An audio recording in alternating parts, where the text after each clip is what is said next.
that it says Deaconess Hospital again? Yes. Is that where you were when Christopher Dunn, strike that. Is that where you were when you had your daughter? Yes. Underneath where it says Deaconess Hospital, do you see what this document is called? Can't see it.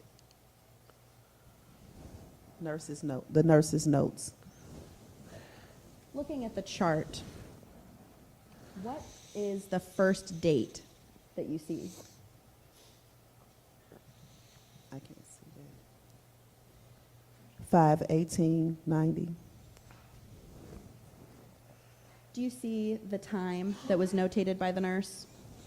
I can't make it out without my glasses. I think what It's a is little hard to read. On the following, it? Looks like 2:30. maybe, and going down to the second time, do you see the date there? Yes. 5/19/90. And what time is there? 0100. So 1 a.m. on May 19th, 1990. Mm-hmm. Reading that first short sentence, what does the note say that the nurse notated? Vital stable. Denies pain, discomfort. Is 1 a.m. consistent with when you remember the phone call with Chris ending? Yes, about that. It was late. Do you know where Chris was speaking to you from? From home, How do you know that? because I had talked to Neil there. Who called who? I don't remember, but I think I called him. Do you know if Chris had a cell phone? No, absolutely not.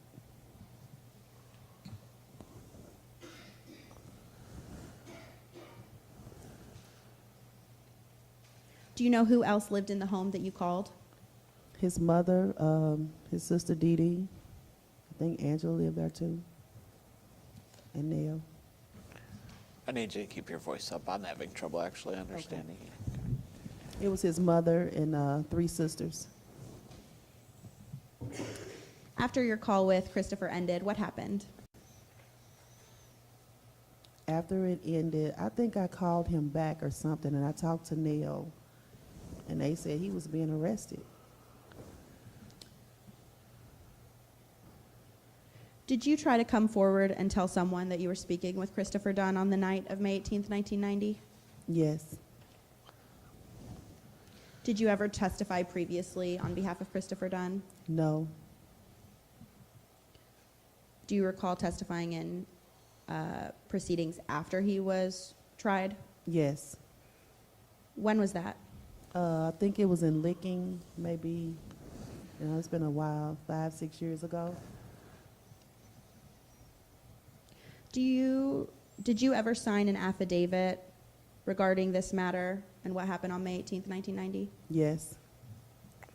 Ms. Bailey, I'm now going to show you Exhibit 13, which has also been previously admitted. Do you recognize this document? Yes, I do. Is this the affidavit that you signed? Yes.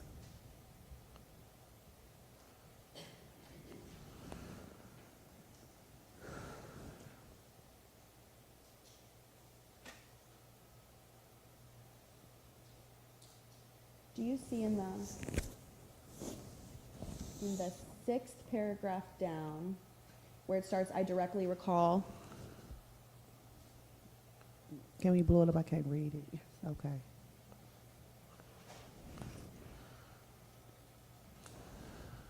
And can you read that first sentence? I distinctly recall that Friday night, May 18, 1990, the night after my daughter, Brittany, was born. Chris called me late night just to talk. Did Chris call you that night or did you call him? I'm having trouble remembering that because we call each other all the time, like all day in a day. So he may have called me. I thought I called him, but Did you have a cell phone at that time? no. Did he have the phone number for your hospital room? I'm not sure. Did you testify at Christopher's original trial in 1991? No. Why not? I mean, I tried. I was contacted by somebody, but that was way after. But I guess nobody wanted to hear what I had to say. And how old were you at the time in 1991? 15. I may have been 16 then. I would be 16, 1991. How old was your daughter at the time? If it was May of 91, she was a year old. On May 18th, 1990, when you were on the phone with Chris, were you on any medications? No. From 11 p.m. on May 18th, 1990 to 1 a.m. on May 19th, 1990, were you on any medications that could have affected your mental clarity? No. I was fine after I had my daughter. And last question, Nicole, why are you testifying today? Because this has been a nightmare for all of us, you know, more for Chris. You know, but I was a child, and I tried to tell them then that he couldn't have been there. I was on the phone with him. And I mean, anybody that knows us at that time, we talked on the phone for hours all the time. I would have known if Chris was upset. I would have known if something was going on. We was on the phone, and all of a sudden, boom, I have a baby, lose a good friend. And it was just like that. And here, I'm almost 50 now. I was 15 then. My daughter's 34 years old. I remember her birthday because I remember when he was basically just taken out of our life. Thank you for testifying today. I have no further questions at this time. Thank you. Thank you, Ms. Huson. Ms. Eastep or Mr. Crane, do you have questions?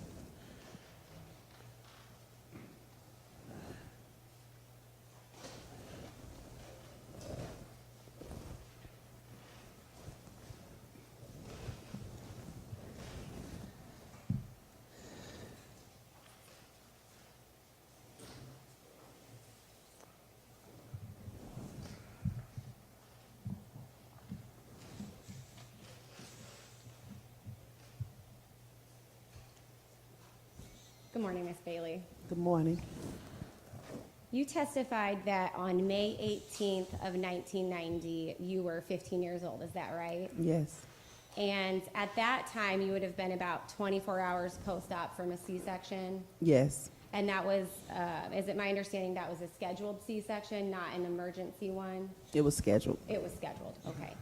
And on May 18th, you were in fact on several medications. Isn't that right?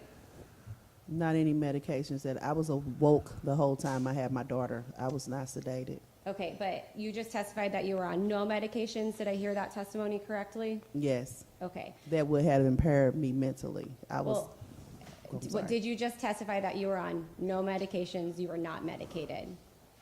Yes. Well, let me ask you, did you just testify that you were not on any medications? That would impair me mentally. I believe the question was, were you on medications that would impair you? I think that was the follow-up question. Okay.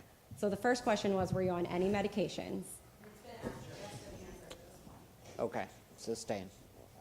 You said that you testified under oath previously in this matter. Is that correct? Yes. All right. And whenever you testified at that time, you were under oath? Yes. And you swore to tell the truth? Yes. All right. May I approach, Judge? You may. I'm going to show you a portion of that transcript. And you don't have it in front of you, so I'll come show it to you. And you just let me know if I read it correctly.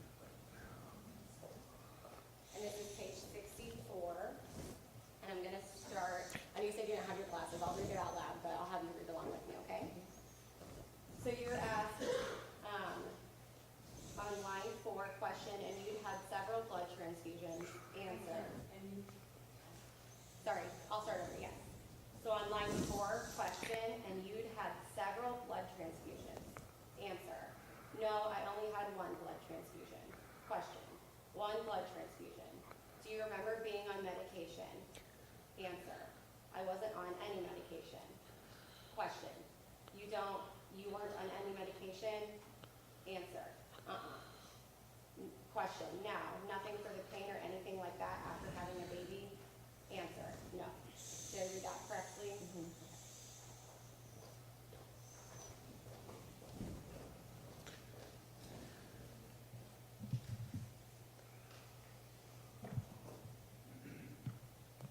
so all I'm trying to establish, Ms. Bailey, is that you were on some medication, correct? I Not understand it's anything your that would- testimony that it was not impairing your, Compound question. She let her answer the question. well, I didn't finish asking it yet. Go ahead with your question. Thank you, Judge. Re-ask the question.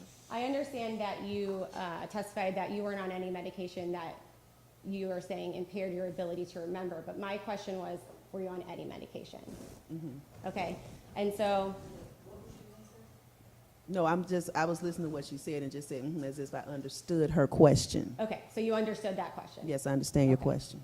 And so, in fact, on May 18th, you were on several medications, including some pain medications.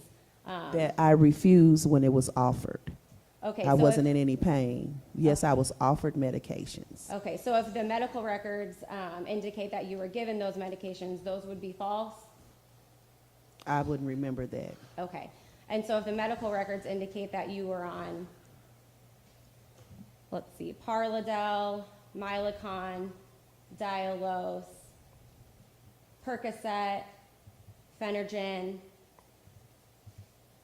Vistaril, and Demerol, all given to you at least twice on May 18th as indicated in Movements Exhibit 19. That You- would not be correct. That would not be correct? That would not be Okay. correct. Because I wasn't in any pain. I was walking around doing everything. All right. No. And one of the Just wait reasons for you another could, question. one of the reasons you could not be on any pain is because you were receiving pain medication, isn't that true? Can you repeat that question again? One of, There's an, I'll sustain that objection. you also were in need of a blood transfusion at some point, correct? Yes. And you did not receive that blood transfusion until 2 nights after, or I guess 3 nights after your C-section, is that correct? Yes. And I know you had been asked previously, at previous hearings, we just saw a part of it, if you were given 1 or 2 blood transfusions. Do you recall that? No, I don't. You don't recall the transfusions or Yes, being, yes, I got the transfusion. I don't recall exactly the dates. being We're talking asked 30 about it? years. Right. Okay. And I'm not a medical professional, Miss Bailey, but you're the one who received.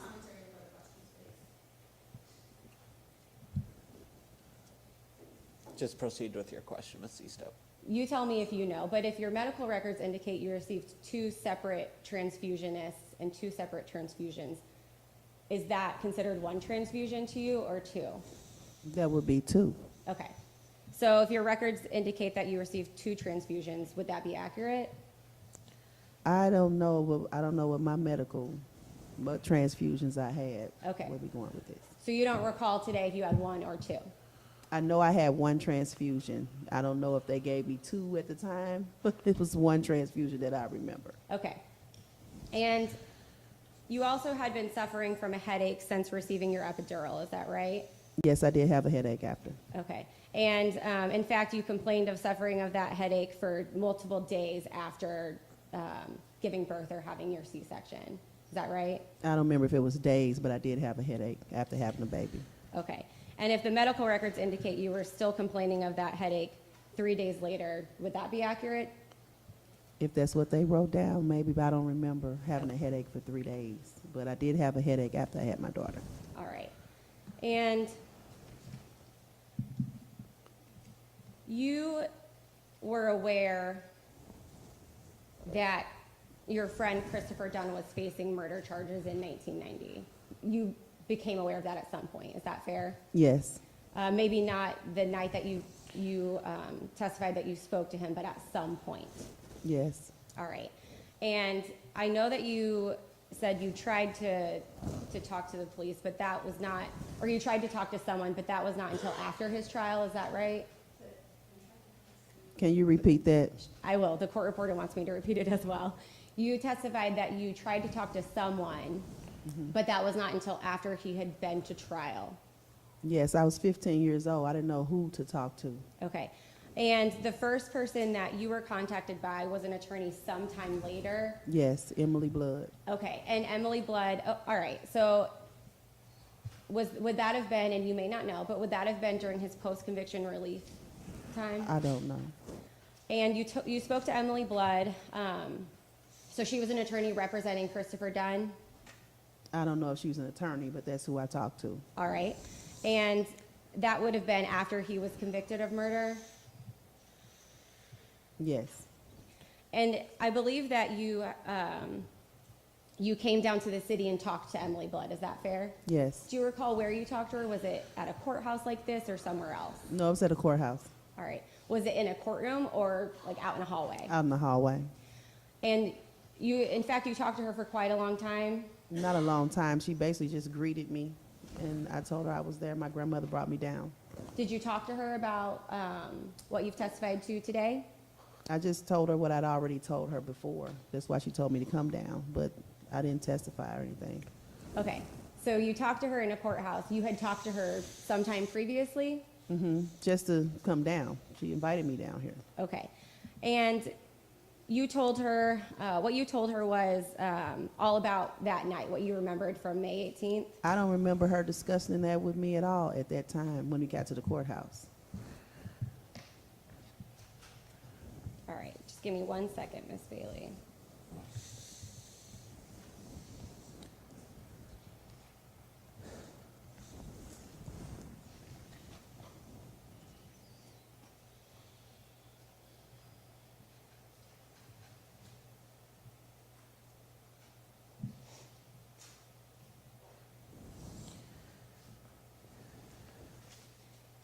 Can I approach, Judge?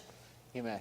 All right, I'm going to show you another portion of your sworn testimony from the habeas hearing in 2018, okay? I'm going to start on page 67, line 5. I'll have you look along with me because it gets a little choppy at one point. So question, now if you knew you talked to Chris Dunn and you knew about the shooting, and you say, why didn't you come forward at trial? Answer, actually, question, I mean, you knew about this, right? Answer, actually, I did. Actually, Emily Blood contacted me. I came down to the city. I told her everything about everything I'm telling you today. I did what I could. I was 15 years old. Did I read that correctly? Yes, she read it correctly. And so you told Emily Blood everything that you could remember about that night. Did that refresh your recollection? Yes, I did. She knew about that. That's why she had me come down. Okay.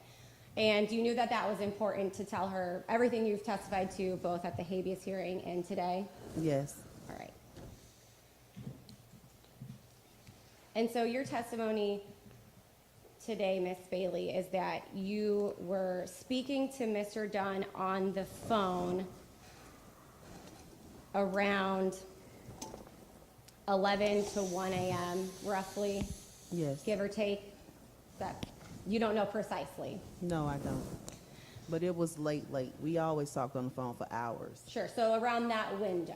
Yes. Maybe your memory maybe is off a couple minutes on either scale, but we're talking about that chunk of time frame. Yes. And your memory or your testimony is that you would have been talking to him on his home phone. Yes.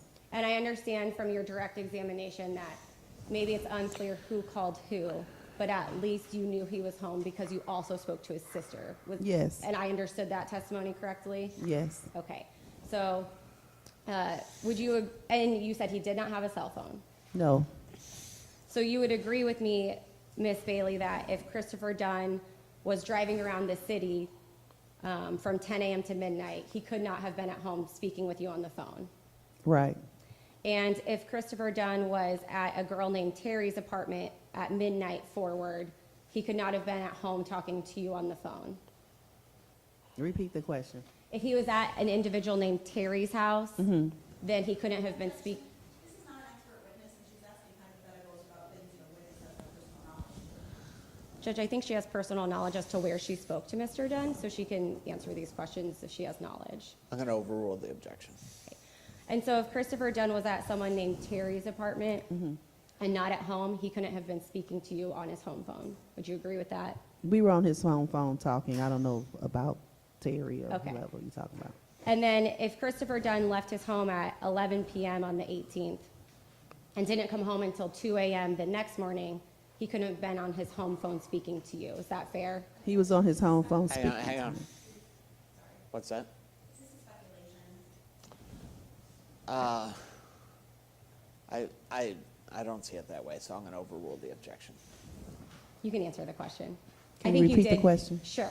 If Christopher Dunn had left his home at 11 p.m. on the 18th and didn't return until 2 a.m. on the 19th, so 3 hours later, he couldn't have been talking to you on his home phone during that time. I'm not really understanding the question, actually. I Okay. know I talked to Chris for hours at 11 o'clock. Let I me don't- repeat the question and make sure you understand it, okay? Yes, So your testimony is that you spoke to Chris on his home phone. yes, And my question, and you said that it had to have been at his home Yes. because of the landline. right. So my question to you is, based on your knowledge of him having a cell phone or the number that you called him on, if he was not in his home from 11 p.m. until 2 a.m., there's no way that you could have been speaking to him on his home phone. Objection. I still don't. States the testimony, she said never had a cell phone, and this question seems to suggest. Yeah, I think you need to clarify your question. I'm I'm not gonna walk getting- it. I don't think she's answered this one. I'm going to overrule that. I'm going to overrule that objection. I'm gonna walk it back. I just wanna make sure that we understand. He overruled the objection. I did overrule the objection.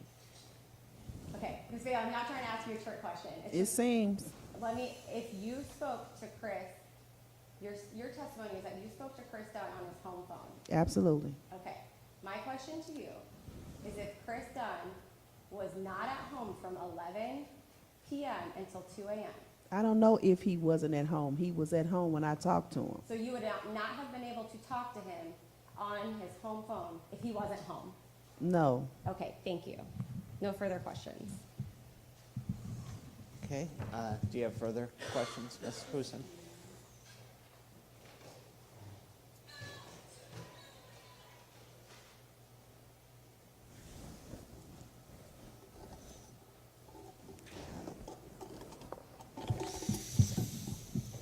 Ms. Bailey, I'm going to take you to Exhibit 19 on page 13.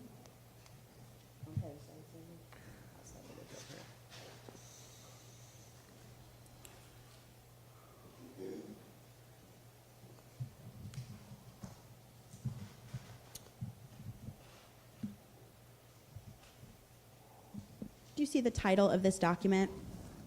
Deaconess Hospital medication profile. And at the first part of this chart, do you see the date listed on the left? 518. And I'm sure I'll pronounce these wrong, but is that next to a medication? Yes. What is that medication? I have no idea what that is. Halcyon? Halcyon, 25 milligrams. And then do you see where it says Heplock? Yes. What date is next to Heplock? 518. And the medication below that, what date is there? 520. The medications between Halcyon and Heplock, what dates were they shown on the chart? 518 and then 520. For the medications on May 18th, on the chart on the sixth column, do you see a date? On the chart, sixth column. 518. And do you see times on certain medications on the chart underneath that column? I don't see anything right there. Which one are we looking at?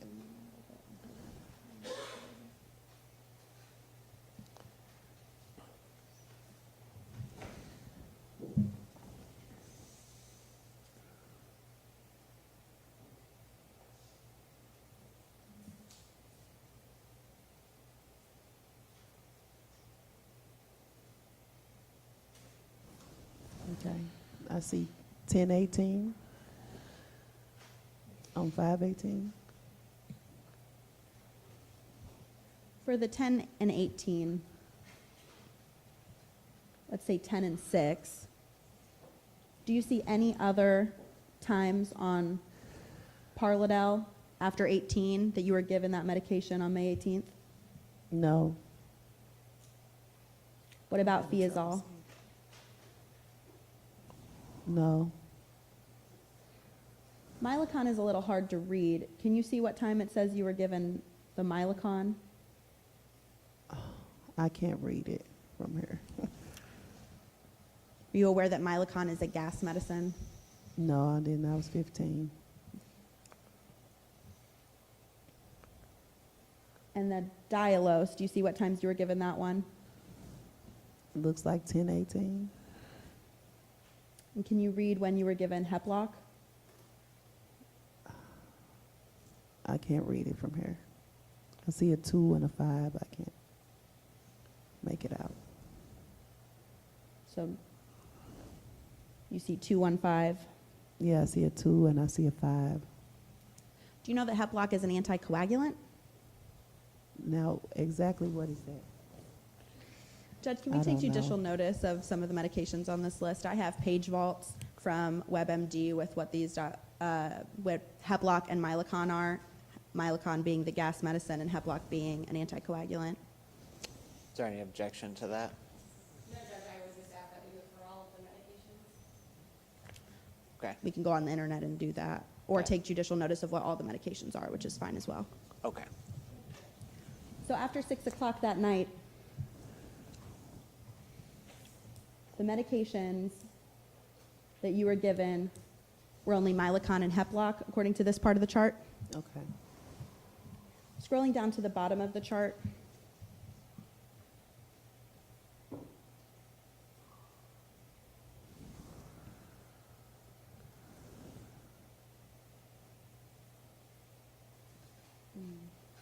actually, can we go to the full page? Looking at the 518 column again, for the medications at the bottom of the chart. Can we zoom in on the bottom of the chart now? Thank you. For the first medication, do you see times that you were given that medication on May 18th? I can't see the times. I see something written there. I don't have my glasses. It's hard to read. Do you see the Phenergan medication? And what time you were given that one? I cannot see that. I see JS. I see 1310 something. 1310, so Mhm. 1:10 p.m. Okay. Do you see, sorry. Do you see the Vistaril medication Yes. and what times that one was given? It looks like 0230. And was there another time for that one? That is 630. I can 0630 630. And then for the last medication on this chart, Okay. for the Demerol, do you see what times you were given that one as well?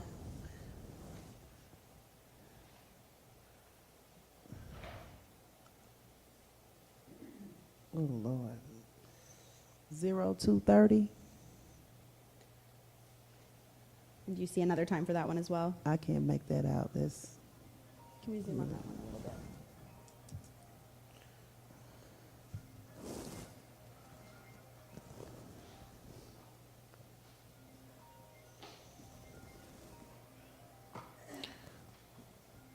Is that you, Miss Bailey? Okay, that's okay. okay. That's a little better. Looks like 0230, and that looks like a 06, and I can't make out the other numbers. So, you can't read what is after the 6, maybe. After 7 o'clock on May 18th, you were only on Milacon and Heplock. According to the chart. And then let's look a little bit at May 19th.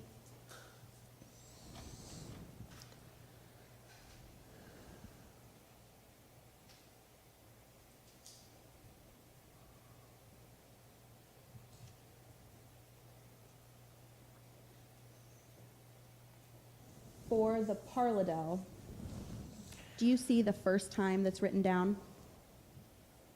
I see it, but I can't make out what it says. 0818, I think.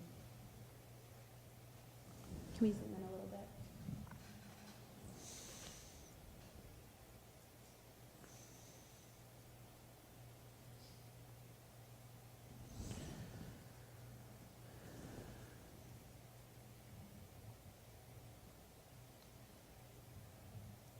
What about the Fiazol?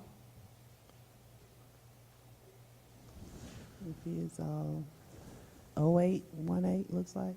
08 and 18. And then the Milacon, do you see the first time that's given?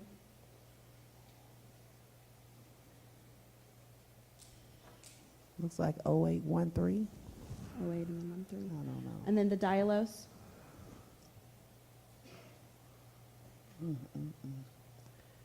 08. I don't know what the other two numbers is. We'll do this again for the Heplock. I see a 606. And then at the bottom of the chart, the last few.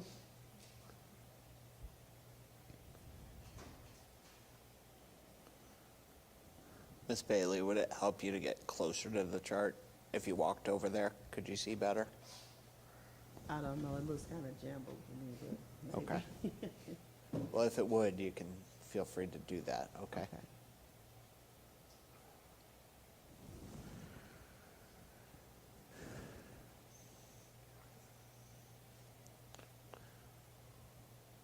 Okay.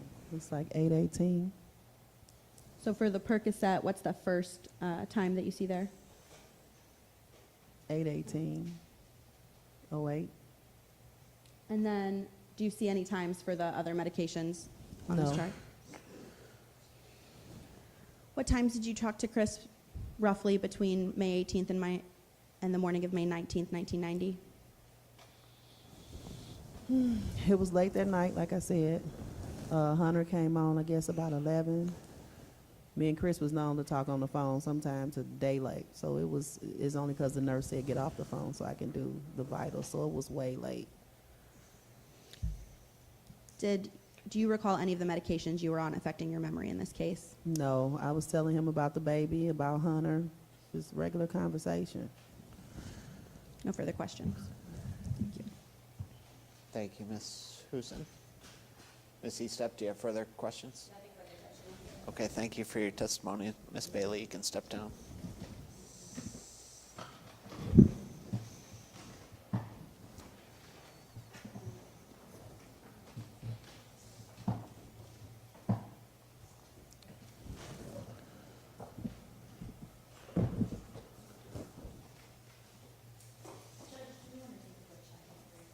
We can, sure. We'll take a 5-minute break here.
He was still there?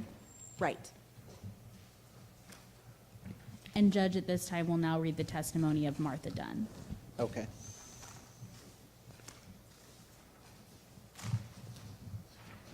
And that begins on the Bates ending in 413. Would you state your name for the record, please? Martha Jean Dunn, And what is your relationship to move-in Christopher Dunn? mother. And where were you on May 18th around midnight and in the early morning hours of May 19th, 1990? At home. You were at home, and what were you doing? We was watching TV. Do you remember what you were watching on TV? I remember the name of the picture. I don't remember what it was about. Okay, what was it? Hunter. Who else was there with you? 3 daughters, Christopher, Wilford, and Terrence Long. Okay, and what was Christopher doing? Was he still watching TV? He was watching TV at first, and then he was talking to a friend of his, Nikki, And how do you know that? because Nikki had a baby the day before. And how do you know that it was Nikki he was talking to? He said it was Nikki. He said, Nikki, a mama. Nikki just had a baby. About what time was that when that phone conversation took place? About 12:30, And how long was he on the phone? maybe 30 minutes. So he started talking to her around midnight? Uh-huh. And before that, what was he doing? Sorry, Watching- before that, what was he doing then? Watching TV. Watching TV. That's it for the designations. Okay, thank you.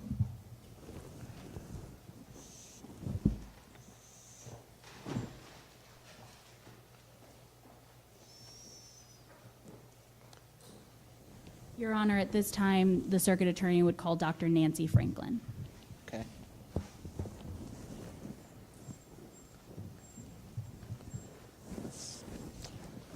I'll let you put your stuff down first. Can you, wait a second, I got it. Do you solemnly swear that the following testimony, or that your testimony, why am I forgetting? Hang on, let me do it. I was thrown off by the camera. First of all, do you mind being on camera? I'm okay. Okay. Thank you for asking. Okay. Do you solemnly swear that the testimony you're about to give is the truth, the whole truth, and nothing but the truth, so help you God? Thank you. We got through it.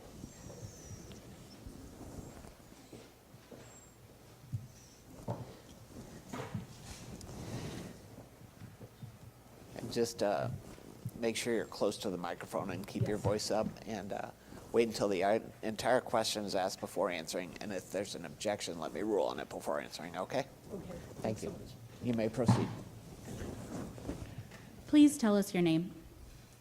Excuse me, my name is Nancy Franklin. Tell us a little bit about yourself, Dr. Franklin. I'm an eyewitness identification expert. I have a PhD in psychology. I'm a cognitive scientist. Bachelor's degree from University of California at Santa Barbara, PhD, both of these in psychology from Stanford University in California. I was a faculty member at Stony Brook University in New York for 30 years and retired in 2019. I've been serving as an eyewitness identification expert since 2007. In your time as a professor, what kind of classes did you teach? Well, there's the undergraduate courses and also master's level and PhD courses. I largely taught the big service courses for undergraduates, introductory psychology, the survey course in cognition and perception, again, my broad field, and then an upper division course in human memory, which is my specific area of expertise, psychology and law, some seminars. I directed the honors program, and also taught courses at the master's level and PhD level, largely in cognition and memory.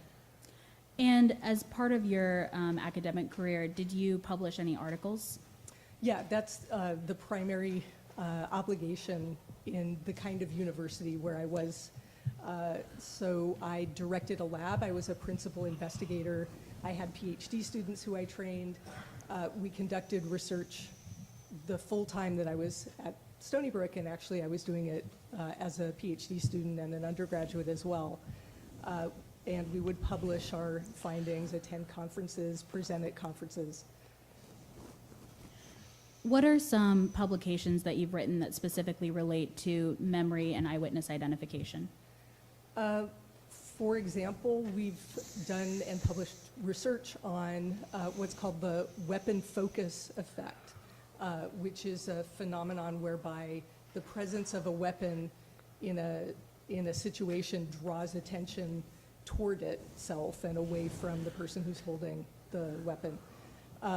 We've published research on the impact of various kinds of emotion on eyewitness reliability. I'll stop there. And also as part of your academic career, what talks or colloquia have you done related to eyewitness identifications? Well, talks all the way through my career, and again, my training as a student at various academic conferences. So, usually a couple of those a year. Since I began serving as an eyewitness identification expert, I've given several continuing legal education trainings for attorneys, for judges, and also for the public. Talk to us a little bit more about the legal CLEs that you've given specifically to judges and lawyers. Sure, and also prosecutor's office.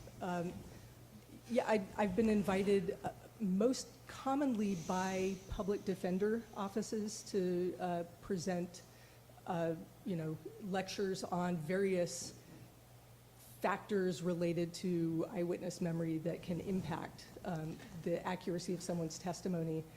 So largely it's been public defender offices, and also several universities have asked me to speak to their law students. I was invited by the Louisiana Black Judges Association to come address them. I was invited by a prosecutor's office also in Louisiana to address them. I gave a keynote address at the National Association for Criminal Defense Lawyers several years ago. I've given several trainings for the New England Innocence Project, and in a few weeks I'm doing a judicial training specifically on police identifications from surveillance images. Dr. Franklin, what professional organizations do you belong to? I belong to the large sort of all-encompassing organization of cognitive scientists. That's called the Psychonomic Society, Psychonomic. And then there are a couple of organizations that are specific to this area of expertise involving eyewitness memory, and those are the American Psychology Law Society and the Society for Applied Research in Memory and Cognition. Can you explain a little more why those specific organizations are more important to your line of work? Yeah, it's just, how many talks are particularly relevant to the kinds of issues that I normally engage in. So at the Psychonomic Society meeting, people are reporting certainly on memory research, memory errors, eyewitness errors, that's certainly there, but there's a large number of sessions on language understanding, decision-making, visual, perception, auditory perception, animal cognition. It's just a broader range, and so it's most exciting for me to attend the conferences where every session would be important for, my professional activities. Dr. Franklin, how many times have you served as an eyewitness identification expert? Somewhere between 85 and 90 at this point. And how many of those have you testified in? Actually, that is the number where I've testified. I've consulted in many hundreds. Dr. Franklin, you were retained in this case by the Midwest Innocence Project, correct? Yes. What were you asked to do by the Midwest Innocence Project? I was asked to review a body of discovery, and that included police reports, photos both of the crime scene and of the identification procedures, trial testimony, affidavits, transcriptions of interviews, memos, and notes regarding interviews, the Rule 91 hearing transcript. I think I've probably hit all of what I reviewed and relied upon. And then to report my opinion about the reliability of the identifications of Mr. Dunn by the two young men who identified him, Mr. Stepp and Mr. Davis. Are you charging any fee for your work in this case? No. You're doing this pro bono? Yes. Did you create an expert report detailing the eyewitness identification opinions you reached in this case? I did, yes. Were the methods and research you used to create your report typically used by eyewitness identification experts in your field? Yes. We went through the documents that you reviewed when you looked at this case. Were these documents that you relied on the type of documents that are typically relied on by experts in your field? Yes. Your Honor, I would move to certify Dr. Franklin as an expert in eyewitness identification. Any objection? No, Your Honor. Okay, she will be so certified. Dr. Franklin, what opinions did you form after reviewing the record in this case? Broadly, my opinion is that the identifications made of Mr. Dunn were highly unreliable, and that they were likely the result of some, any or all of inference, post-event suggestion, and possibly coercive influence or pressure and incentives.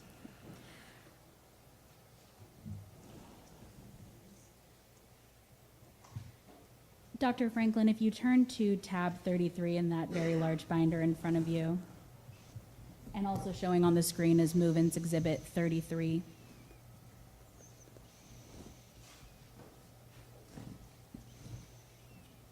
Do you recognize this document? Yes. What is it? This is the revised version of the report that I provided to you, I think last month, fairly recently. And if you want to go through it, is it a fair and accurate copy of your report in this case?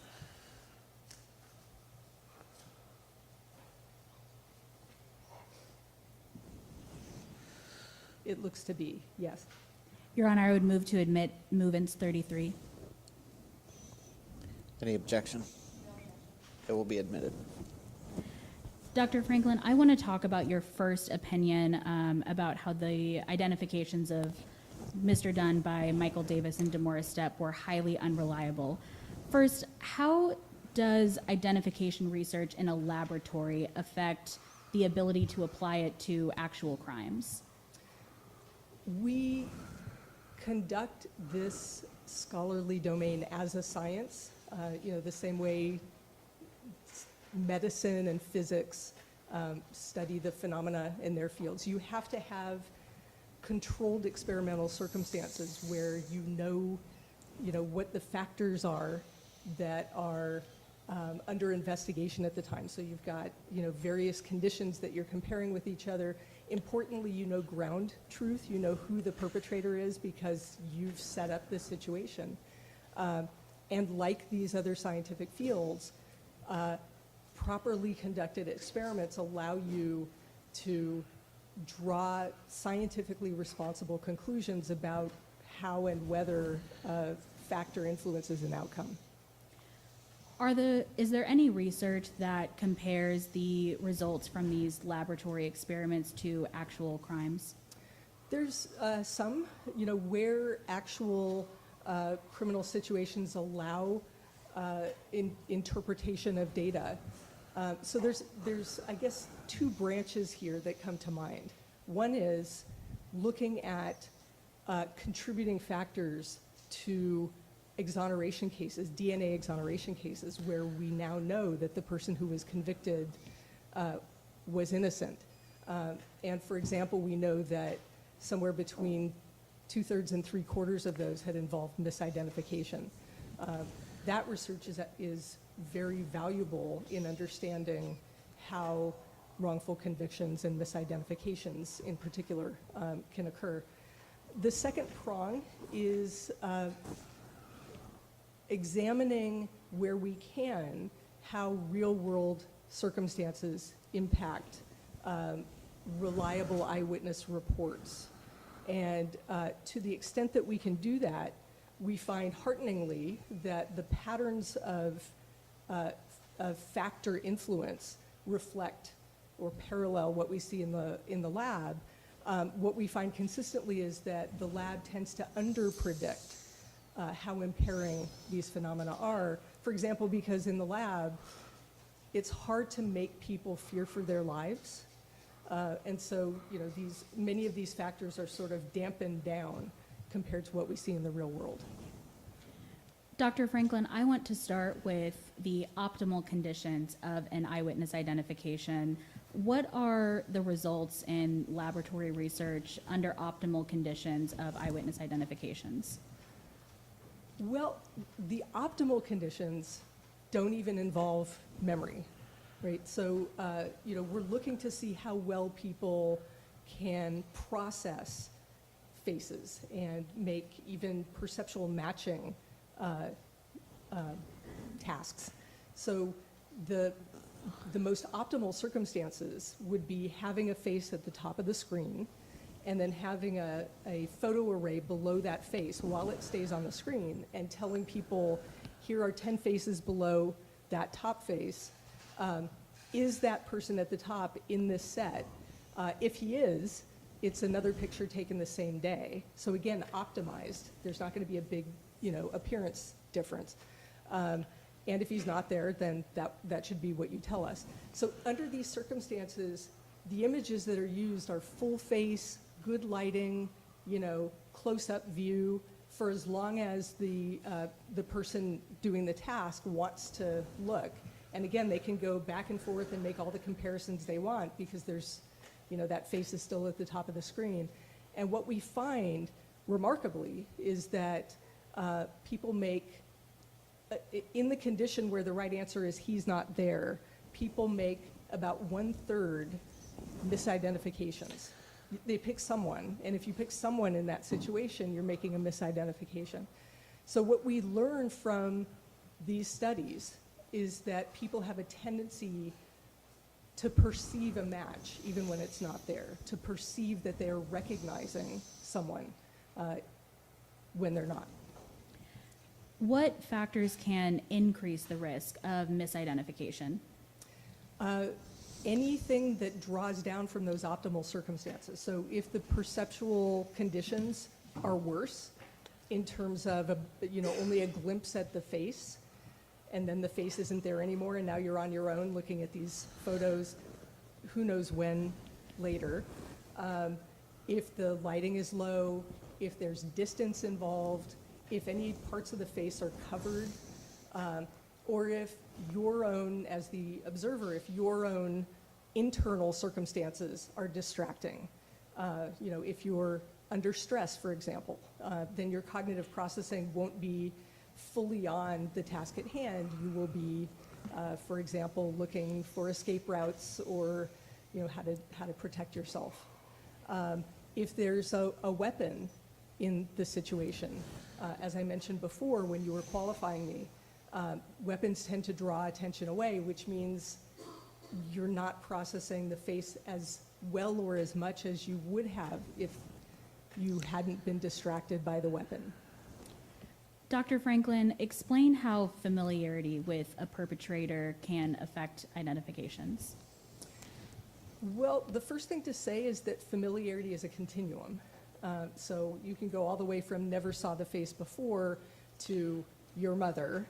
And what we know is all the way at the extreme where your mother is on that spectrum, people tend to be quite good at recognizing someone they are truly familiar with. But that criterion for what it takes to be truly familiar, that's a high bar for people in my field. In that middle range, people can have some level of prior exposure to or some level of acquaintance with someone, and if it's a casual acquaintance, if they've seen them only a couple of times sort of around, particularly if they've never interacted with them directly, then the performance in being able to identify that person falls much closer to the truly unfamiliar, stranger end of the spectrum, where people are making 1/3 misidentifications even in that perceptual matching task. Dr. Franklin, how can an eyewitness misidentify a stranger perpetrator as someone that is familiar to them?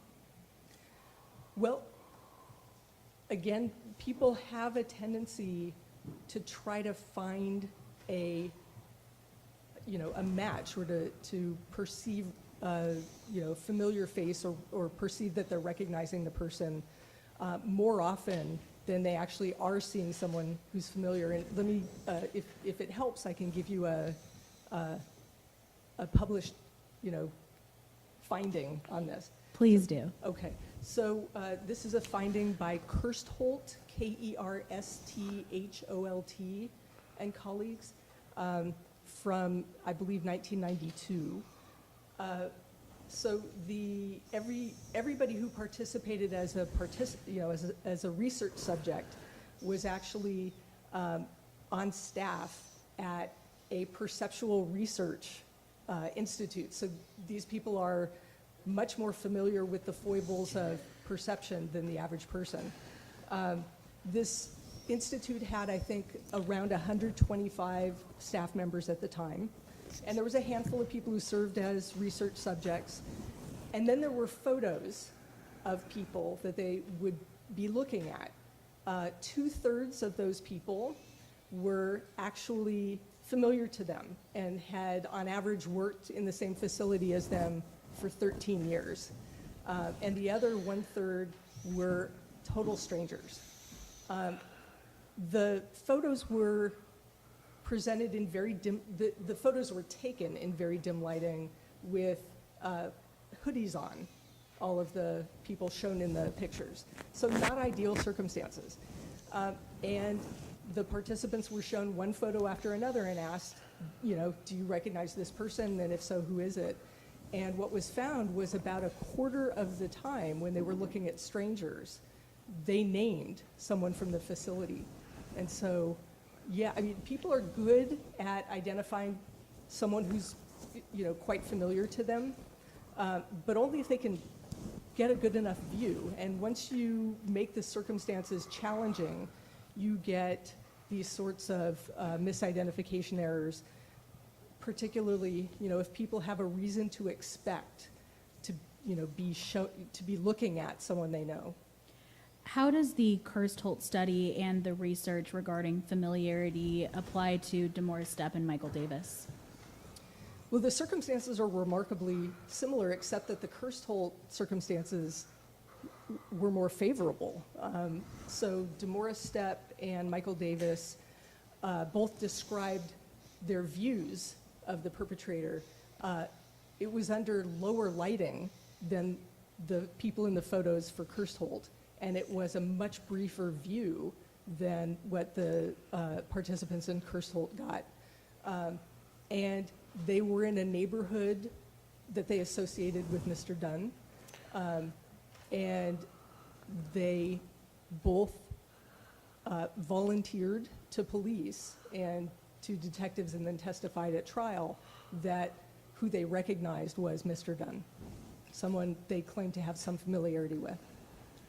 And how does the clothing that they used in Kerstholt, how does that apply to Demora Stepp and Michael Davis? Thank you. Yeah, I left that out. So Mr. Stepp described the perpetrator, who he claimed was Mr. Dunn, as wearing a baseball hat. So under both circumstances, the study and also what Mr. Stepp claimed to have seen involved covering of hair and hairline, something called partial disguise in my field, something that's known to produce higher rates of misidentification. And what about Michael Davis? Michael Davis actually described a different form of partial disguise, also something that's been studied, though. He described sunglasses, and not only did he describe seeing sunglasses, but he he claimed that that is the reason that he knew it to be Mr. Dunn. He recognized him from the sunglasses. You mentioned the phrase partial disguise. How do partial disguises affect eyewitness identifications? They increase mis-IDs. I want to talk about the opportunity that an eyewitness has to view the face. How do factors such as exposure, lighting, distance affect identifications? Yeah, I think when you say exposure, you mean exposure time? Yes. Yeah. Well, we can go through these one by one. So you've already seen that given all the time you need in that matching task, you're still, if you're typical, have pretty good odds of making a mis-ID under the condition where you should have said he's not there. So now if we vastly limit your opportunity to view, we can, for example, show you a bring you into the lab, show you a simulated crime. This is something that Memon, M-E-M-O-N, and colleagues did during this simulated crime on a video.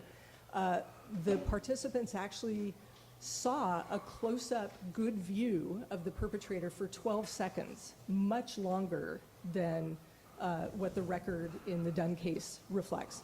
And then during that same experimental session, about a half hour later, they were given a photo array, again, the right answer being he's not there, but 90% of people chose someone.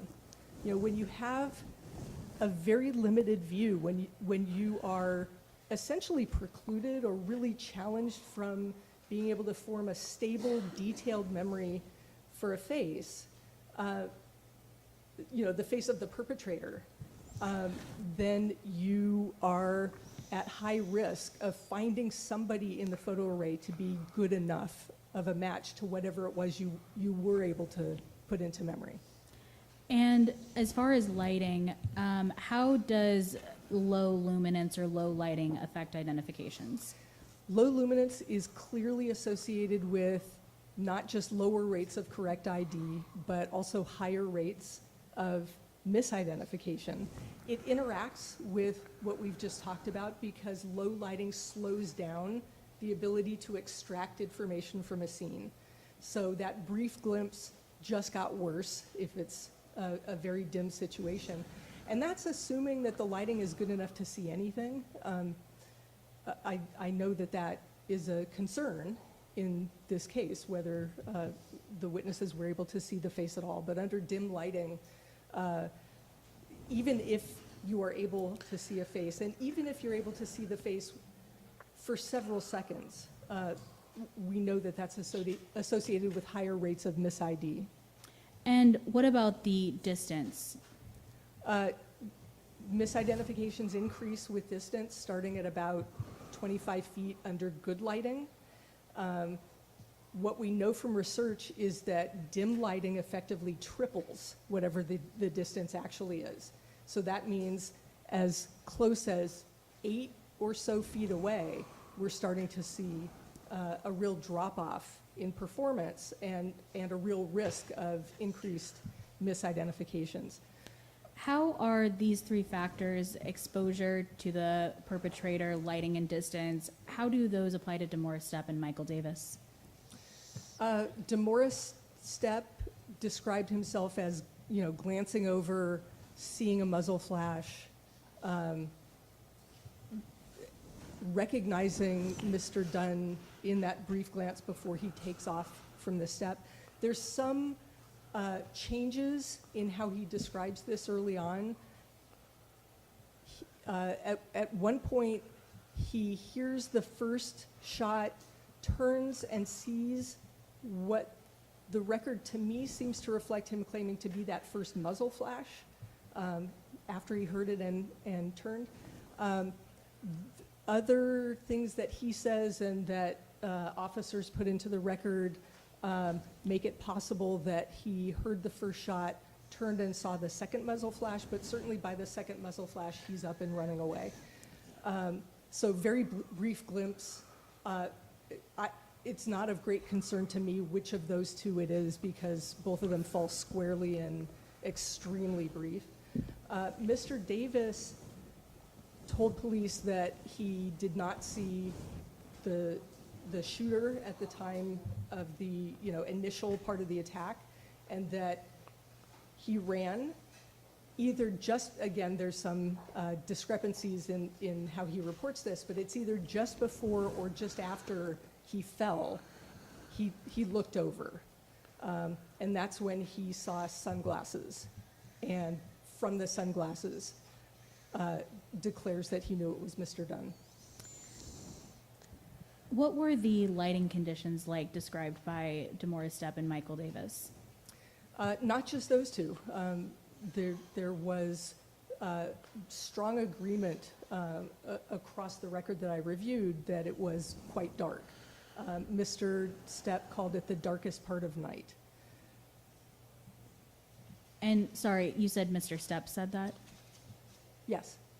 Would that have been Eugene Wilson? Or sorry, you're correct, it was Mr. Stepp. Apologies. And Dr. Franklin, what was the moonlight like on May 18th, 1990? It was a waning crescent moon, so it's, the last sliver of moon before it goes dark for the month. And at trial, how far away did the boys testify that they were standing from the perpetrator? At first, they said they were sitting. Both of them did. The initial description by both of the boys was that the shooter was on the other side of the adjacent house. I don't know how far that is, but it's certainly, more than that range of what we would expect very poor performance, particularly at night. And I'm sorry, one more thing to add is that given that Michael Davis described himself as seeing the perpetrator as he was falling, Mr. Davis had been running away.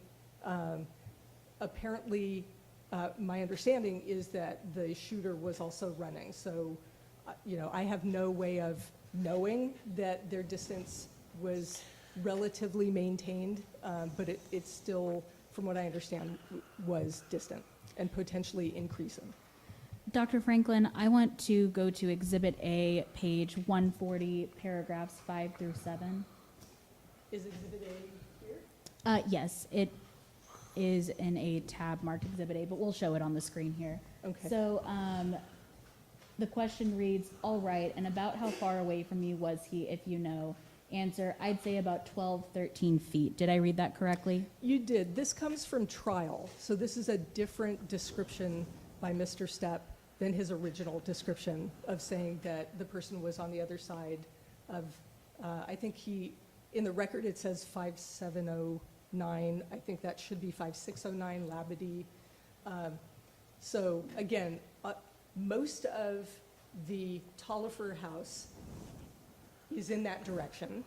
And then there's the gangway, and then there's that whole second house.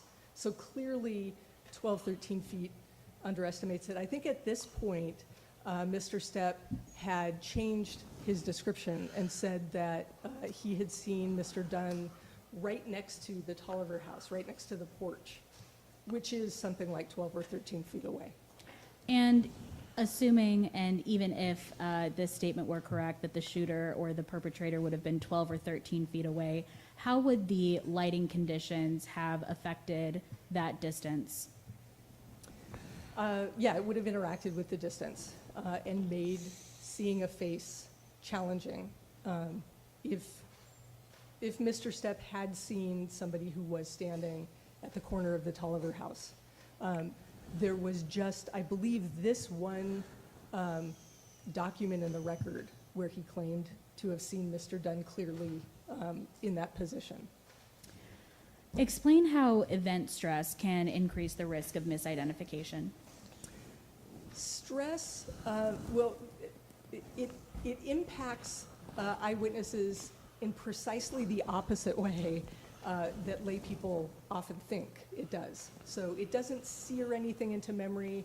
You don't have, the image like you can hit rewind and play and see it all over again. What happens is we have been evolutionarily adapted to respond to high stress, to life-threatening situations by having cognitive processing be redirected towards survival-oriented issues. Again, where do I hide? Where do I flee?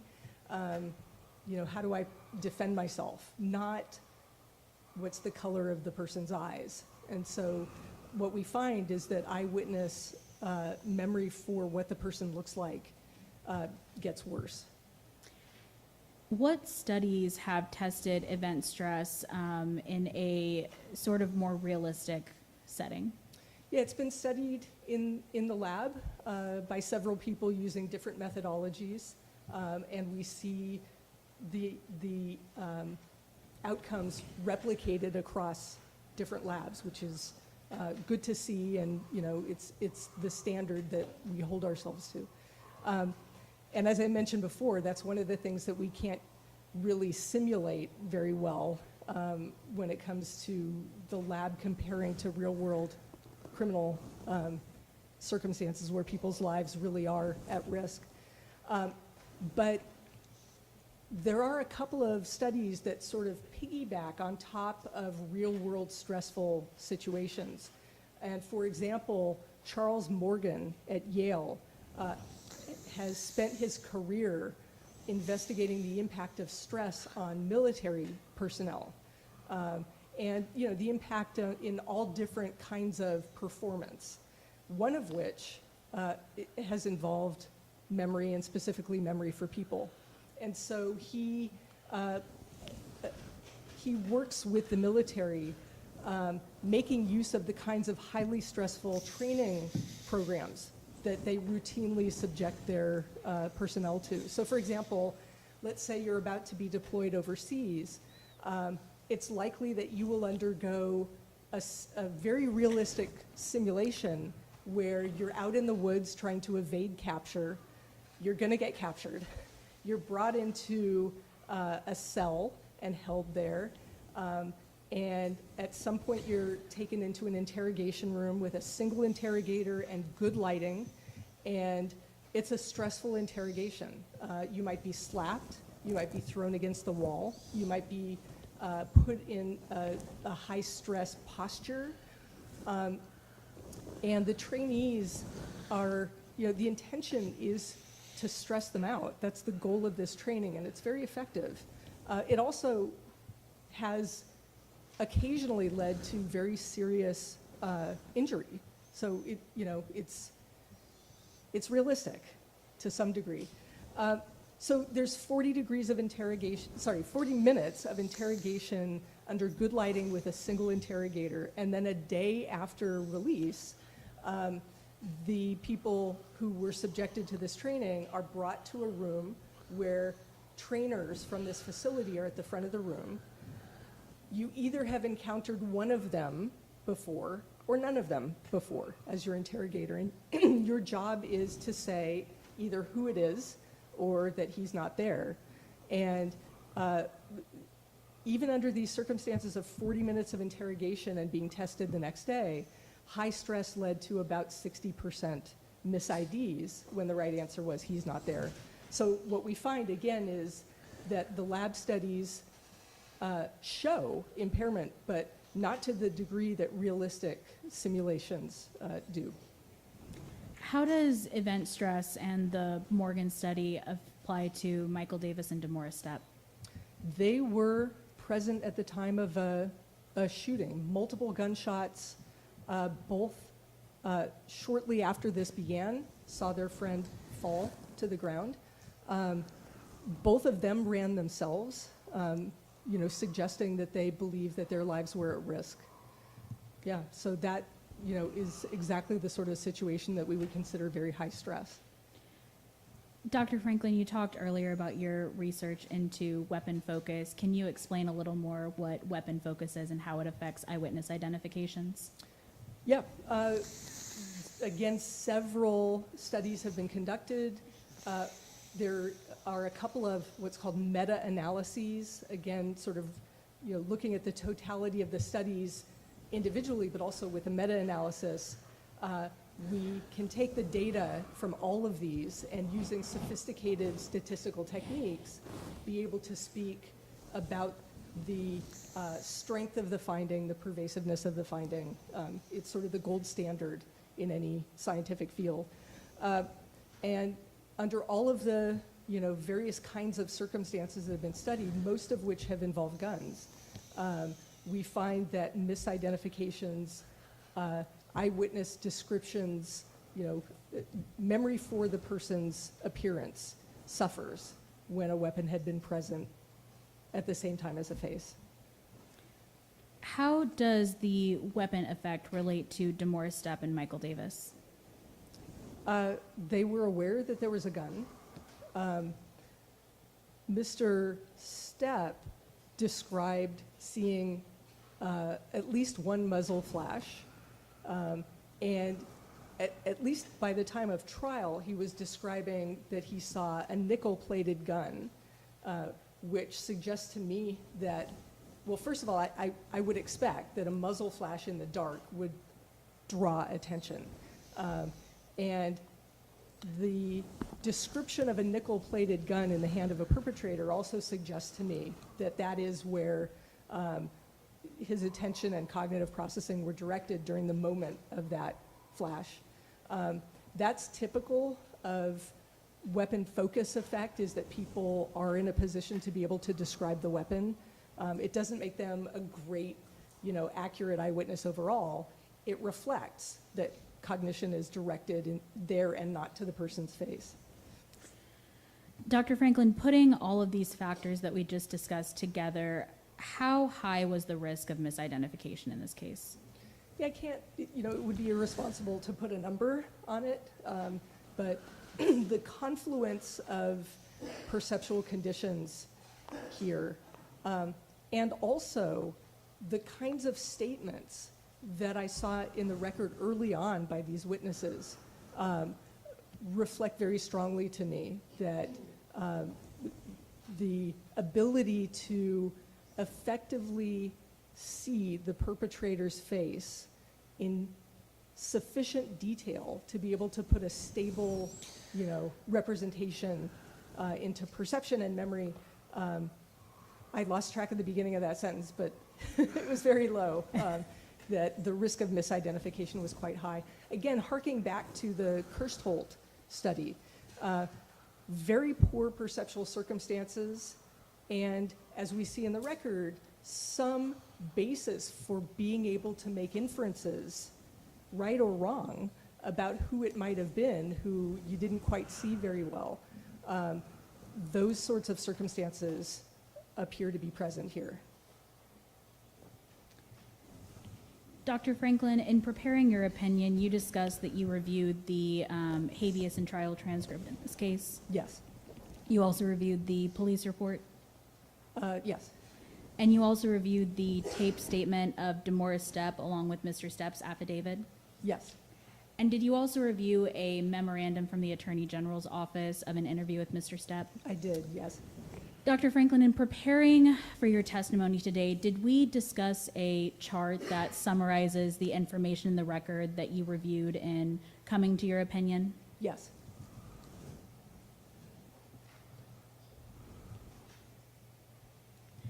Dr. Franklin, on the screen, I have a presentation that starts with DeMaurice Stepp's statements. Is this the chart that we looked at? Yes. And that summarizes the record that you reviewed in forming your opinions? Yes, it's not populated yet, but yes, this resembles what we discussed. If we could see this before it's displayed Yes. to the witness, just so I can pose my objection. And Judge, I have a copy for you as well. Okay.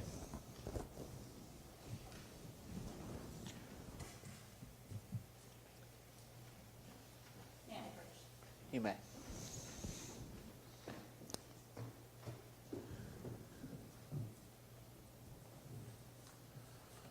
Thank you.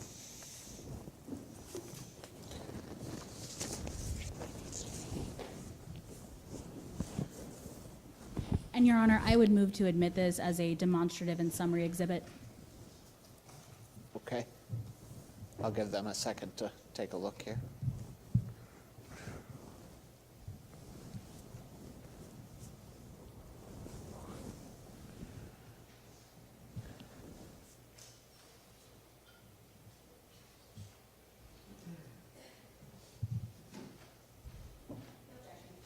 Okay, it'll be admitted as a demonstrative and summary exhibit. You may proceed.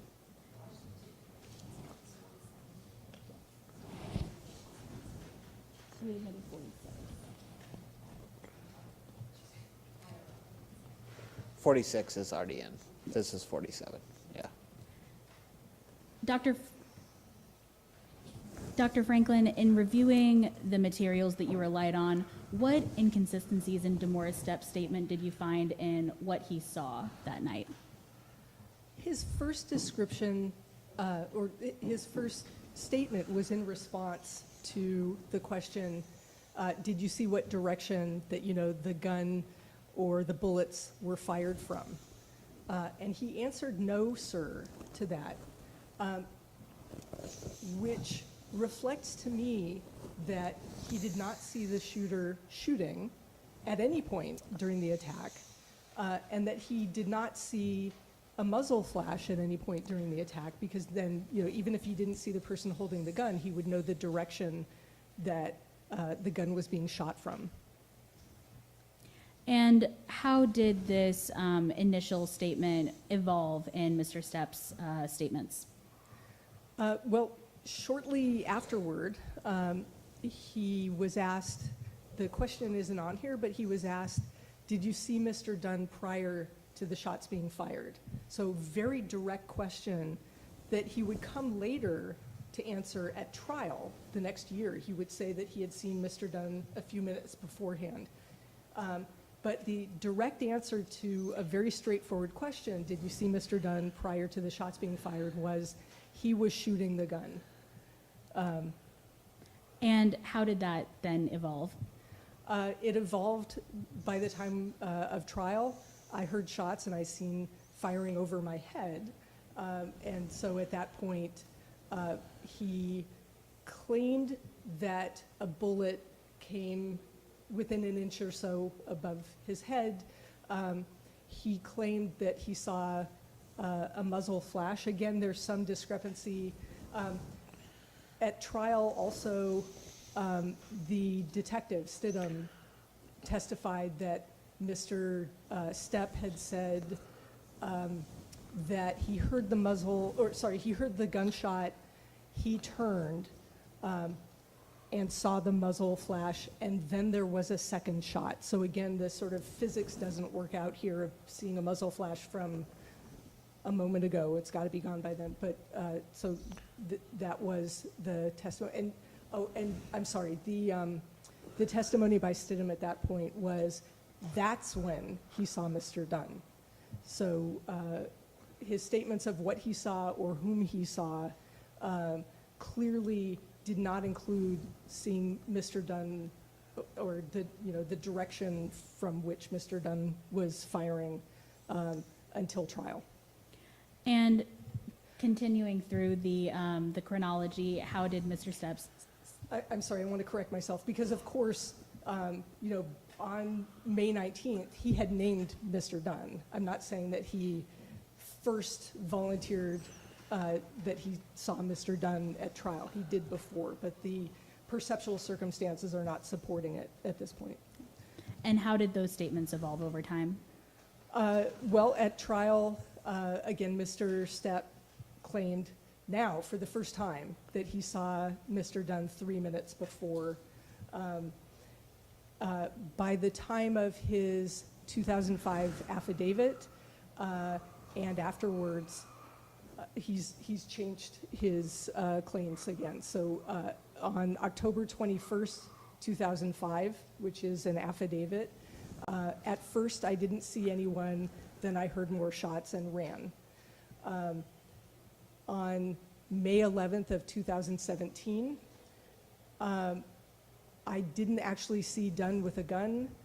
and he doesn't know who shot Rogers. So now retracting his earlier claims that he had seen Mr. Dunn as the shooter. And then finally at the Rule 91 hearing, May 30th of 2018, did you see the person firing the shots? No. He saw, again, he's claiming that he saw a muzzle flash, and that's all he's claiming at this point to have seen. And Dr. Franklin, I apologize. I'll bring you a demonstrative so you can view it at your spot. Thank you. Thank you.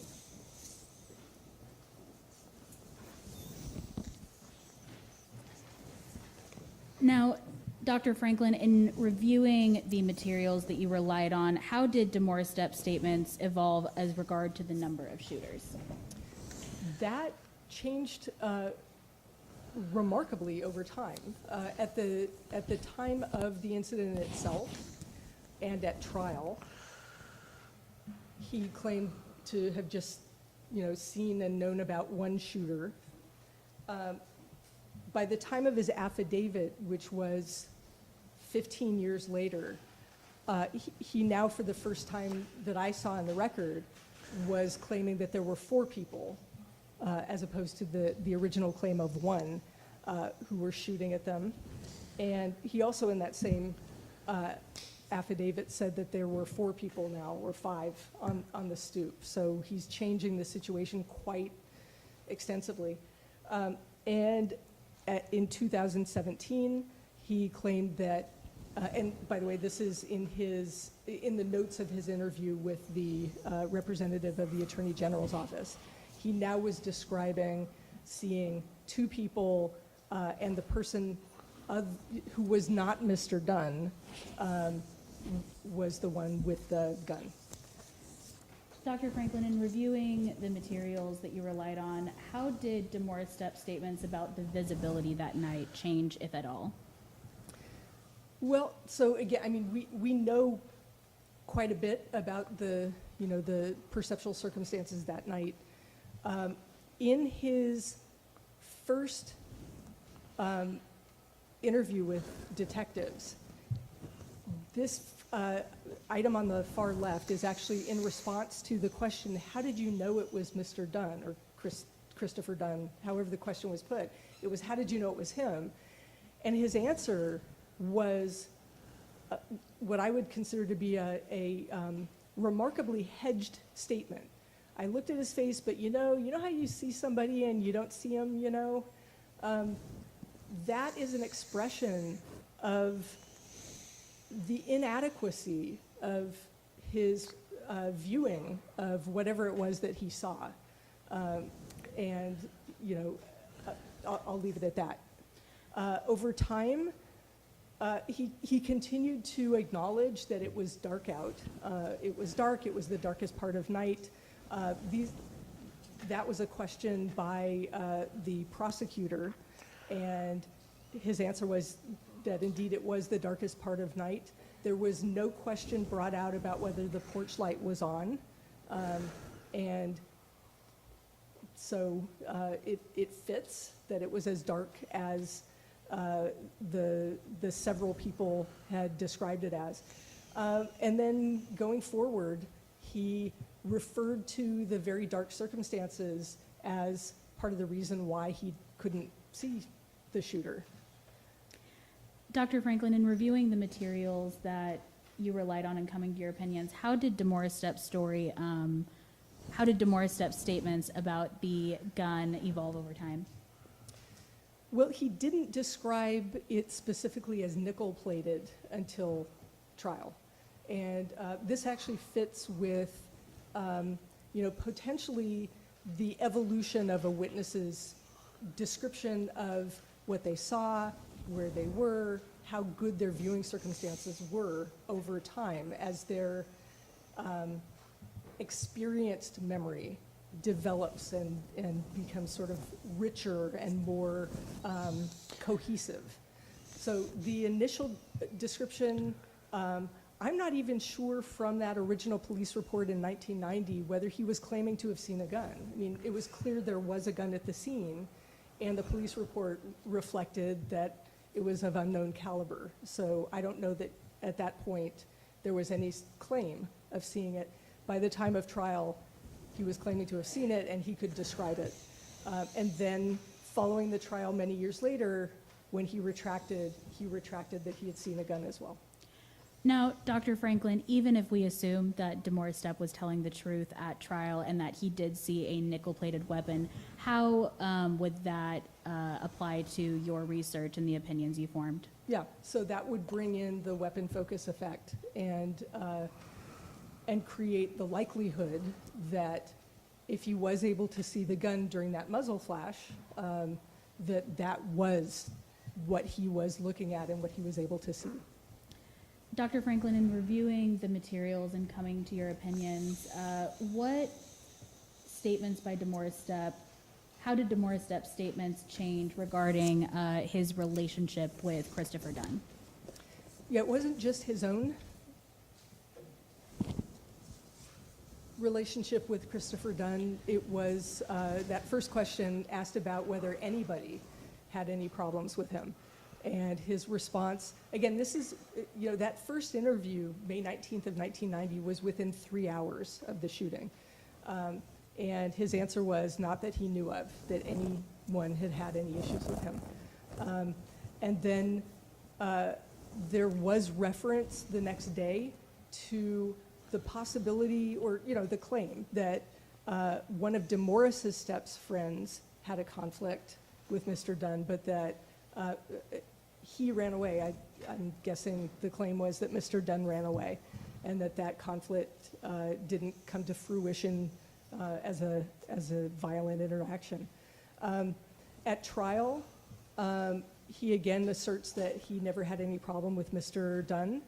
And then many years later, 27 years later, speaking with the Attorney General's representative, he referred to Mr. Dunn having disrespected Rico Rogers' mother, and that Rogers responded by punching or slapping him.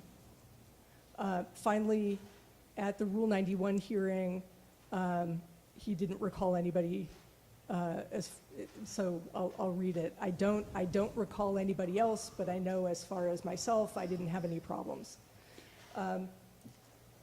There was in the police report at the time of the incident evidence that the boys were aware of or had belief about that Mr. Dunn had recently been released from custody about a month before, and a belief that he belonged to a gang that was a rival to the gang that they themselves had affiliated themselves with. And Dr. Franklin, in the materials that you relied on, how did DeMorestepp's statements about the location of the shooter change over time?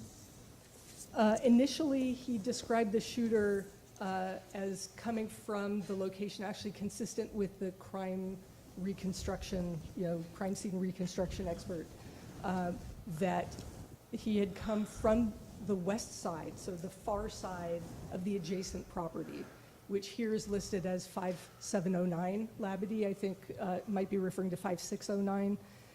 That's the White House that was shown in the crime scene reconstruction video. Michael Davis made the same, gave the same description. So it's consistent that he had come from all the way on the other side of that adjacent house. And then by the time of trial, again, consistent with an eyewitness whose memory evolves to make them seem like a better witness, right, that they got a better view.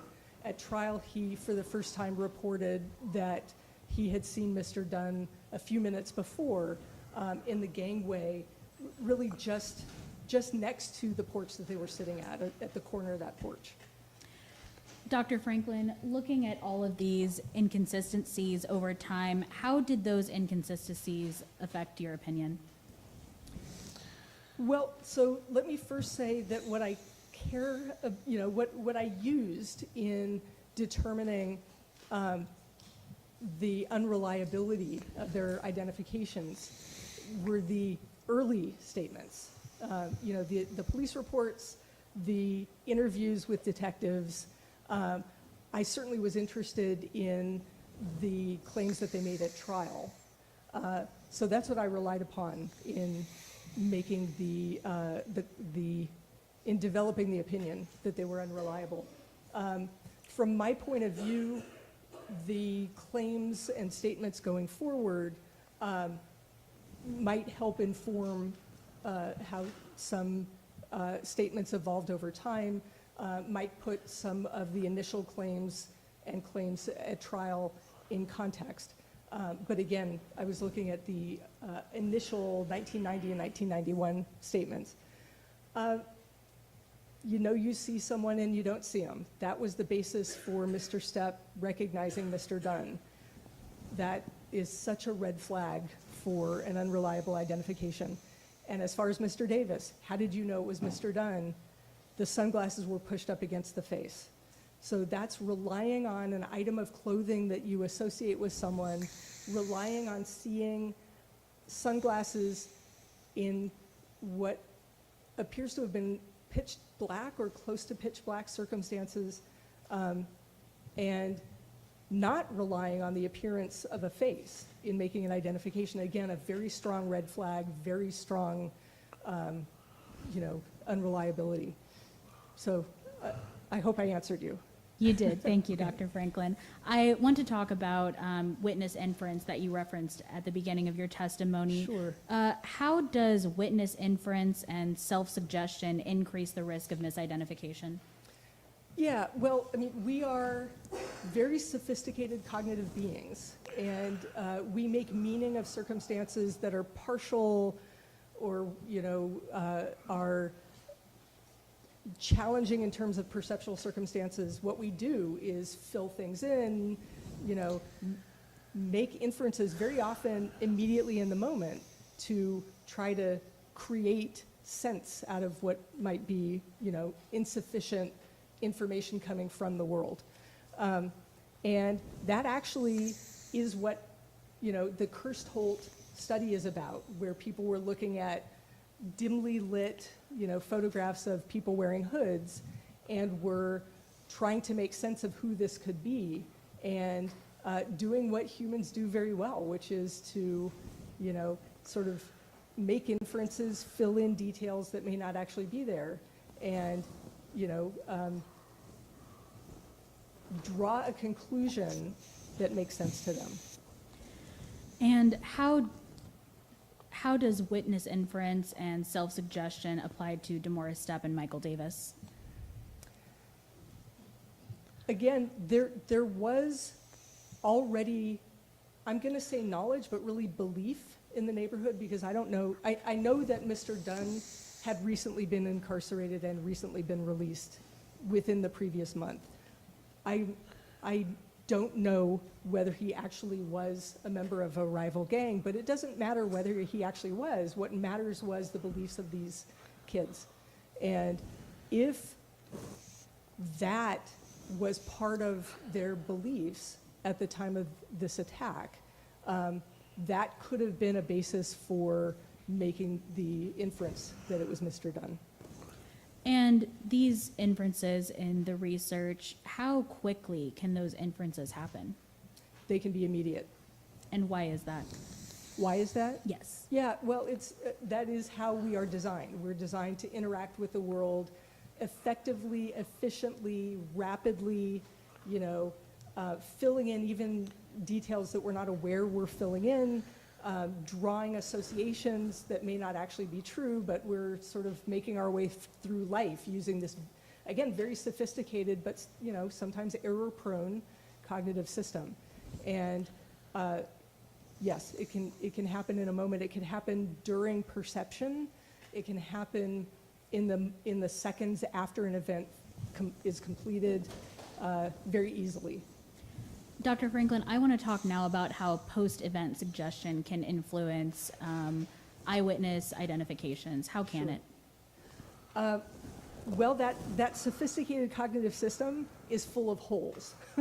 That's why we rely so heavily on inference, is because, you encounter a situation, you perceive only some subset of detail, only some subset of that makes it into memory, and then forgetting sets in immediately. And so, we are full of holes and fill in a couple of different ways, one of which is our own inferences.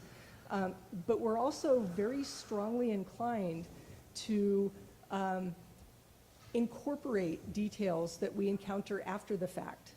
So, you and I experience a situation, maybe I didn't see everything, maybe you didn't see everything, but maybe there were things that you saw that I didn't, and so on. And so we, inform each other, maybe with details that are inaccurate, but you and I both will just do our best to create as complete a representation as possible. And this goes on continuously, again, because memory is decaying over time, so holes are reappearing, but also, as we discuss the situation or as we encounter new information from any source, including something as innocuous seeming as a question by a detective, but that question containing some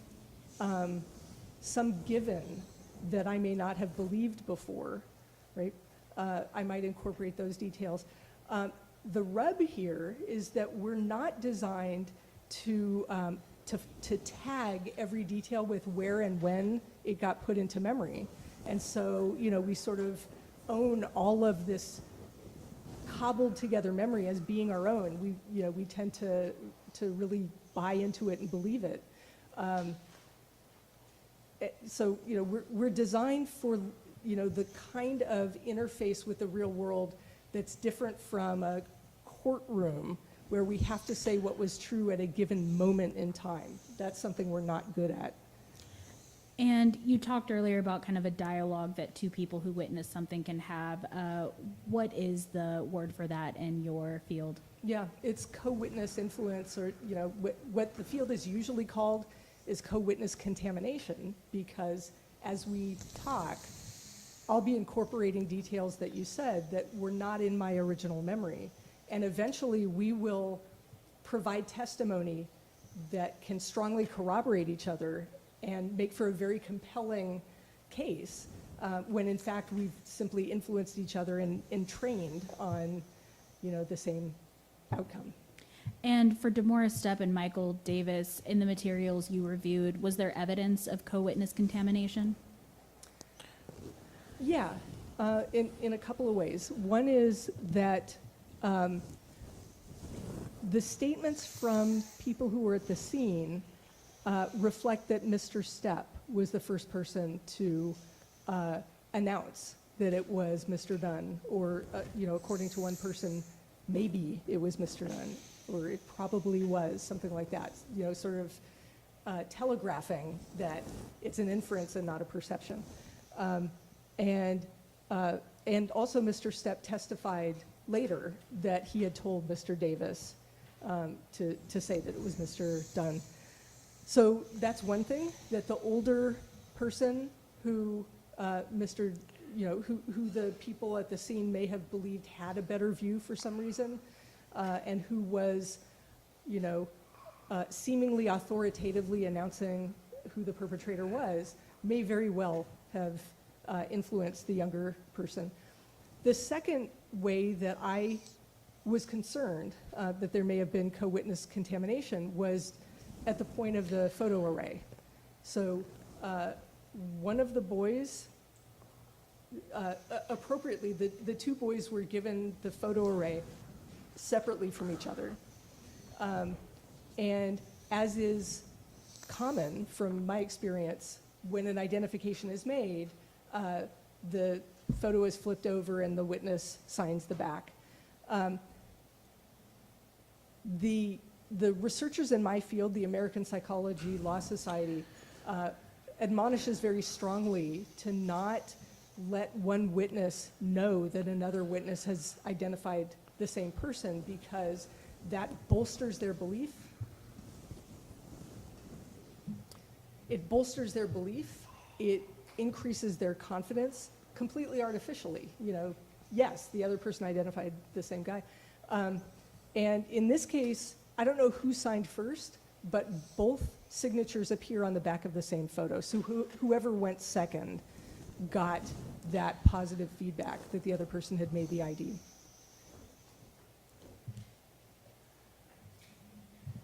Dr. Franklin, I am now showing you Exhibit 6. Do you recognize this photograph? Yeah, that's Mr. Dunn's mugshots. And is this part of the photo lineup that Michael Davis and Demora Stepp were shown according to your review of the record? Yes. Each was shown a photo array consisting of 4 different people, one of whom was Mr. Dunn. Turning to page 6 of Exhibit 6, and apologies, Your Honor, Exhibit 6 has already been admitted. Is this the back of the photograph that you just referenced?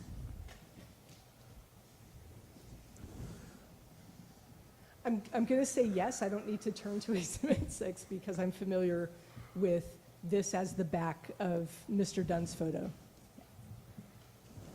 So, Dr. Franklin, now that we're talking about the photo lineup, and you mentioned some of the best practices by your organization, what are some other best practices that your organization recommends? Yeah, there have been 2 white papers released by the American Psychology Law Society. I'll refer to it as APLS, but it's the American Psychology Law Society. 2 white papers which are published in order to provide recommendations to law enforcement about ways that contamination of witness evidence can be reduced. The first was published in 1998, so that's 7 years after Mr. Dunn's trial. The second was published in 2020. And there are several recommendations. For example, in an ID procedure, the person, not just the person who's administering the ID procedure, but any person in the room with the witness should not know who the suspect is. And this follows from a large literature showing the incredibly easy ways, even with very subtle actions, that witnesses can be influenced during an ID procedure. To make an ID when maybe they wouldn't have otherwise, to identify the suspect in particular, to steer away from a filler in the array that they may have actually been favoring before the what's called non-blind officer exhibited some behavior that would change their mind. So blind procedures, right? Again, not knowing who the suspect is. Appropriately selected fillers. So here we have Mr. Dunn and 3 other people in the photo array. What it means for them to be appropriately selected, they're there to draw spurious responses away from a suspect, so that we're not guaranteed that everybody's just going to go ahead and say yes, that's the guy. So we surround the suspect with other people, but the caveat here is that they should be selected so that the suspect doesn't stand out in any way as the clear, best candidate.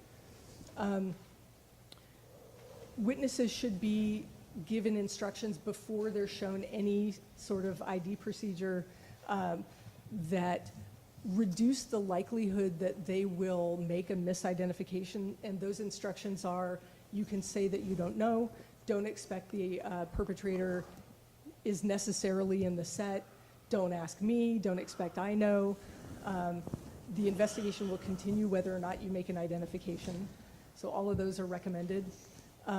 And a confident statement should be elicited immediately in an unbiased way, in the witness's own words, and memorialized immediately.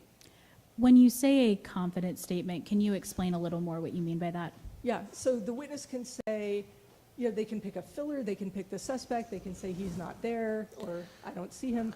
And what the confident statement is, as simple as how confident are you in the response that you just gave. And that response, again, should be memorialized in the record immediately The reason for this, a couple of reasons. One is that under circumstances where an ID procedure is conducted appropriately, which is actually a rarity in real-world criminal situations where we have pristine circumstances where there's no biasing factors present. Under those circumstances, a highly confident identification in the first ID procedure is actually a reflection of a high likelihood of accuracy. So, you know, that's a good thing to find if, you know, if we have a guilty suspect, everything's been done appropriately, and a witness declares confidence in an ID. Other sorts of responses that a witness might give are also diagnostic of, you know, unreliability, or, you know, we can see how the confidence evolves over time. So that information is actually very helpful for evaluating reliability. It's also really important to sort of lock in what the witness says at the beginning, because we tend to see witness confidence continue to inflate over time, simply as a result of their exposure to the suspect and to interacting with police and getting feedback, and then it stays confident going forward. So we expect witnesses for the rest of time to keep asserting, yes, it was him, and I'm perfectly confident. So those are the recommendations from the 1998 paper. The 2020 paper added a few more. So for example, never subject a witness to more than one ID procedure involving any given suspect. If you do a photo array, that's it. Don't also do a lineup. You know, the in-court identification, there's a whole set of issues with that, because that's a highly suggestive single-person presentation. But it also follows from a previous identification typically, and so the APLS considers that non-diagnostic. You know, it's that first ID procedure that matters most. Fillers, not only should they be appropriately selected, but there should be at least 5 of them to appropriately protect a suspect from a spurious identification. And I'll just say one more thing, which is the recommendation of the initial interview being complete, right? Before the witness is exposed to any photo of the suspect, you know, the first thing you want to do is sort of the equivalent of bagging the evidence. You know, with a fingerprint, you sort of, you know, put, I don't know, cellophane around it, I'm not sure, but you know, you lock in the best information that you can gather in totality. You know, you get you get a full description, for example, of the person that the witness saw, and you videotape the entirety of that interaction. And Dr. Franklin, I think you might have touched on it a little bit, but as part of these best practices, are officers supposed to get a description of how are officers supposed to go about selecting the fillers? How do they decide which fillers to use? The appropriate way to select fillers is to match the witness's description of the features of the perpetrator as closely as possible, while also not making the suspect stand out in any way. But you know, the best way to make sure the suspect doesn't stand out as the clear best match is to know what features you're looking for when you're picking your fillers. So that comes from a description. And Dr. Franklin, how did the procedures in this case align with the best practices that you just laid out? Well, the photo arrays for both boys and the lineup, there was only one lineup conducted. It was for Mr. Stepp. Both of those were conducted by non-blind officers who knew who the suspect was. Both the photo array that was given to both boys and also the live lineup had only 3 fillers. And I saw no record of any description by either of the young boys of what the perpetrator looked like. So it's unclear to me whether Mr. Dunn may have been the best match to some feature that the boys associated with that name. Whether or not they actually really knew well what Mr. Dunn looked like. Dr. Franklin, I just have a few final wrap-up questions. Sure.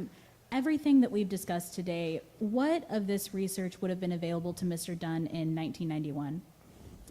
In 1991, this field was in its relative infancy. So, looking back through the entirety of the 1980s, fewer than 60 research articles on any form of eyewitness memory, including identification. Fewer than 60 were published in that entire decade.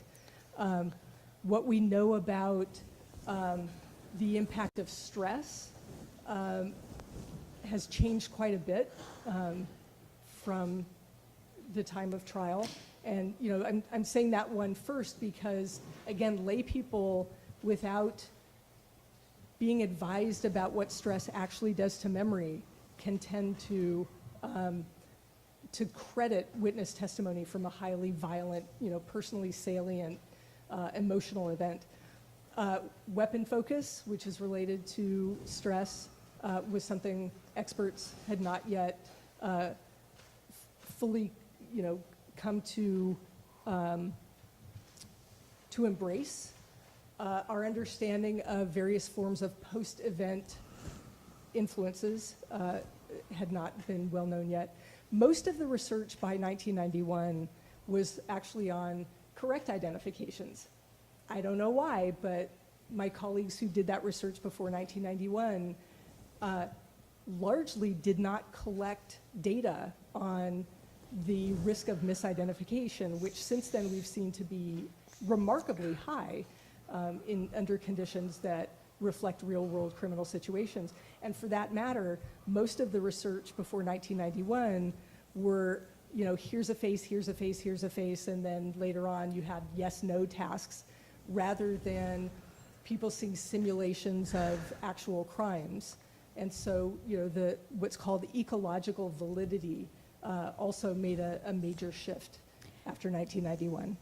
And Dr. Franklin, you mentioned as part of your review, you reviewed the recantations of DeMaurice Stepp and Michael Davis. Is that correct? Yes. Taking away those recantations as if you had not seen them in your review, would those affect your opinions at all? Certainly not my opinions about eyewitness reliability. The statements made by them 2005 and beyond were where most of the statements that reflected pressure that they perceived to make identifications, the pushback that police gave when Mr. Stepp attempted to retract his identification in the moment in the 1990s. And Mr. Davis's description of being shown photos of the victim and having a call from the victim's mother and feeling pressure from those, feeling pressure because he was bought a plane ticket from California to come back and testify, and feeling the need then to be compliant. All that came afterwards. There was, despite all that, there was some information about incentivization of Mr. Stepp to testify against Mr. Dunn in the trial transcript, where it was raised that he expected a deal in an ongoing case of his own where he was looking at 30 years as a high end of his sentence. But setting aside the new issues around feeling pressured, no, absolutely not. I was relying on the statements made in 1990 and 1991 to draw my conclusion that this is a highly unreliable pair of IDs. Thank you, Dr. Franklin. I have no further questions. Thank you, Ms. Moore. Ms. Eastup, do you have questions for this witness? I do, Judge. Oh, you might.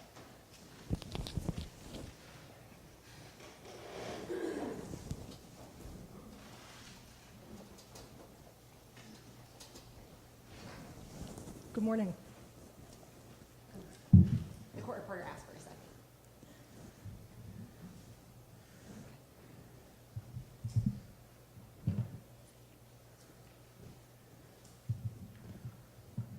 Okay. Good morning, Dr. Franklin. Good morning.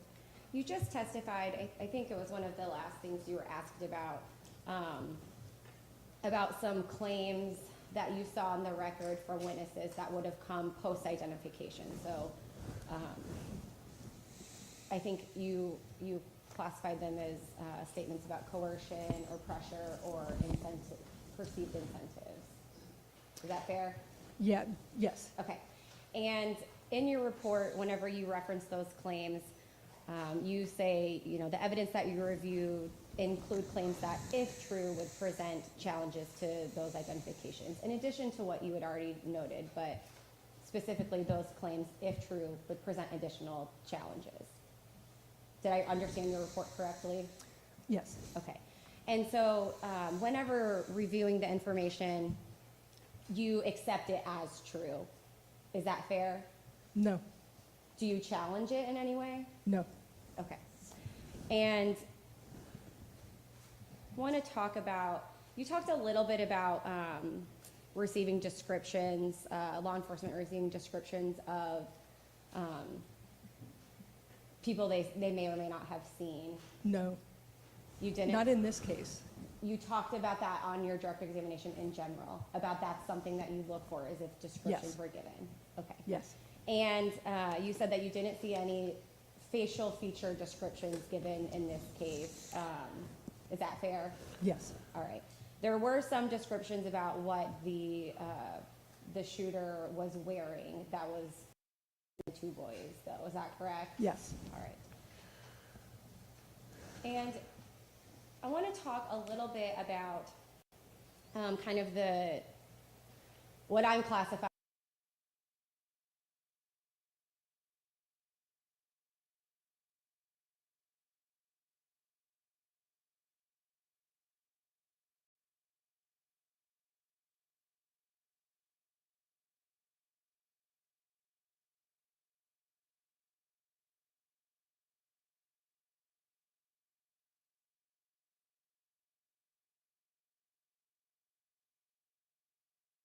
Play like lighting and distance, opportunity to Yes. see.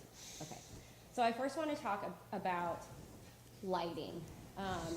And so, Dr. Franklin, you and I met very briefly in court yesterday as we were concluding for the day, correct? Yes. Okay, and so it's my understanding that you were in court.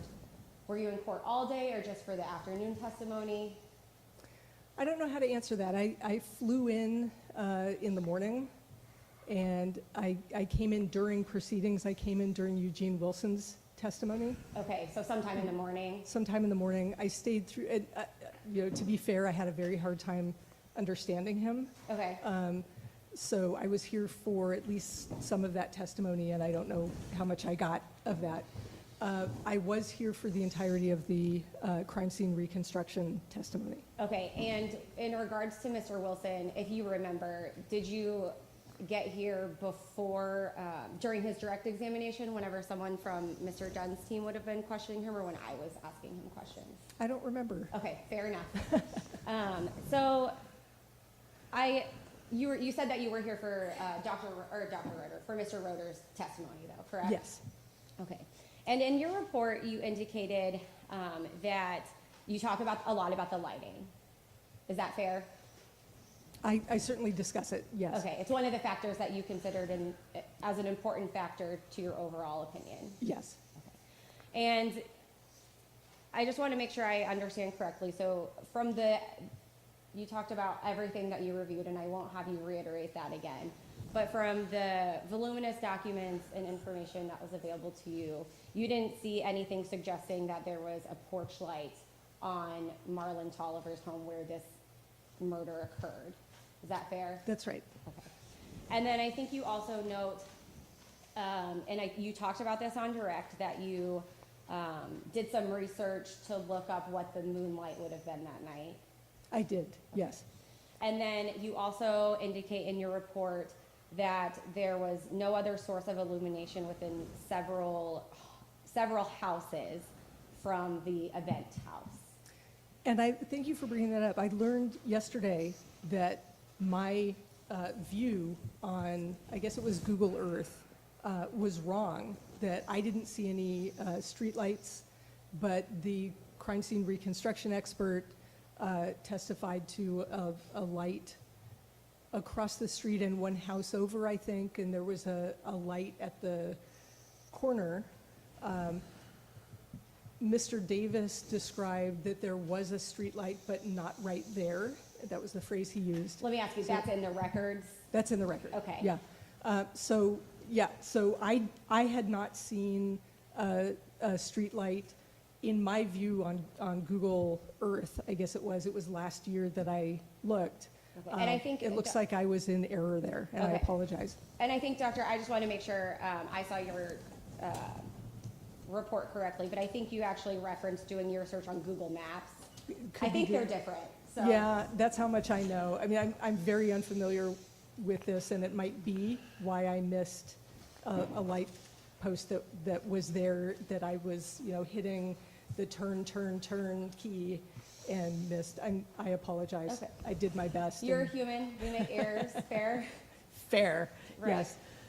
So, and I don't know, you may not have been here at this time, but, this exhibit isn't displayed right now, but were you in court whenever Mr. Eugene Wilson also marked on the map where those two light sources that you heard testimony about from Dr. Roeder, or from Mr. Roeder yesterday? Were you here when he marks those on that exhibit? I was here for markings of exhibits. I couldn't, given where people in the audience are sitting, I wasn't able to see anything about where markings were made. Okay, could I ask if that exhibit could be shown to this witness? Do you guys have that available, the demonstrative?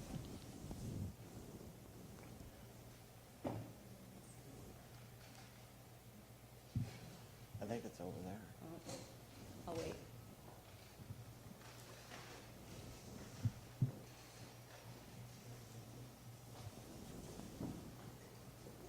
And I don't need the stand.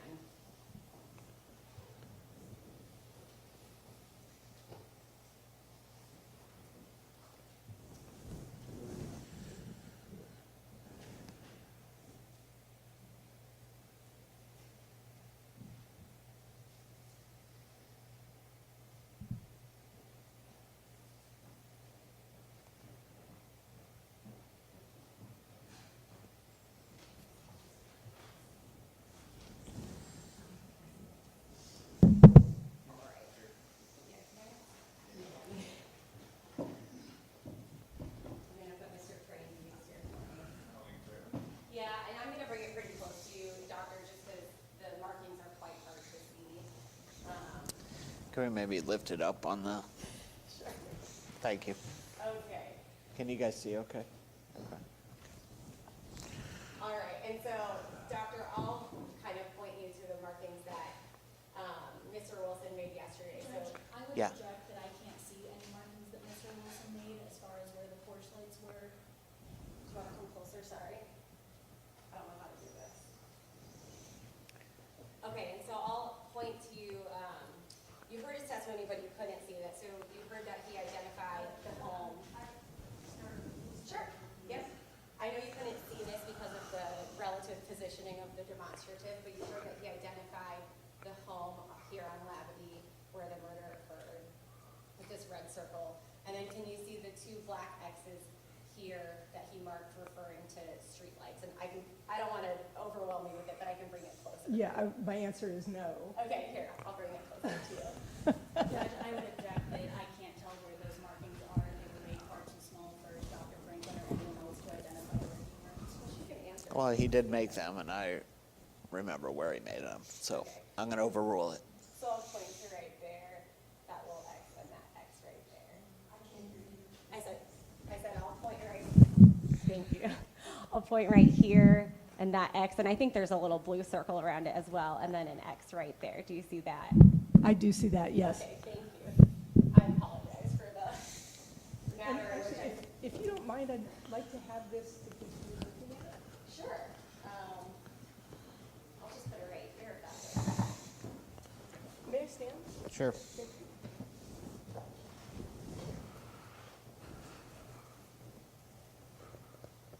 Oh, I'm sorry, I thought you wanted to look at it throughout your testimony. Yeah, I might want to. Okay. So where,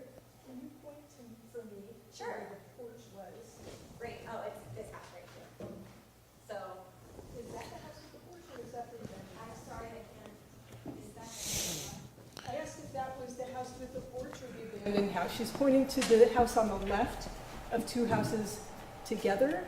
Sure. All I can represent to you, Dr. Franklin, is that yesterday during his testimony, this is the house that Mr. Wilson identified as his friend Marlon Tolliver's home.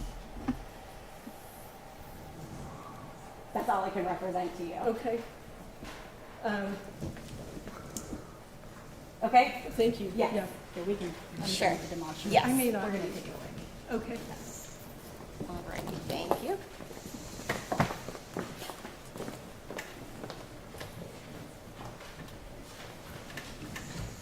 All right, and so Dr. Franklin, my question in regards to that demonstrative that we just looked at is your testimony and what you put in your report is you did not see those two streetlights whenever you were doing your kind of canvas of the area.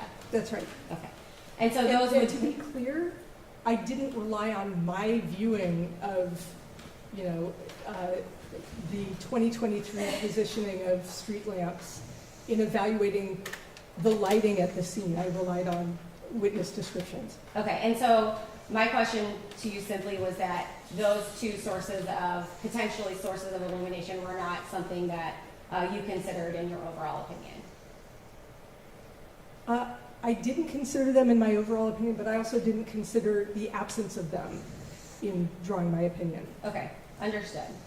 And isn't, so kind of still in this first category of factors affecting the encoding of an event or the real-time experience. And you testified that there were maybe some differing statements about distance.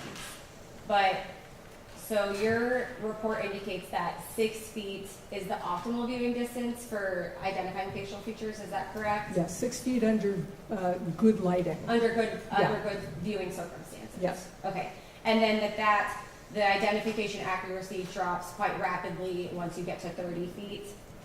Under good lighting.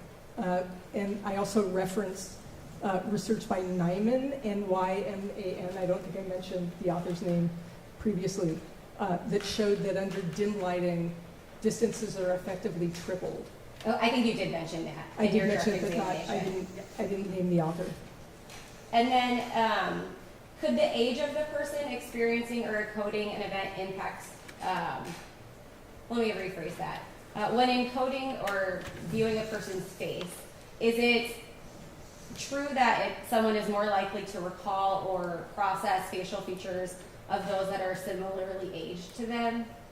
There's a small research literature on this, but when we're talking about similarly aged, that research tends to compare, for example, young adults to elderly adults, not small differences between teens. Okay, so does that also compare, you know, young adults to elderly people? Like, are there more gaps than just different aged adults? Does that make, that question might have not made any sense? I couldn't follow you. Sure.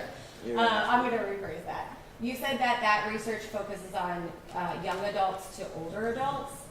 Yeah, typically. And Okay. again, it's a small research literature. Okay. And so what about, I guess I'm not understanding, if it's similarly aged, is there a range of what is considered similarly aged as far as years go? Yeah, I mean, if there were a bigger literature here, I'd be able to tell you more about what the findings show.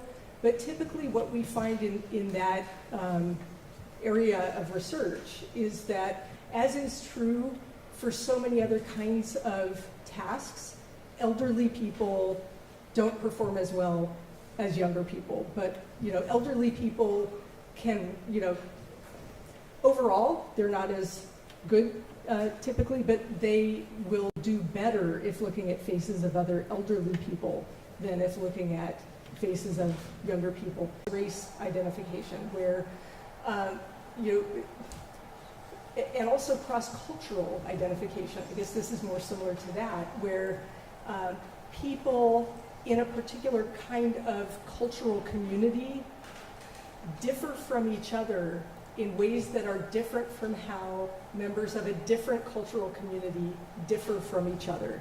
And you learn those nuances well for your own community. So that's why we see the cross-race impairment, particularly for older adults. I don't see that it applies here. Okay, but just to make sure I understand your testimony, so the differing in ages is somewhat similar or comparable to cross-race identification because of what someone may be encoding, because what they're used to seeing or what they're familiar with. Objection, compound. Can you re-ask the question? Sure. So you compared the kind of differing ages to cross-racial identification. And my understanding, and correct me if I'm wrong, is that that's because the identification or what someone is processing is different than what they're familiar with. To some degree, yeah. I mean, it's a perceptual expertise that you develop over time.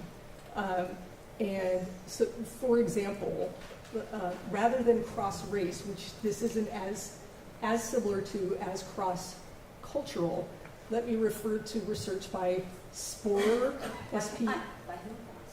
Sporer, S-P-O-R-E-R, and Horry, H-O-R-R-Y, where white people from Turkey and white people from Germany viewed members of, all strangers, but members of each other's culture and members of their own culture. Again, everybody's a stranger, but you learn the dress patterns and the hairstyles and the kinds of ways that members of your own community, you learn the range. You learn, the kinds of specific features that tend to matter more within your community. You develop that perceptual expertise that you may not have so much for the other community. Again, I don't see it mapping at all onto the current case.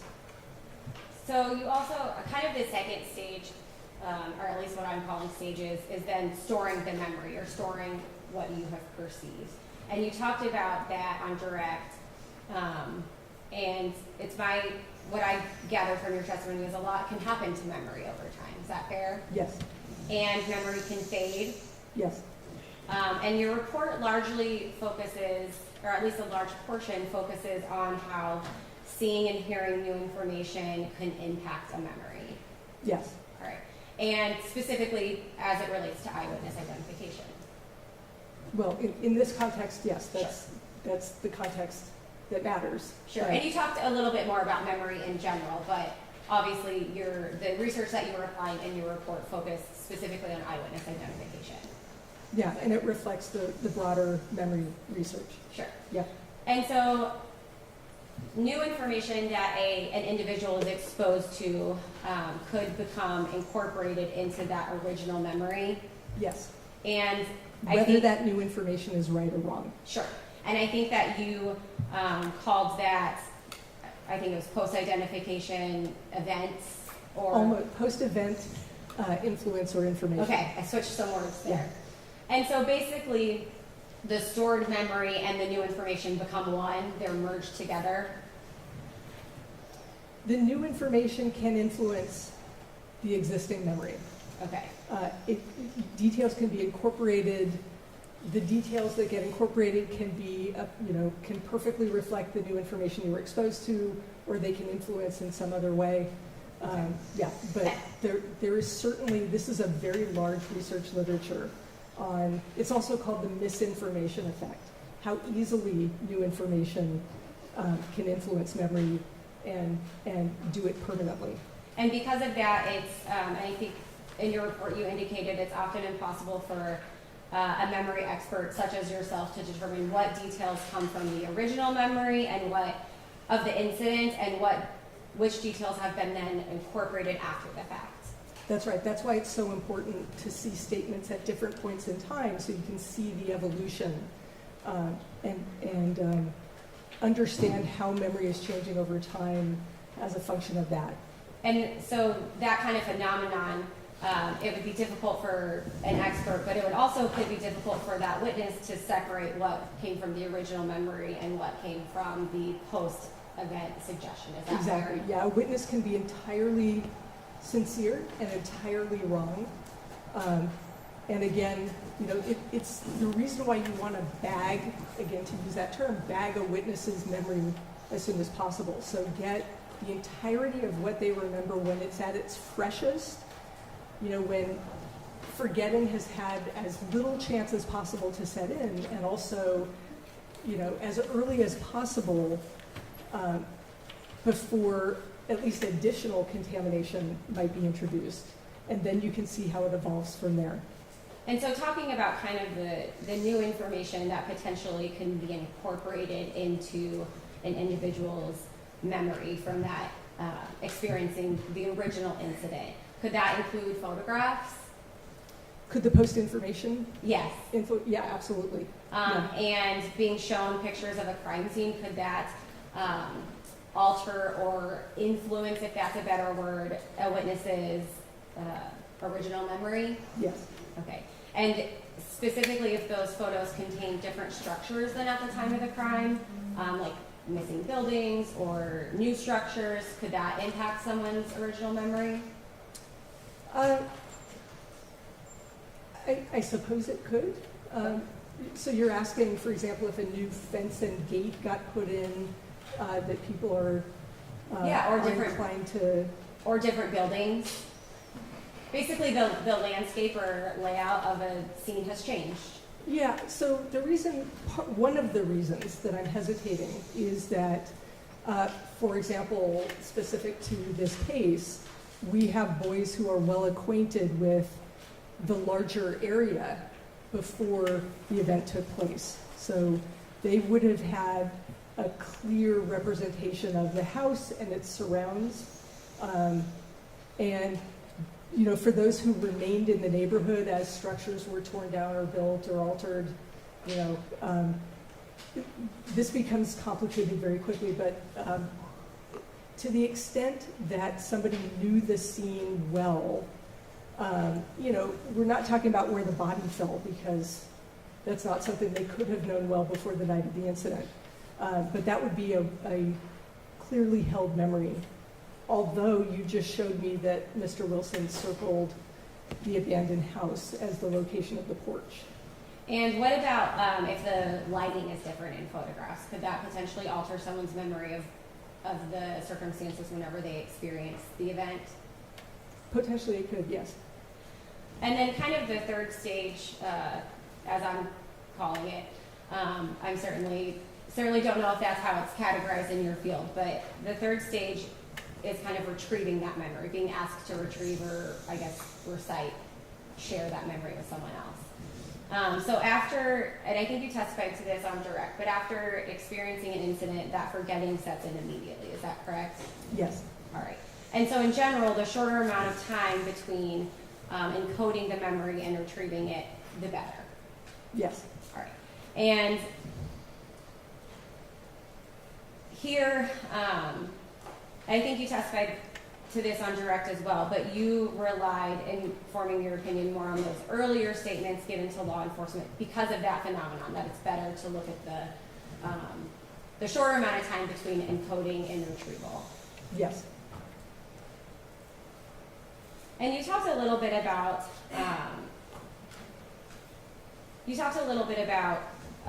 stranger versus familiar face identification. I think you called that kind of a spectrum.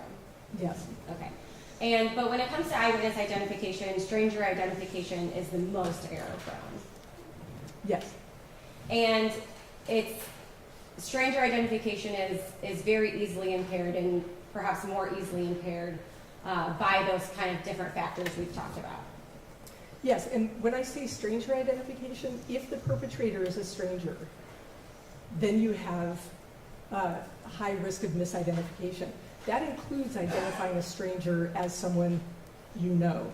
And in fact, in the DNA exoneration cases, 15% of the misidentifications had involved people with whom there had been established familiarity between the people making the misidentification and the innocent exonerated. And so there's a clear contrast between encoding or perceiving a stranger's face versus a face that someone is familiar with. Yeah, given that you meet that bar that the scientists use for what truly familiar is, yeah. Sure, but you said there's sorry. Truly what? Truly familiar. But you Yeah, said that's, sorry. Truly familiar faces tend to be accurately identified under sufficient perceptual circumstances. Okay. There's that as well playing into this situation. There's none. There's that as well playing into that situation. And so, stranger to well-known familiar face, again, we can't, there's a spectrum. There's a spectrum. All right.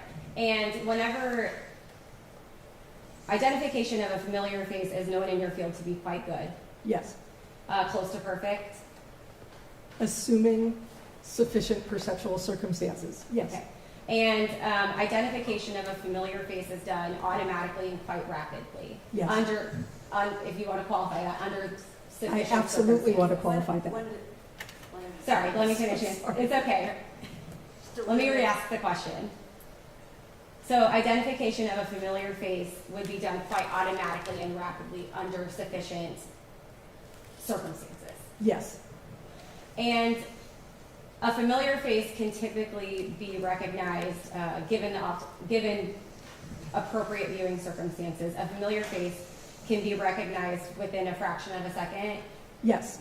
And you said appropriate viewing circumstances, sufficient viewing circumstances, sufficient lighting. You know, the witness at minimum needs to know what direction to look. And in the record, we see that Mr. Stepp initially said he didn't even know what direction to look in. You know, sufficient lighting, close enough distance so that a face can be discerned. And in sufficient detail, not just discerned as a And insufficient. detail. So sorry. It covers words. It's not. Okay. Thank you. Are you done with your answer? I don't know. I can't Okay, remember the I'll answer. ask a new question. How about that? Sounds good. All right, so you testified also about how sometimes partial disguise can impact, that's a factor. A partial disguise could be a factor in impacting the reliability of an eyewitness identification. Yes. Okay. And researchers have demonstrated that, I mentioned Kirstholt, they are not the only researchers who've shown that partial disguise, even for someone who's been known for 13 years, can lead to misidentification. If you're looking at a stranger, you can misperceive that stranger who's wearing a hoodie as being someone familiar, Thank you. I think some you did, specific person. Yes. you did talk about that research. Yeah. But whenever someone is processing the features of a familiar face, isn't it true that they focus more on the internal features of the face versus the external features like hair? Yes, and under the circumstance where they're looking at a stranger who they come to identify as a familiar person, that's not going to be the case. Okay, but it would be the case in the familiar face, that they would be processing the internal features. To the extent that they can see them well. So again, I point you toward Kirstholt, where under bad viewing circumstances, where only the internal facial features are available, we're getting high rates of mis-ID.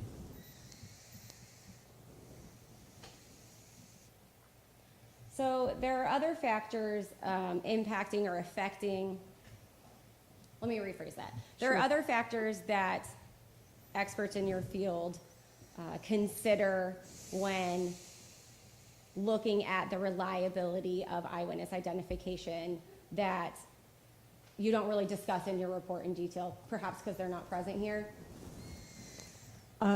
That's certainly true. I mean, we know of dozens and dozens of factors that impact eyewitness ID. Okay. And so starting with that best of circumstances finding, where in a perceptual matching task you're making 1/3 errors, I do look for the factors that seem to apply to a case so that we can, you know, sort of draw down from that best performance. Okay, and I want to talk about some of those other factors just Sure. briefly. Yeah. So really, I'm just going to go through them and ask you if that's a factor that is a factor looked at in your field. Sure. Okay? Yeah. Is a witness's eyesight something to consider? Yeah, I don't know specific research on, you know, different eyesight values and eyewitness ID, but I can tell you certainly it would affect the ability to perceive and identify someone. Okay, so that's a yes. That's a, Well, you asked me, is it studied in my field? is it considered? Is that a factor that would be considered by It experts could, in yeah. your field? Sure, yes. Okay.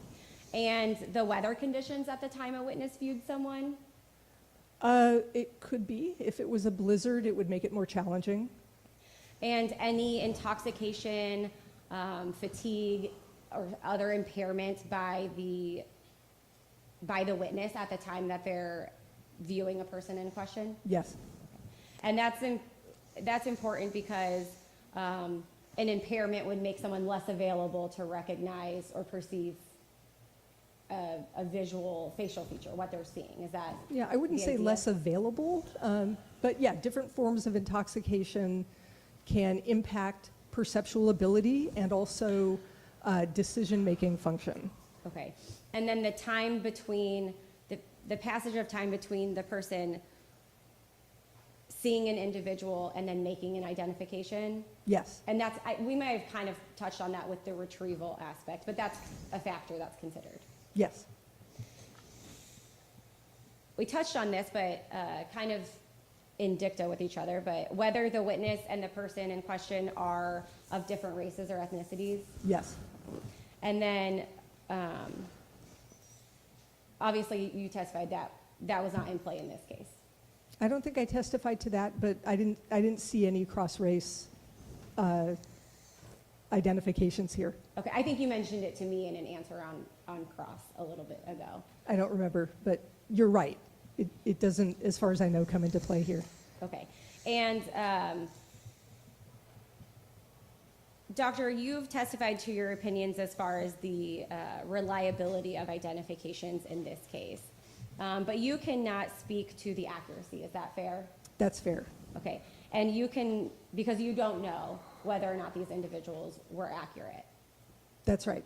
Okay. We can't know ground truth in real-world situations. Based on the evidence that I reviewed, I can't speak to the accuracy of the IDs. Okay. So you can't speak to whether or not Michael Davis was wrong in his identification. I can't speak to that. That's not my place as an eyewitness ID researcher. I can just speak to the quality of these identifications with regard to how predictive the IDs are of accuracy.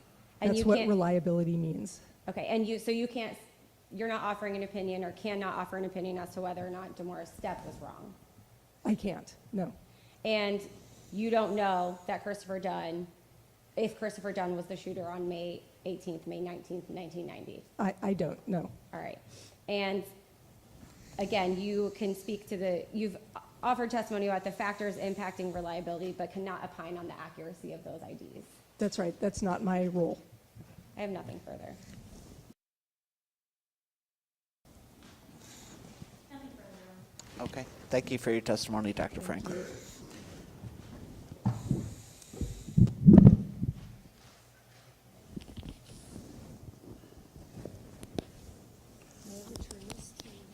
You may. Yeah, thanks. Should we do a sidebar real quick? I don't need you, Chris.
Okay, we're back on the record. Mr. Shaw? Yes, Your Honor. The Circuit Attorney Judge. Okay. So that's a good breaking point for us. At this time, we'll go to lunch, and I think we'll resume at 1:15. Okay, so we're adjourned till then.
Okay, we'll go back on the record, and we are talking about some things at side. Really, I just did the sidebar to talk about logistics, but we got into some other things. So, and I don't think there's any reason that we should talk about them at sidebar since there's no jury here. So I think we can just talk about them now.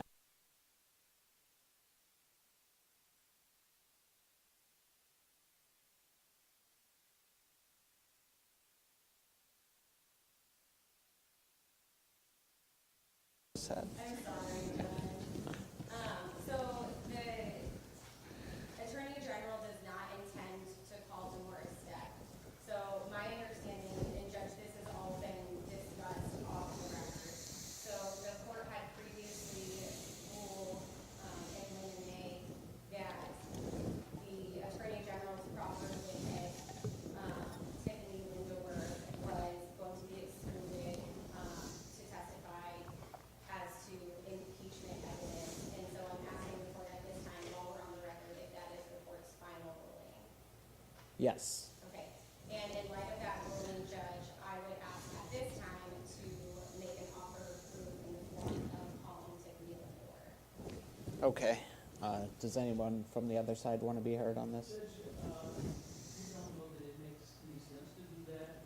In fact, they intend to do it for some purposes. First of all, it's our position, Your Honor, that they have no right to appeal here. But to be clear, we're perfectly fine if the court would simply be provided with a copy of Ms. Lindewer's report. And I think that probably with Ms. Lindewer's report or her memo, and I think that probably contains the testimony that she might give. And that would be sufficient, I think, for the court to consider a full record in the matter. Okay. Is there a testimony or memo, Ms. Eastep? Judge, just to respond to the first part of Judge Shaw's indication, I think that there is the right to appeal is a contested issue. That's for the court of appeals to decide. We are in disagreement as to whether or not we have a right to appeal. As far as making a record, I think that is best done by preserving the record so that the offer of proof is actually part of the record. So I prefer to call that witness. She did complete a memorandum in regards to her the contents of the statements. However, I think there are just some circumstances of the conversation where I would probably offer additional information beyond just what the witness said. Nothing extreme, but just, her position, who she is, how she related that to the witness. Well, I mean, I want to recap this a little bit.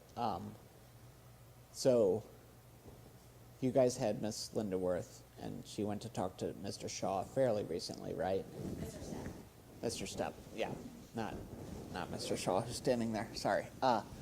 Fairly recently, and that was not disclosed to the other side, and we did some legal jousting about that. But ultimately, what I said was that I am going to exclude her, and instead, what I would do, because I thought live testimony would be preferable, was bring Demore Stepp here, which I did, and he is here down the hall, and is available to testify to anything he would have talked to Ms. Lindeworth about. You guys writted me to the Court of Appeals and to the Supreme Court on that, which both denied the writ, and so that ruling stands. Not that they issued an opinion or anything, of course, but and I think I'm still going to deny the. Well, I am going to still deny the motion in limine, or exclude her according to the motion in limine. The question in my head is, A, is there any harm in doing the offer of proof? I don't know, maybe. B, do you guys have a right to appeal? My reading of the statute and the case law says no. I don't see anything in there. You guys aren't even a party technically, so I don't really know the purposes for the offer of proof, frankly. I think you guys think you have a right to appeal.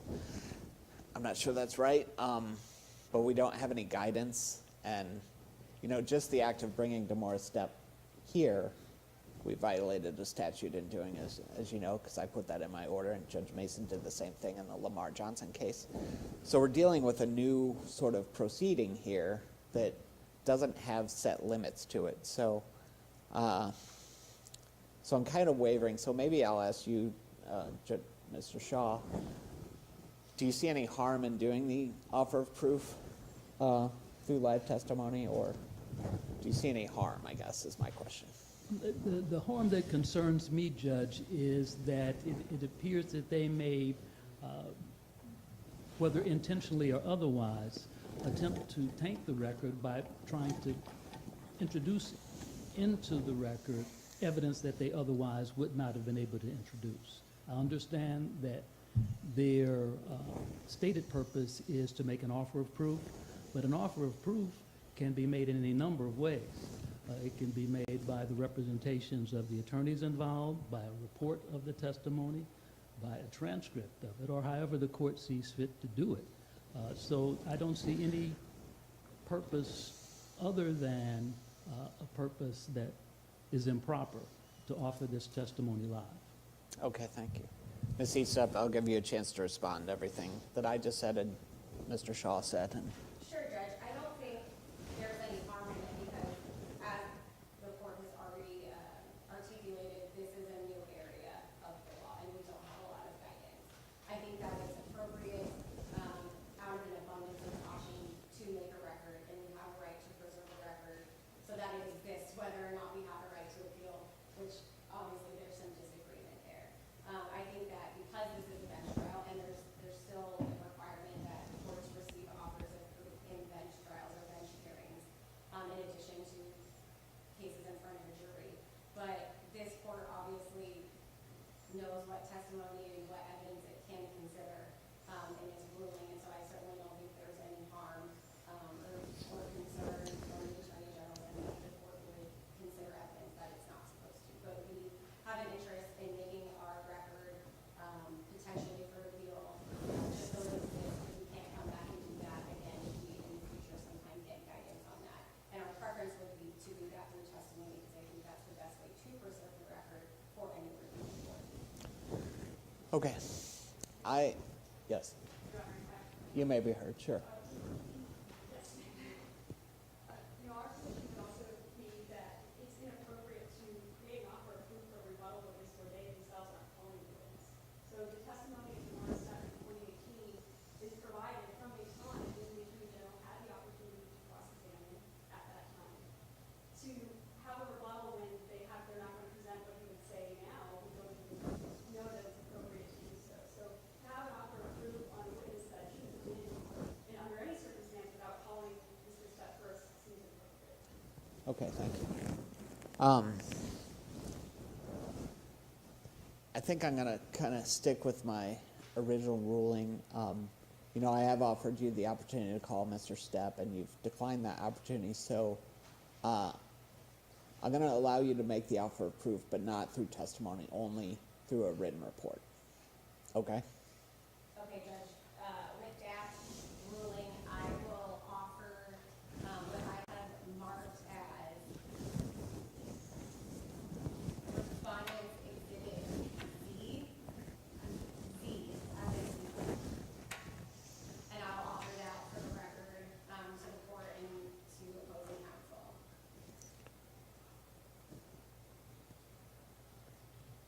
Oh, and Judge, in addition to this written memorandum, the only thing that's not contained in here that I would elicit from Ms. Linderworth if she testified is just what her position is within the office and what she presented to Demora Step about her position whenever she's sworn in, because that is not contained in the memo.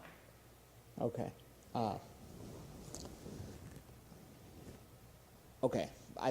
I think that's fine. We're just going to stick with the memo, though. Okay. And where might we have a copy of the memo? I am doing that now. Yep. Okay. Sorry, First Judge. Yes.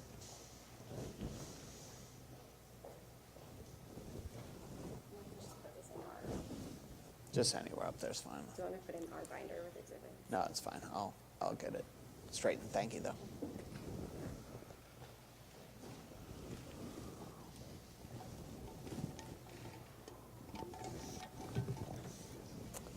Do you have other witnesses you'd like to call, Ms. Eastep? Yes, We're ready for them then, I think, unless there's anything else. Okay. Okay.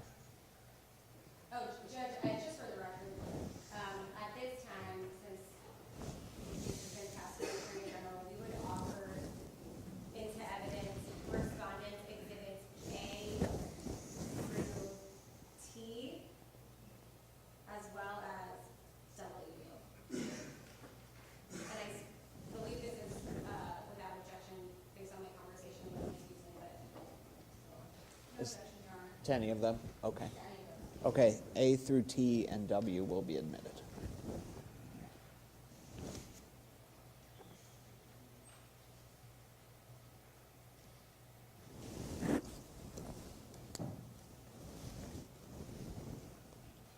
I'm ready for your first witness whenever you are. Thank you. The Attorney General calls Gary Stinum, and I'll just run on. Okay.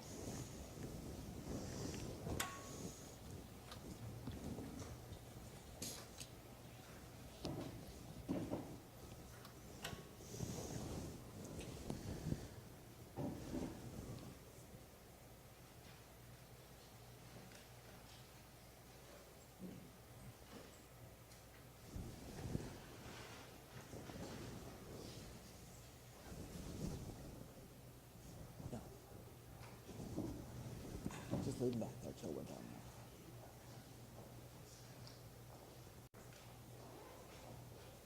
What you say?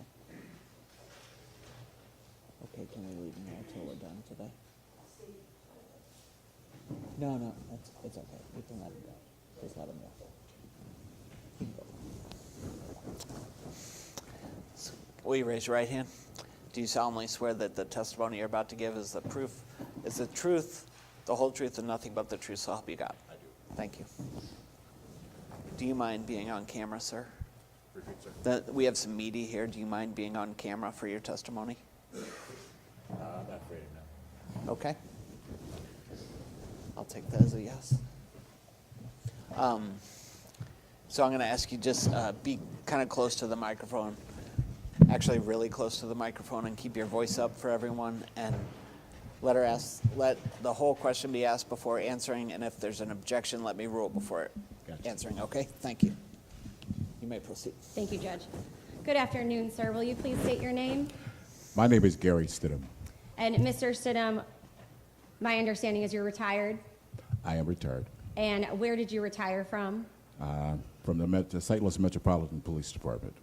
And whenever you retired from the St. Louis Metropolitan Police Department, how did you retire? What was your position, your last position with them? I retired June the 2nd, 2011, and I retired as a sergeant of police. And can you just briefly summarize your career with SLMPD for the court? 1978 through 1979, I was assigned to District 3.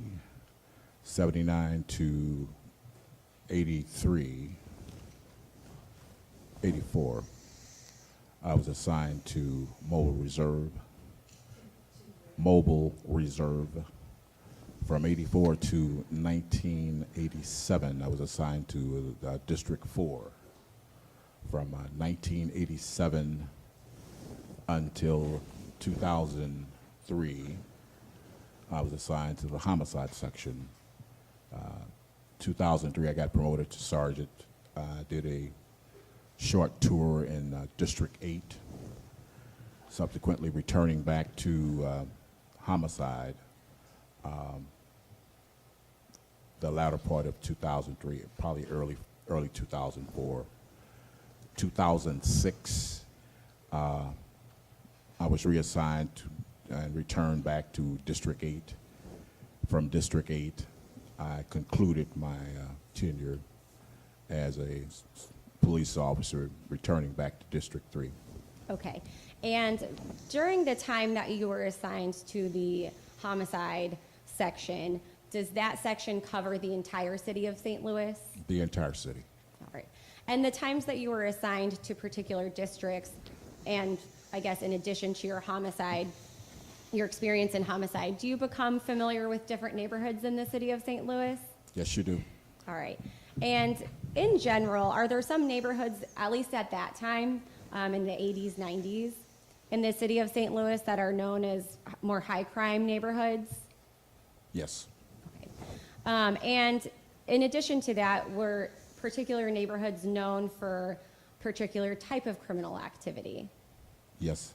All right. And so I want to direct your attention to the Wells Goodfellow neighborhood. Is that a neighborhood that you are or were familiar with? Very familiar with the Wells Goodfellow neighborhood. And it's my understanding that the districts have been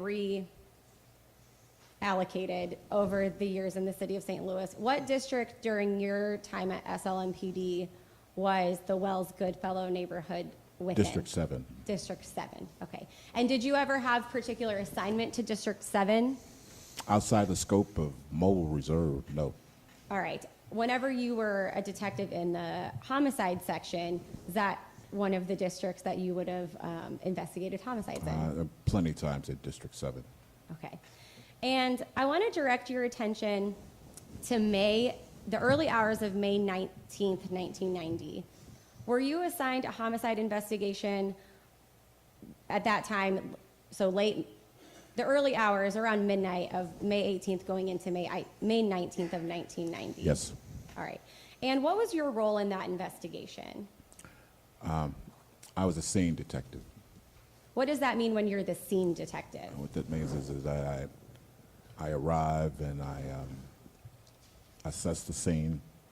If there's any items of evidentiary value, I will note that and pass that information on to the evidence technician.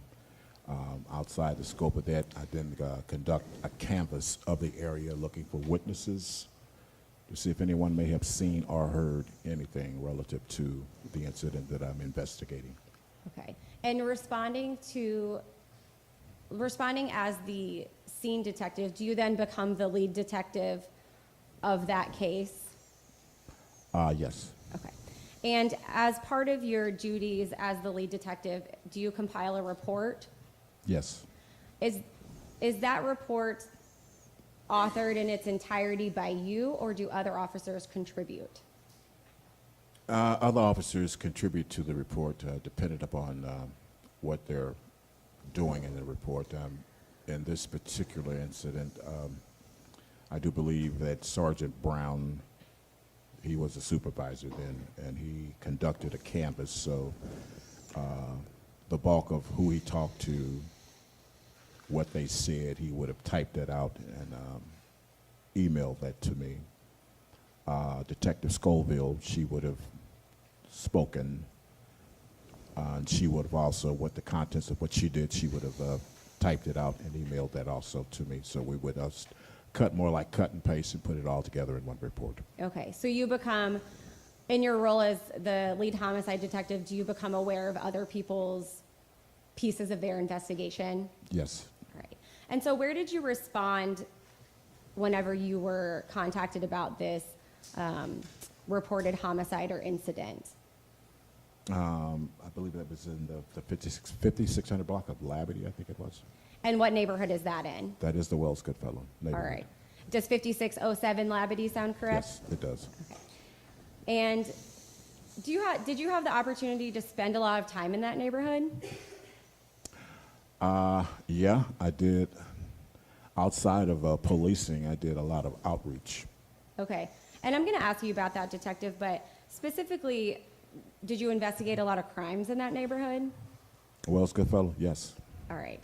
And whenever responding to that neighborhood that night, and I'm kind of going to walk through your investigation maybe a little bit out of order, but at some point in your investigation, whether it's the first thing you do or not, I think you just testified that that would involve some sort of canvass of the area for potential witnesses.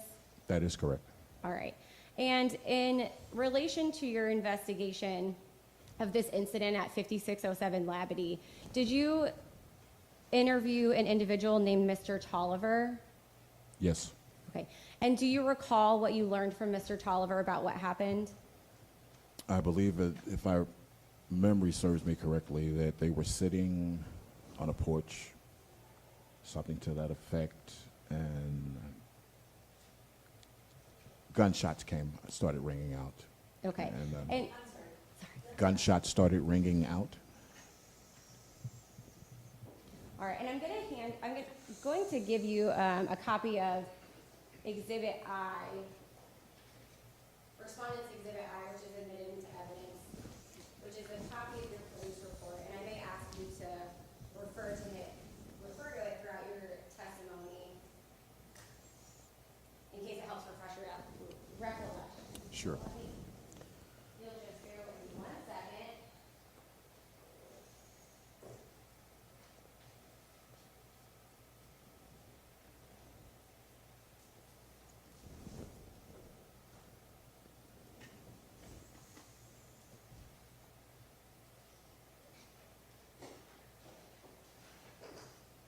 My apologies, Judge.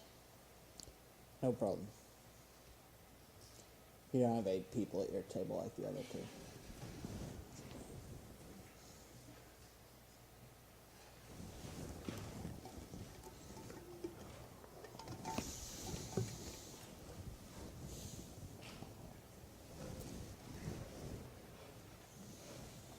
Jennifer? You may.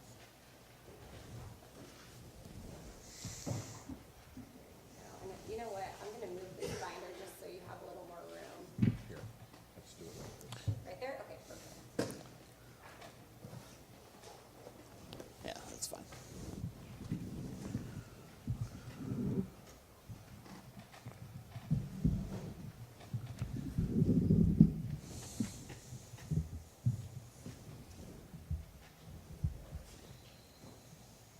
All right, and Detective Stinum, I'll ask you to refer to page 4 of the actual report, not the front pager. And let me know when you're there. Go ahead. And do you see in the portion of your report where it identifies that you spoke to an individual named Marvin Tolliver? Yes. Okay. And what did you learn from Mr. Tolliver about how he learned about the incident?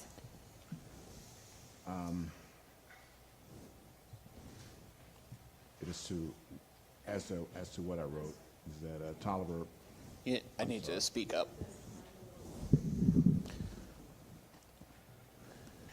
Tolliver had indicated that prior to the shooting that he, Gino, and I guess it's his diary, were walking east on Labadee in the 5500 block. Suddenly they heard about 5 gunshots. At that point he ran home. He observed the victim lying on the front lawn. And it was advised by Damaris that Christopher D., a.k.a. Trap, had done the shooting. Okay. And in addition to Mr. Tolliver telling you where he was when this happened and who Damaris indicated was shooting, did he also indicate to you anything about Christopher Dunn that the police would have considered as a potential motive for this shooting? And you can refer to your report. Well, it's something to the effect that Christopher Dunn was the indicated that Sir. he was a crip. Can you move the mic down a little? Because when you're looking at your report, there you go. I think that'll be better. Indicated that he was a crip. He had just gotten back from prison. And he indicated that he had known Christopher since grade school. All right. And then I'll direct your attention to the next page, page 5.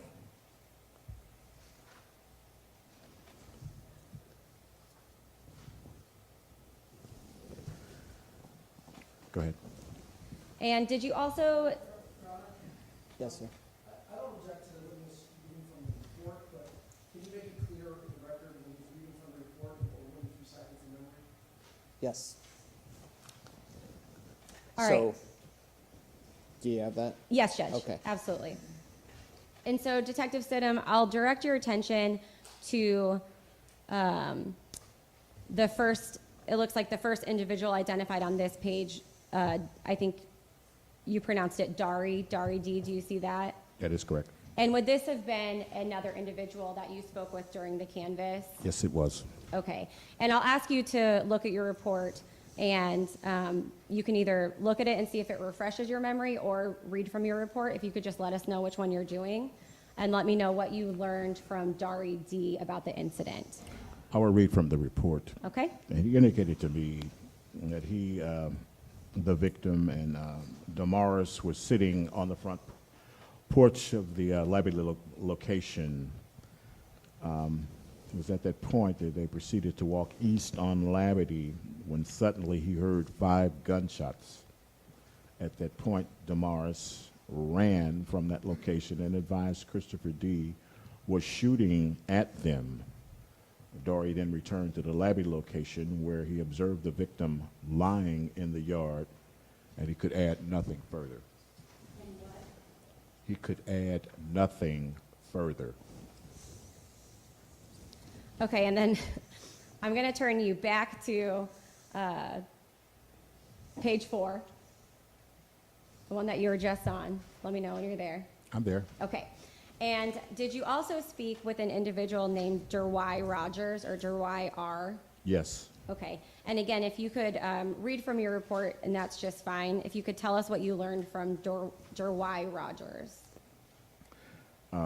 Reading from the report, he advised that he was at his residence with Michael, and Dari appeared and advised that his brother had been shot by Christopher D.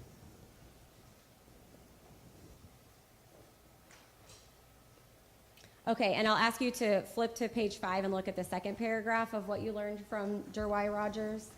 I think it's just at the top of the next page. I'm here.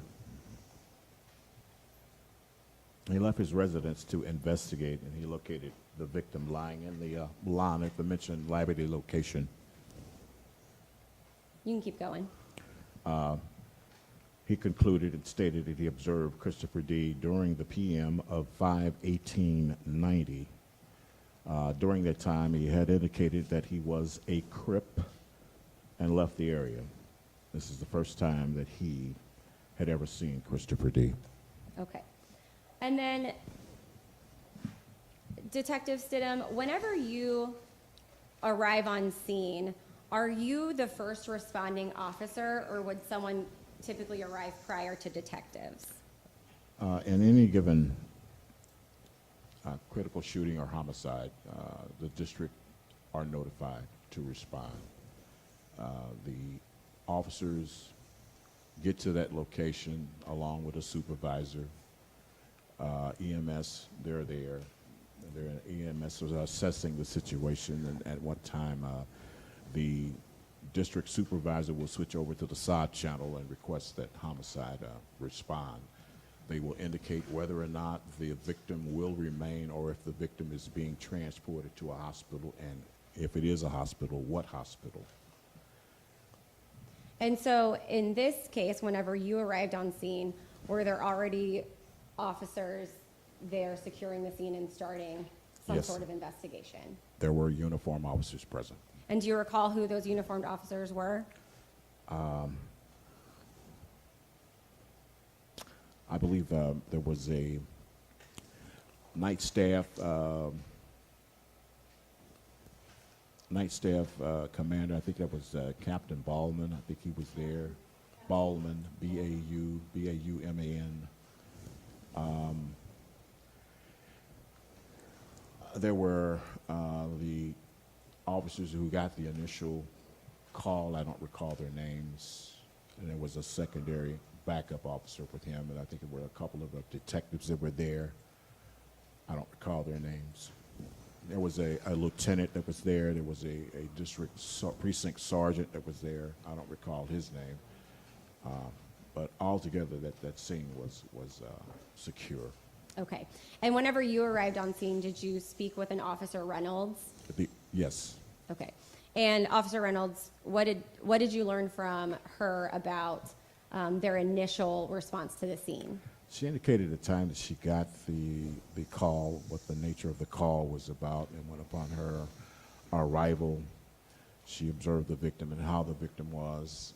I believe she spoke to the individuals that were present with the victim, held them until I got there. She then, after the victim was transported to the hospital, I do believe she placed a paper silhouette in the lawn. Okay, and you indicated that she spoke with two of the individuals that were with the victim and held them until you got there? Yes, And did she indicate to you that those individuals had identified who the shooter was to her when she arrived? yes. And who did they? Well, if I'll just ask you to look at page 1 of your report. It looks like it's the 5th paragraph down.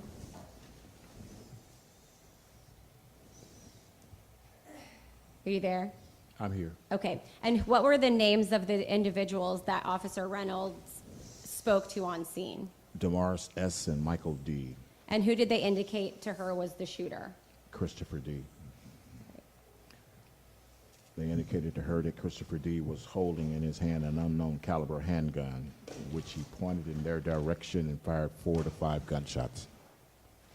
And so at this point, Detective, once you're on scene and you learn of these identifications, do you then choose to further interview these individuals? Those individuals both were taken to the homicide office. And was the homicide office located at police headquarters? Yeah, 1200 Clark. Okay. Was that police headquarters back? Yes, it was. I'm Back then? sorry. Okay. And do you remember how they got to police headquarters?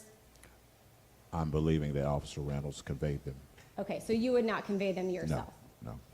And eventually, did you respond to police headquarters to conduct those interviews? Yes, the conclusion of the canvas. Say that one more time? The conclusion of the canvas. Okay, so you would have finished your scene canvas and then responded, and they're waiting for you there? Yes, Okay. And did you interview those individuals separately? definitely. Okay. And the first person that you interviewed, Damaris Stepp, did you learn how old he was? Yes, I believe he was 14. Okay. And what did he tell you he saw?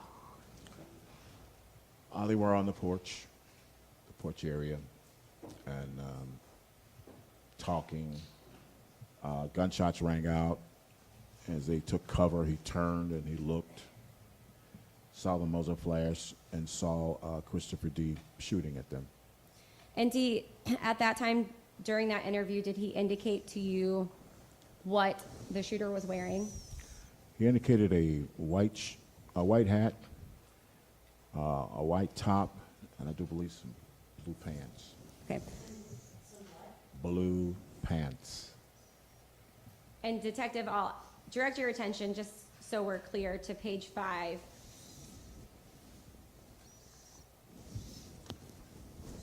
And it looks like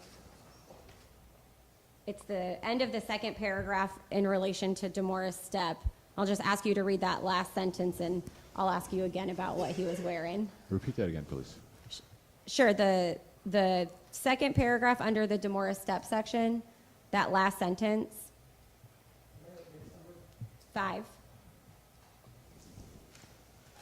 In the 5500 block of Labadie, he advised Dari D. and Marvin Tolliver of the incident, at which time they returned to the Labadie location and observed the victim lying in the yard. That's not what I'm looking at. I'm sorry. No, that's okay. So I'm just asking you to review this last sentence here.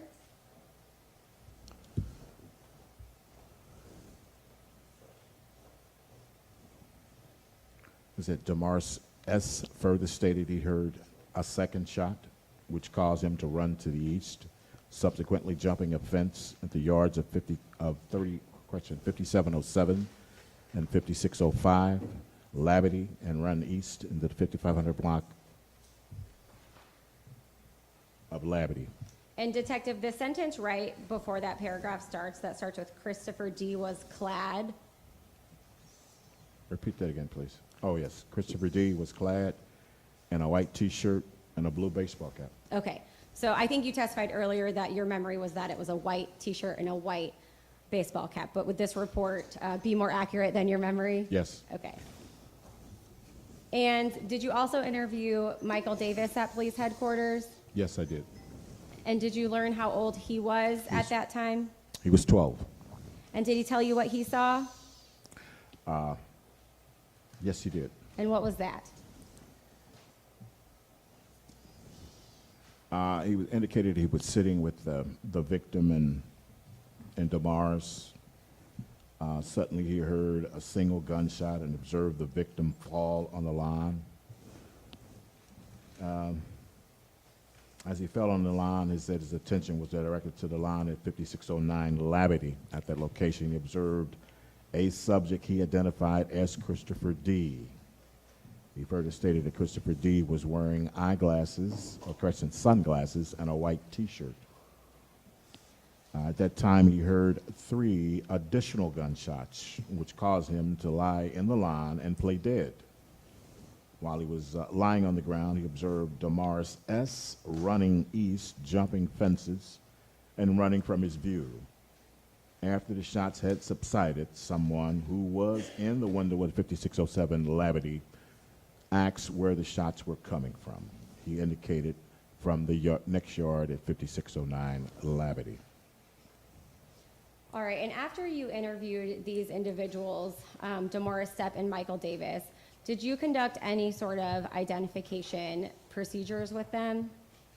Yeah, I went and did a profile on Christopher D. I was able to obtain an LID photograph. That LID photograph was placed among a photo spread of people with similar facial characteristics with Christopher. That photo lineup, it was shown separately to each of the young men there. So I'm going to ask a couple questions about that. You said that an LID, I think, profile was created. My understanding is those are automatic now. In 1990, was it done automatically? No, it wasn't. So who did it? I did it. Okay. And so how do you strike that? If you go to the system and try and pull up an individual, what do you do if there's more than one individual by the name in the system? If it's more than one individual by the name in the system, we make the verification as far as how old that individual is.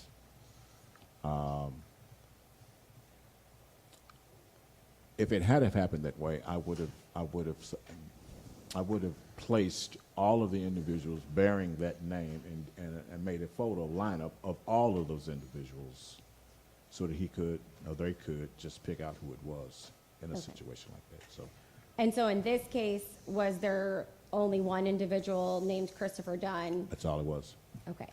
And so then you pick out individuals to include in that lineup or that photo array, is that correct? Yes, I do. And I'm going to show you Respondents Exhibit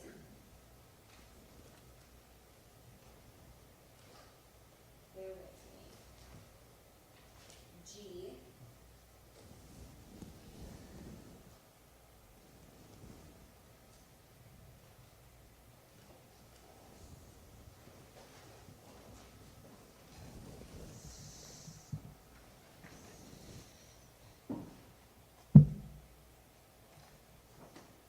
I'll have you flip through that. Does the other side have G? Yes. Okay.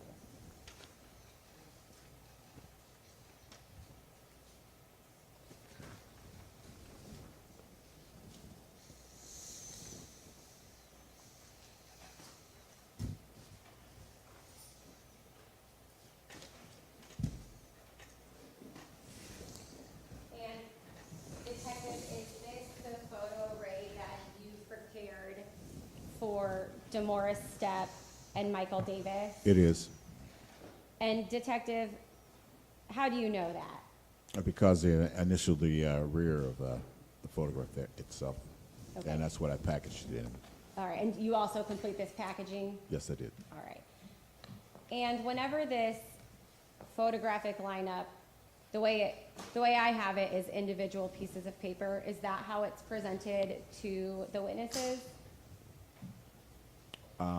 Yes. Okay, so one at a time? Yes. All right. And after you presented, or I guess during the presentation of these photo arrays to DeMorris Stepp and Michael Davis individually, who did they identify? They identified Michael Dunn. Christopher Dunn? Christopher Dunn. Okay.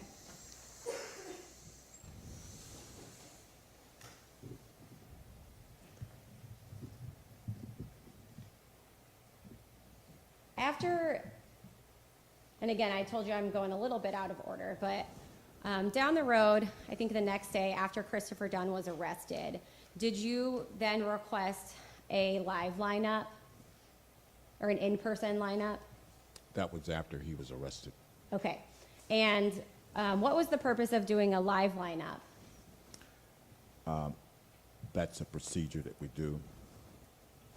We show a photograph, but we have to, once the individual is arrested, we place that individual into a live lineup. And in this case, did only DeMorris Stepp participate in the live lineup? Yes. Okay. And where do at least in 1990 at SLMPD, where do witnesses view the live lineup from? Second floor holdover of prisoner processing.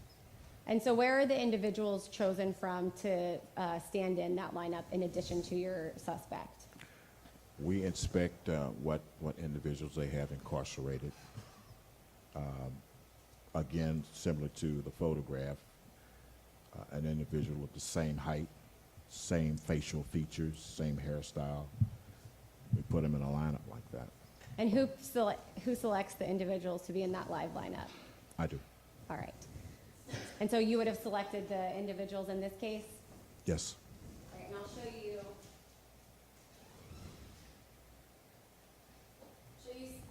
respondents exhibit H as well as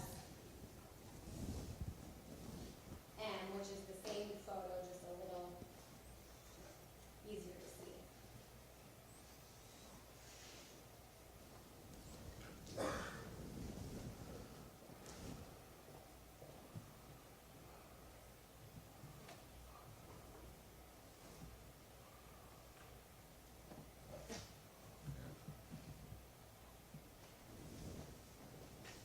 And Detective Stinum, does this appear to be a photograph of the lineup that you prepared for DeMorris Stepp in relation to suspect Christopher Dunn? That is.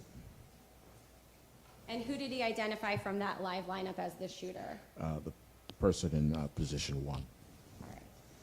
And Detective, to the best of your knowledge, are these photographs of the lineup, are those taken while the witness is viewing the lineup? No. What? Afterwards. Afterwards? Okay. So Detective, earlier you testified that you were pretty familiar with the Wells Goodfellow neighborhood. Is that due to your service as law enforcement? Before I got into law enforcement, I was in outreach. I worked for the Human Development Corporation. And my first start within outreach was in the area of Pruitt-Igoe. From Pruitt-Igoe, I moved out to the...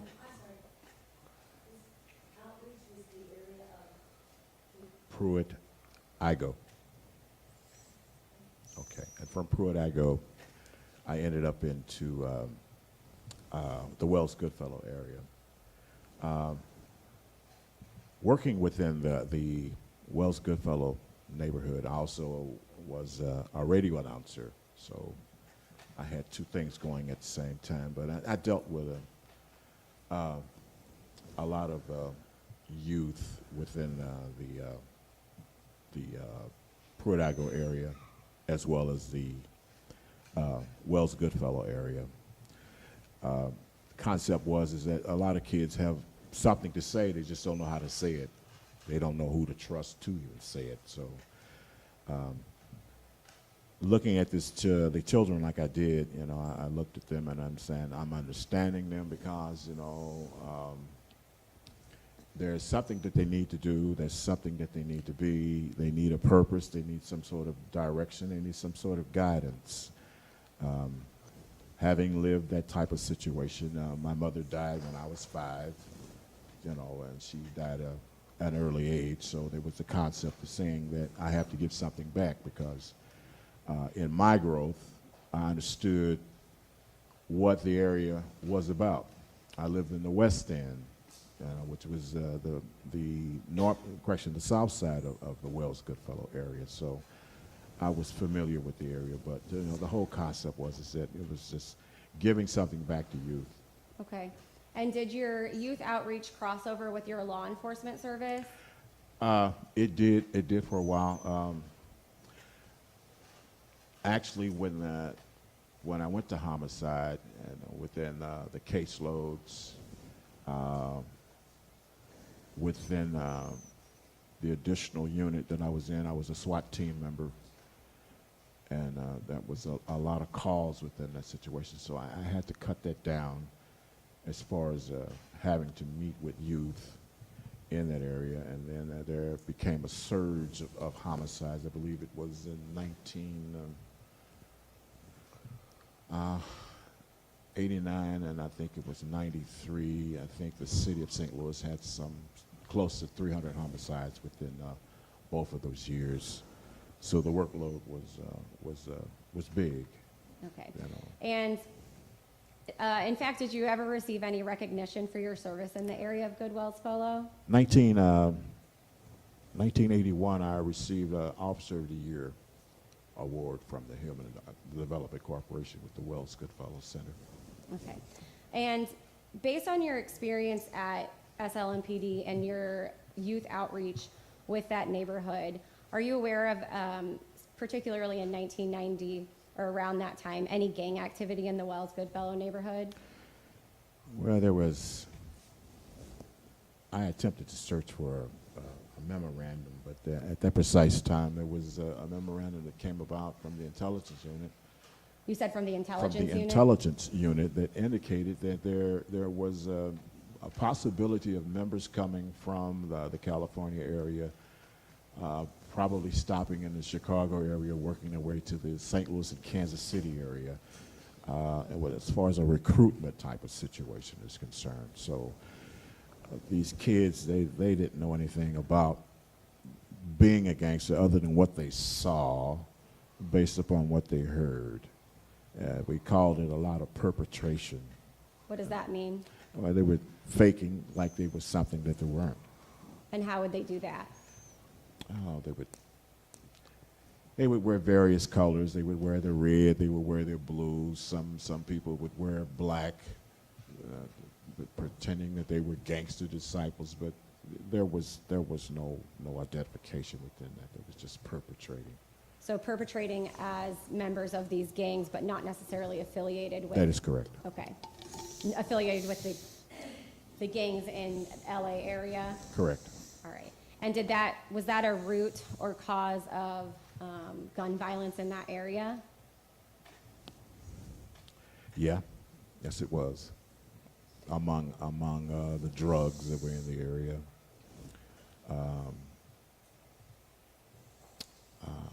Yeah, it was a lot of violence there. Okay.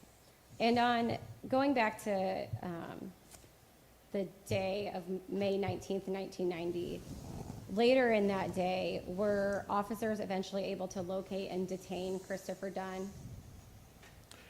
Yes, they did. And was that without incident? Short foot pursuit. Okay, so Right. some sort of evasion of arrest? Yes. And was he wearing a hat when he was arrested? I don't recall. Okay, I'll direct you to, if I can find it. Well, I'll direct you to, let me ask you this. If you seized clothing from, or items from Christopher Dunn whenever he was arrested or elsewhere, would that be listed in the property section of your report? Yes, it would. All right, that might be easier to look at.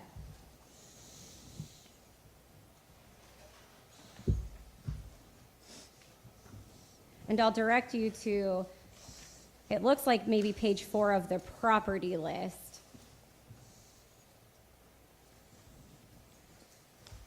And I can just come show you my copy. I have it.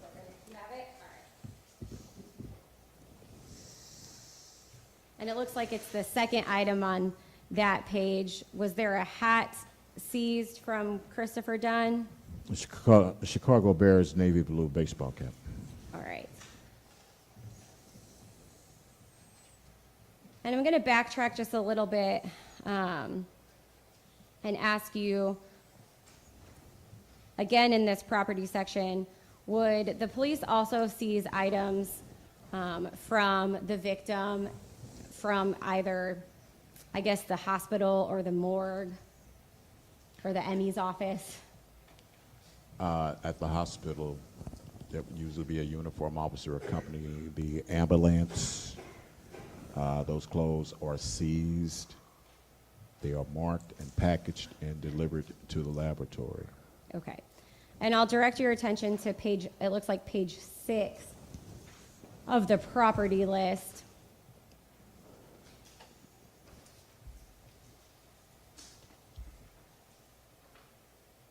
Go ahead. And that middle item, does that appear to be the list of clothing recovered from the victim, Rico R.?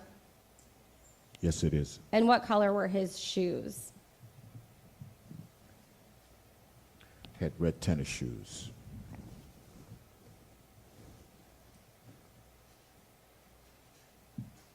Did you, after he was arrested, did you interview Christopher Dunn? Yes, I did. And did he refuse to have that interview be recorded? Yes, he did. If a suspect refuses to be recorded, do you oblige? There's nothing I can do except move on with the interview itself. Okay. And during that interview, were you attempting to determine where he placed himself at the time of the murder? Yes. And where did he place himself in his conversation with you? He indicated it earlier. He was with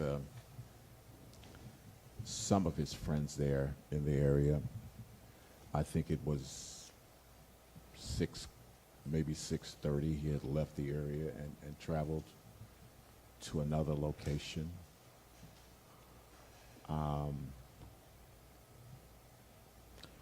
With some conversation about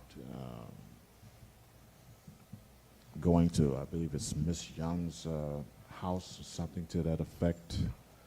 And she had discussed with him that she had heard that he was in trouble. She had heard that he was in trouble, and he indicated to her he didn't have anything to do with that. With that, I do believe that the police were coming to Mrs. Young's home. I think he went to the basement, subsequently leaving out the rear door of that location.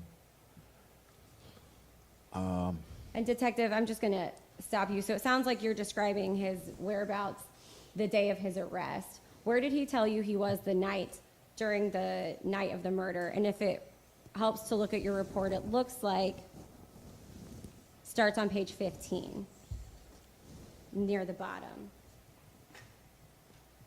6. Or really, Detective, I apologize. At the top of page 16, it looks like is when he gets to that night. Okay.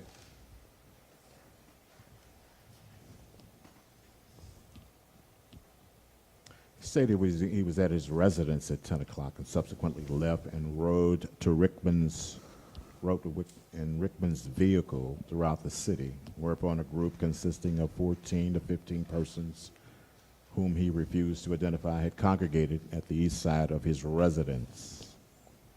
At or about 12 midnight, he went to the residence of Terry, and she is a black female no further, and he spent the night returning to the residence at about 7 a.m. of 5/1990. All right, so he indicated to you that he was outside of his house from about 10 p.m. until 7 a.m. the next morning? That is what he said. All right.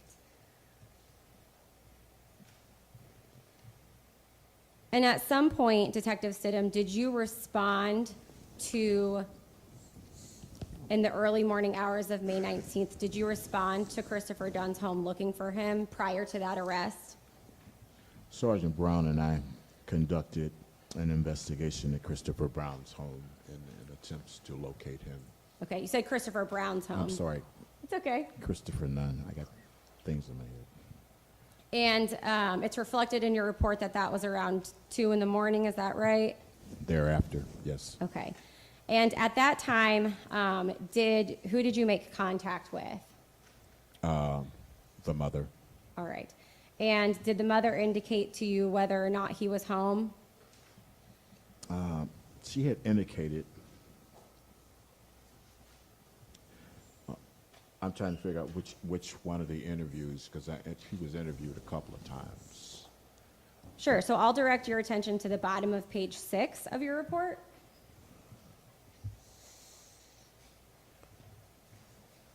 She indicated that he had been in the house and he had left with 2 individuals, if I'm not mistaken. And at that time, were you trying to ascertain if Mr. Dunn was in the home? Yes. Did she allow you entry into her home? Yes, she did. And did you look for Christopher Dunn? We went and looked into his room and he wasn't there. All right.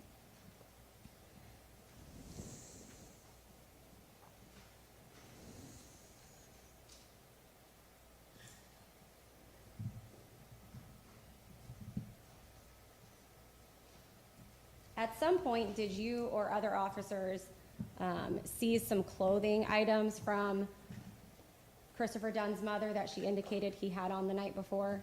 Sergeant Brown conducted an investigation with her. She indicated to Sergeant Brown that the clothing that he was wearing, she had put him in the basement. I think she directed her daughter to retrieve the clothes from the basement. And what the clothing items that she retrieved, was that consistent with what Demoris Stepp and Michael Davis said they saw the shooter wearing? Yes, it was. Right. And you talked a lot about your investigation and involvement with, or conversations with different witnesses.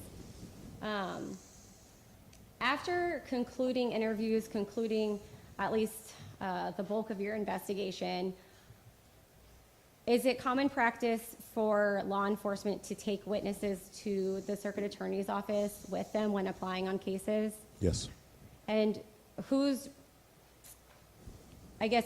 typically presents a case to the circuit attorney's office to file charges?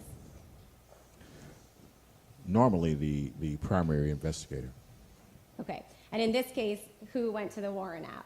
In that case, Detective Liz Scoville went to the warrant office. Was Detective Liz Scoville your investigation partner in this case? I believe she was. I do believe I was off the day that she may have taken him To the Warren app? to the warrant office, yes. Okay. And why is that common practice to take witnesses to the Warren office when applying on a case? That's due to the fact that the circuit attorney may want to talk with them. Okay. And after, in general, after a Warren application, if charges are filed, are charges always filed at Warren applications? Not always. Okay. Sometimes do you? Sometimes there's a TUA and there's a worksheet that is attached to it that is more work that the circuit attorney may want done. If a warrant has been issued, then the contents of that investigation is complete. And Okay. it becomes a part of the circuit attorney and their investigators. Okay. And so after the Warren application, do you have any further contact with witnesses if there's an absence of a TUA work order? No, Okay. Are you ever involved in preparing witnesses for a grand jury no, or for depositions no, or for trial? no. That all falls on the circuit attorney's investigator. Okay. And Is that typical for all of SLMPD or just homicide? That's typical for all of them. Okay. Do you have any memory of interacting with Michael Davis or Demoris Stepp after the warrant application? No, If you had any contact with them, would you have included that in your report? definitely. If you happened to see them at trial, would you have been included in any conversations to prepare them for trial? Repeat again, please. If you happened to see them at trial at court, would you have been involved in any conversations to prepare them for trial? No, no. And you talked about your knowledge of the Wells Goodfellow neighborhood and youth in the area. Prior to your investigation in this case, were you familiar with Demoris Stepp? No, Were you familiar with Michael Davis? never. And what about Christopher Dunn? No, As a homicide detective, do you sometimes become familiar with repeated suspects or, well, I'll just leave it at that, with repeat suspects? if they fall into the criteria as far as murder is concerned, yes. Okay. And prior to the investigation of the murder of Rico Rogers, had you ever met Christopher Dunn? No, Had you ever heard his name? no. Right. And so was he a complete stranger to you? Yes, he was. Did you have any reason or pressure put on you to get him off the streets? No. Nothing further for this witness. Thank you, Ms. Eastep.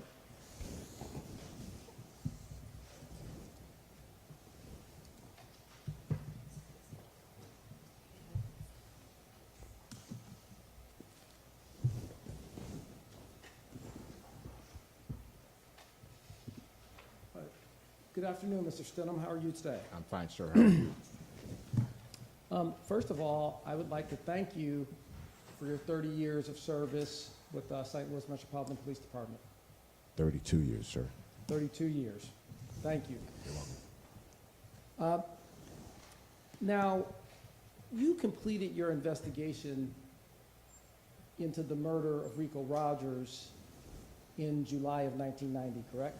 That is correct. And is it fair to say, since July of 1990, you've conducted no additional investigation of anything relating to the murder of Rico Rogers, correct? That is correct. And you were the primary author of the police report in this case, correct? That is correct. And am I correct when I say that the information that you personally obtained during the course of your investigation is reflected in your police report? That is correct. Now, you arrived at the scene on May 19th, 1990 at approximately 12:30, correct? That is correct. Now, when you arrived on the scene, Mr. Stepp and Mr. Davis were together, correct? That is correct. And I was a little bit unclear on your direct testimony. Did you take their statements at the scene, or did Officer Reynolds or Detective Officer Reynolds? Reynolds conducted a preliminary conversation with them in order to tell me what she needed to tell me. All right, so you didn't have any direct communications with them at the scene? No, You didn't talk to them until you got back to the homicide that is division? correct, sir.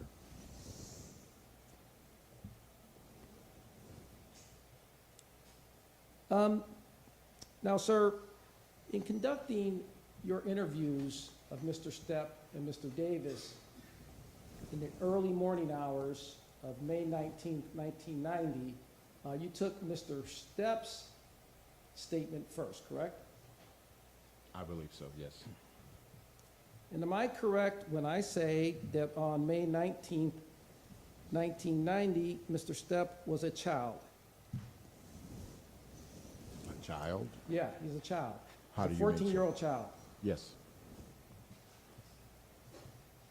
Now, I'm going to hand you, or you have with you up there, what's been marked as Movements Exhibit 21.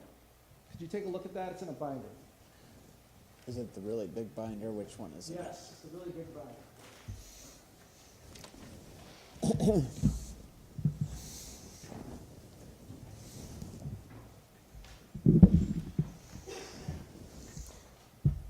Where do you want me to go?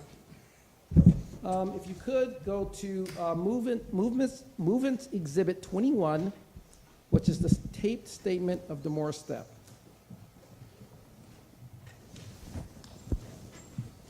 What was that again, sir? It's under tab 21, probably. Tab 21. That is a big binder. Yes, it is. We probably should have gone double binder there. I had that thought too. Are you there? Yes. You're at Exhibit 21? Yes. All right, perfect. Now, do you recall that your statement of Mr. Stepp, you started taking it at about 2:50 a.m., correct? You don't recall?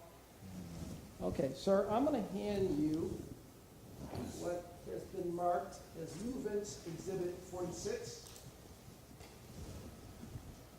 Recording started at 2:50. I'll hand you that. That's your deposition transcript. It's Exhibit 46. I'll hand you that for reference if you need it. But you did find where on the interview it says it started at 2:50? Yes, 2:50. And sir, that interview lasted about 9 minutes. Does that sound right? Yeah, it was short. Does 9 minutes sound right? Yeah, could be.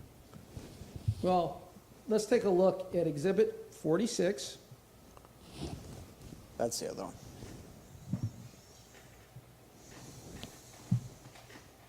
Where do you want me to go? All right, and let's go to page 69.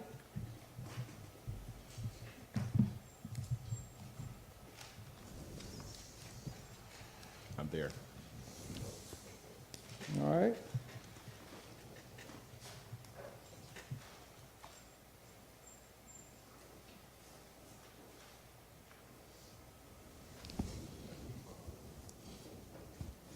Okay, so if you could, go with me on page 69. I'm going to go down to line 14. Are you with me? I'm there. All right, I'm going to read this portion of your deposition, starting at page 69, line 14. You were asked a question. So going back through this document, this is an interview with Demore Stepp, correct? Yes. Who is 14 years old? Yes. And the interview lasted for about 9 minutes. What time did it start? So do you recall that we discussed that the interview started at 2:50 a.m.? Yes. And we just saw that you stated the interview ended at 2:59 a.m. That is correct. So about a 9-minute interview, yes? Did you see that? Yes, I see Okay. that. So the interview, according to your deposition testimony, lasted about 9 minutes, correct? That is correct.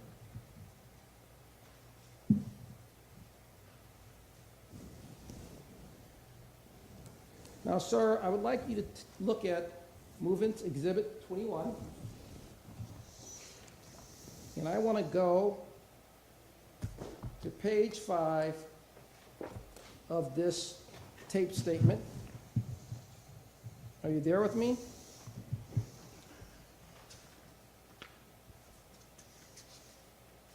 Yes. All right, let's go to the bottom of page 5, and I'm going to read a portion of the tape statement for you, and follow along with me and tell me if I'm reading it correctly. Detective Stinum, how do you, it was Christopher Dunn. Demore Stepp, I looked at his face, but you know how you see somebody and you don't see him? You know? Detective Gary Stinum. Uh-huh. Did I read that accurately? If that's what was recorded, yes, you did. Okay. And do you have any reason to believe that this transcript of the tape statement is somehow incorrect? No, I don't have any reason to believe that. Now, the interview continues. Demore Stepp, you know, I thought my mind, was playing games. And I looked dead in his face. And I guess he fired. He thought I seen him, so he shot at me first. But after you're shooting or packing a gun, I guess it moved up, it missed me just by an inch. And then after the first shot, I had ducked. And I had started running. And Detective Stinum, did you see Christopher Dunn prior to the shots being fired? He was shooting the gun. You see that? Yes, I see that. Okay, did I read that accurately? Yes, you did. All right, and then if you go down a couple lines, you ask Detective Stinum, you ask, what did he have on? DeMora Stepp, he had on a white shirt and a blue baseball cap. Did I read that accurate? Yes. Now, am I correct when I say that in that initial tape statement, Mr. Stepp was expressing uncertainty? I don't know how to really interpret that. I believe, based upon his statement, he probably was scared. And in your view, when you heard that statement, there was no uncertainty in it, correct? No. Because in your view, it was a situation where you had a 14-year-old child, correct? You had a 14-year-old child being interviewed, correct? Yes. And in your mind, this is a child who's involved in gang activity, is that correct? No, I didn't say that. Okay, that's not an assumption you made. No, that's not an assumption I made. Okay. But you did say that you understood him to be scared. Yes. And you understood him to be scared because he was fearing potential retaliation on the streets for what he might tell you? I don't know if it's necessarily a reflection of retaliation. I do believe it's a situation that it was a situation where he may have actually witnessed death in his face, and it could have been him.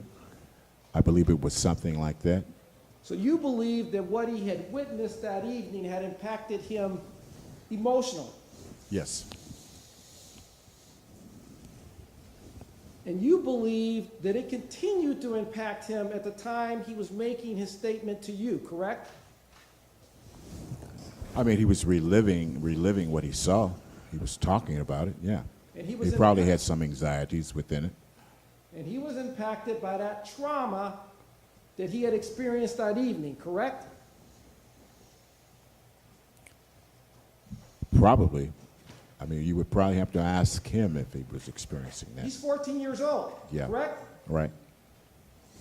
He just nearly got shot on the street, correct? That is correct, sir. One of his best friends had just been shot in the head, correct? That is correct, sir. It's 2:50 a.m. in the morning, correct? With this recording? Yes, when you're Yes, taking it the is. statement. Yes, it is. Okay. 2:59, I think it was. And as an experienced homicide detective, it's not an unfamiliar situation that you're interviewing a witness who has experienced trauma, correct? No, it's not. And it's not uncommon that you are interviewing a witness who's scared, correct? No, it's not uncommon. And it's also not uncommon for you to interview a witness who's reluctant to share information with you because they fear what the results might be for doing that, correct?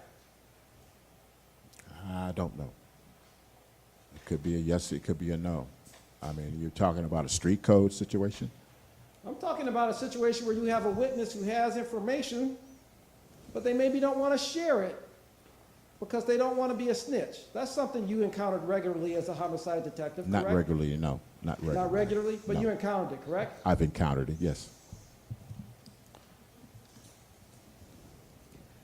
Now,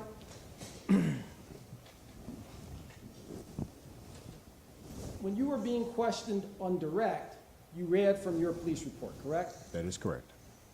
And you read the statements that Mr. Stepp made that evening from your police report, correct? That is correct.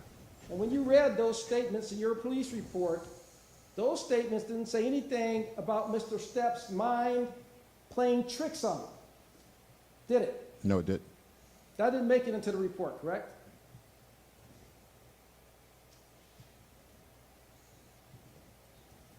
No. And it didn't say anything about him seeing them, but not really seeing them. Didn't say anything about that, correct? No, it didn't.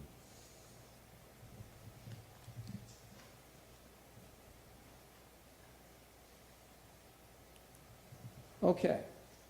Now, once that interview was concluded, you then conducted an interview of Michael Davis, correct? That is correct. And I'm correct when I say that Michael Davis on May 19, 1990 was a 12-year-old child. That is correct, sir. Now, that interview started at 3:04 a.m. approximately, correct? If that's what it says, yes. And it concluded at 3:14 a.m., correct? If that's what it says, yes. Okay. Let's take a look at Exhibit 46, which is your deposition transcript.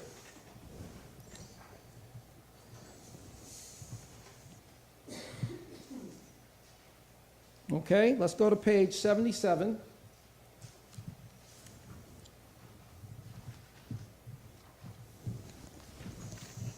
Let's go to line 12. And I'm going to read your deposition testimony. Question. Okay. And then if we go to the bottom of page 367, do you see where you state that the interview ended at 3:14 a.m.? Yes. Answer, yes. Question. And do you recall that on the first page, we saw the interview started at 3:04 a.m.? That is correct. So this is a 10-minute interview. Answer, yes it is. Did I read that accurate? Yes, Okay, so the interview lasted about 10 minutes, correct? that is correct. And if you could, I want you to go to tab 28, which is Movements Exhibit 28. And again, we apologize for the binder.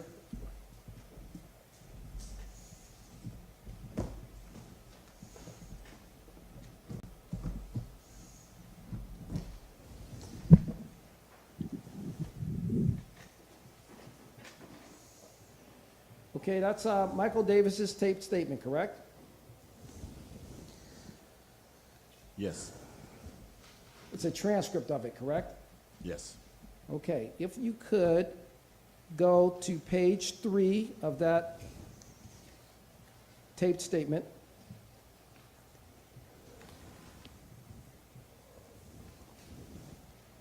And I'm going to read your questions and Mr. Davis's answers. How did you know it was him? Detective Stinum. How did you know it was him?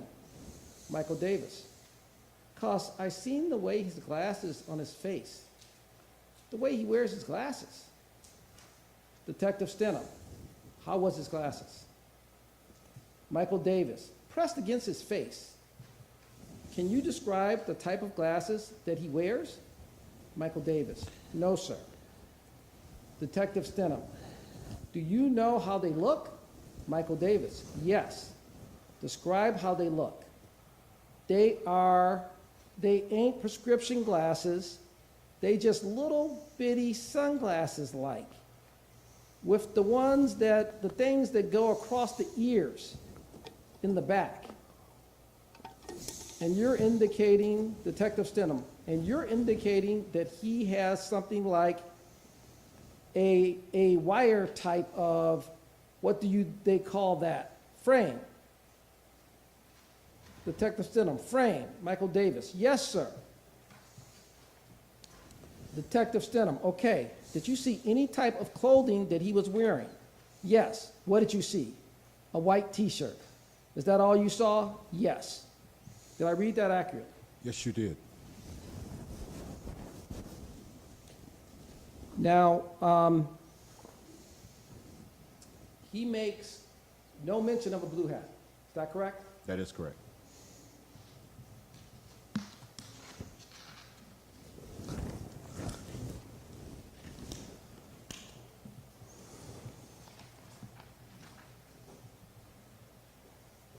Now,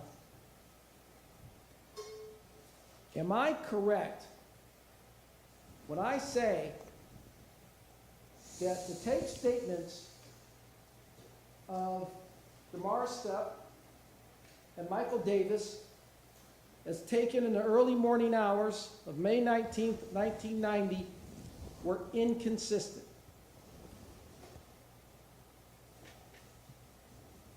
Comparing to what? As compared to each other. Inconsistent, whatever, I mean, we're looking at a situation, Counselor, that Good. I'm happy to hear what you're about to say, but I just want you to first answer that Okay. question. Am I correct when I say that the statements made in the early morning hours of May 19th, 1990, the statements of Michael Davis as compared to the statement of DeMar Stepp, they were inconsistent? Am I correct? somewhat, yes. Because DeMar Stepp didn't say anything about any sunglasses, correct? DeMar Stepp said nothing about tiny sunglasses, didn't. correct? He did. And Michael Davis said nothing about a blue hat, correct?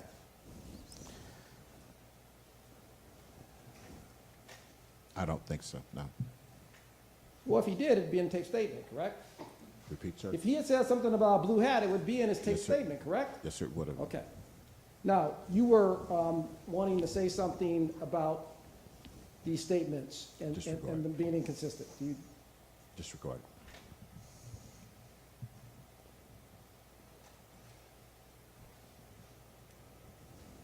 Now, am I correct when I say that you didn't conduct any investigation of a potential alibi for Christopher Dunn in this case? What alibi are you talking about? Let me rephrase. Am I correct when I say that you conducted no investigation of a potential alibi for Christopher Dunn in this case because you received no information regarding a potential alibi?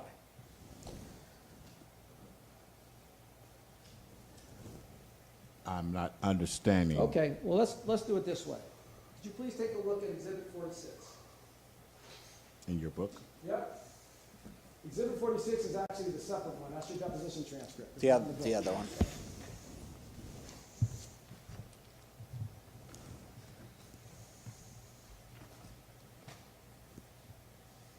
All right, and if you go with me to page 123 of your deposition transcript, once you get there. I'm there, go ahead. Okay, go to page 123 at the bottom, line 25. And you're asked this question: do you recall ever investigating whether Mr. Dunn had an alibi for the night of the murder? Answer: had someone called and told me something about the possibility of his alibi, I had an obligation to investigate that also. Simply because he is afforded the same rights as a victim in this situation. I would have investigated him as well as I would have investigated the victim of the situation. Nobody gave me anything to cause me to investigate anything. I never received any type of phone call or text message or message of anything of the sort, anything that I should have investigated in this situation. Did I read that accurately? You sure did. All right. Thank you, Mr. Stinum. Appreciate your service for the St. Louis Police Department and the city of St. Louis. Have a good day. Thank you, Mr. Gore. Ms. Eastep, do you have further questions? Just briefly, Judge. Okay. Detective Stidham, whenever you interviewed Christopher Dunn, would he provide you any additional information about the individuals he was with, or that he alleged he was with? No, he didn't. Okay. And if he would have provided that information, would you have tried to confirm his alibi that he provided you? Definitely. Okay. And then, one more question, Detective. Is it common whenever interviewing witnesses to a crime for them to focus on or see different details? Yes. Okay, nothing further. Okay. Anything further, Mr. Gore?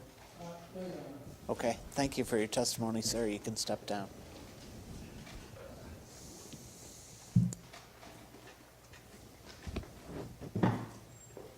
Would people like to take a 5-minute break? Okay. We'll take a 5-minute break then.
Are you doing the next witness, Mr. Crane? Yes, Judge. Okay. Yes. AGO call Jeff Mancy.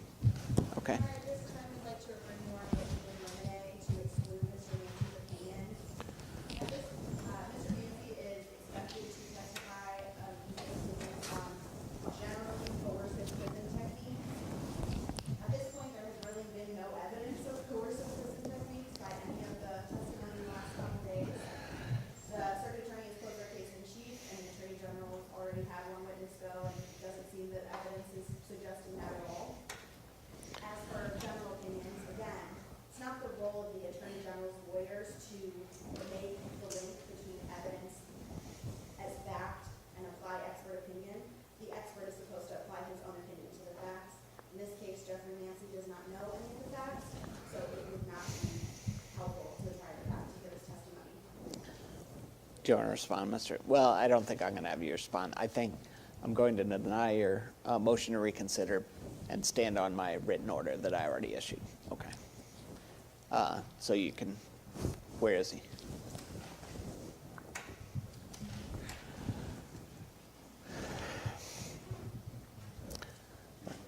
Can you raise your right hand?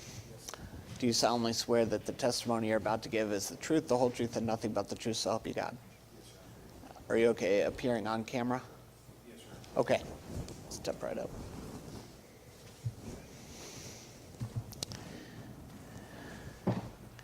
And I'll ask you just to sit pretty close to the microphone, like 2 inches Yes, that Your Honor. close. And wait for the entire question to be asked before answering, and if there's an objection, let me rule before answering. Okay? You may proceed. Can you please state your name for the record? My name is Jeff, J-E-F-F, Mancy, M-A-N-C-I. How are you currently employed? I'm currently retired. Well, what did you do before that? I worked for the Federal Bureau of Prisons through the Department of Justice for 25 and a half years. What was your first job with the Federal Bureau of Prisons? My first job was a correctional officer. And just generally, what did you do as a correctional officer? As a correctional officer, generally it was day-to-day activities, housing units, inmate accountability, responding to emergency situations and things of that nature. In that role, did you work directly with inmates? 100%, yes.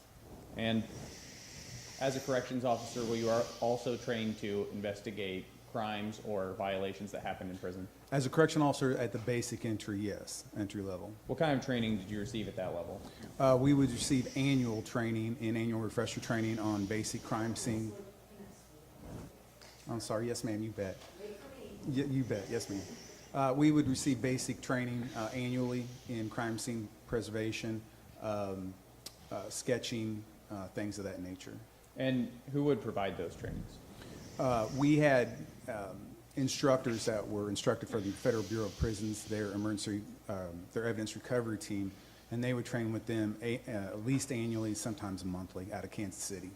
And did you also receive crime scene training from the FBI? Yes. As your career went on, were you promoted to more senior levels of corrections officer? I was. I moved throughout the nation, and each time I moved up in an increasing role of responsibility. Were you eventually promoted to lieutenant? I was. And what within the Federal Bureau of Prisons, what does a lieutenant do? They supervise staff, and they supervise inmates. They work directly under the warden on off shifts. What facility did you work at when you first became a lieutenant? I originally hired in Greenville, Illinois. Did you also work as a lieutenant at Terre Haute, Indiana? I did. And just generally, while you worked as a lieutenant, what were your responsibilities as related to security and inmate investigations? As a general, just a general lieutenant, is that your question? Yep. It would be staffing, daily staffing. It would be inmate discipline. It would be day-to-day running of the institution, such as feeding inmates, recreational moves, things of that nature. Inmate accountability was a huge one as well. So did you become familiar with all of the aspects of inmate life in prison? Boy, in 25 and a half years, quite a few of them.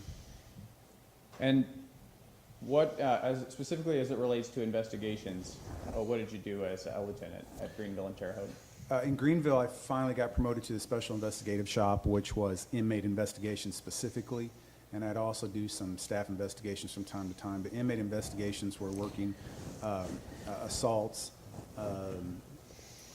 maybe drug passing of drugs, fights, things of that nature. And those were the investigation to see, you know, who would ship, who would stay, things of that nature. Refer to outside law enforcement as well if need be. So you investigated both crimes and violations that occurred in prison in that role? Correct. And did you also work with outside law enforcement agencies? Correct. Especially once I got to Springfield, it really expanded to federal, outside agencies, state and local. While you worked as a lieutenant, did you train staff in how to conduct investigations?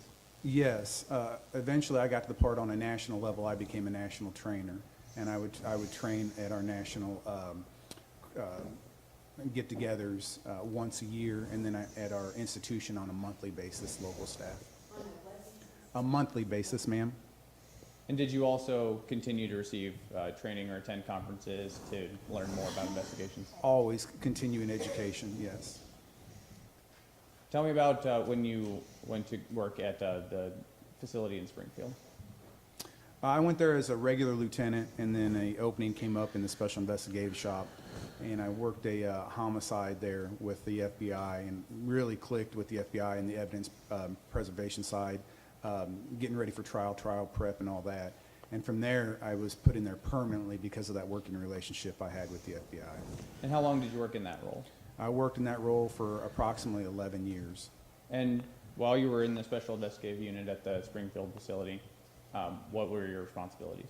My responsibilities were to oversee the special investigative shop, which consisted of about 6 technicians, and each technician would have their own specialty. And so I'd oversee those specialties. What kinds of offenses did you investigate while you did that? You name it, we did it. From we investigated homicides, we investigated big drug deals, interstate drug deals, money coming through the prison on the outside. We investigated IRS tax fraud. We investigated all kinds of things. If the state brought it to us or the feds brought it to us and we were able to help them, we were an investigative arm for them. So I think you said there that sometimes your investigations would interact with other state or federal law enforcement agencies. That's correct, sometimes even local.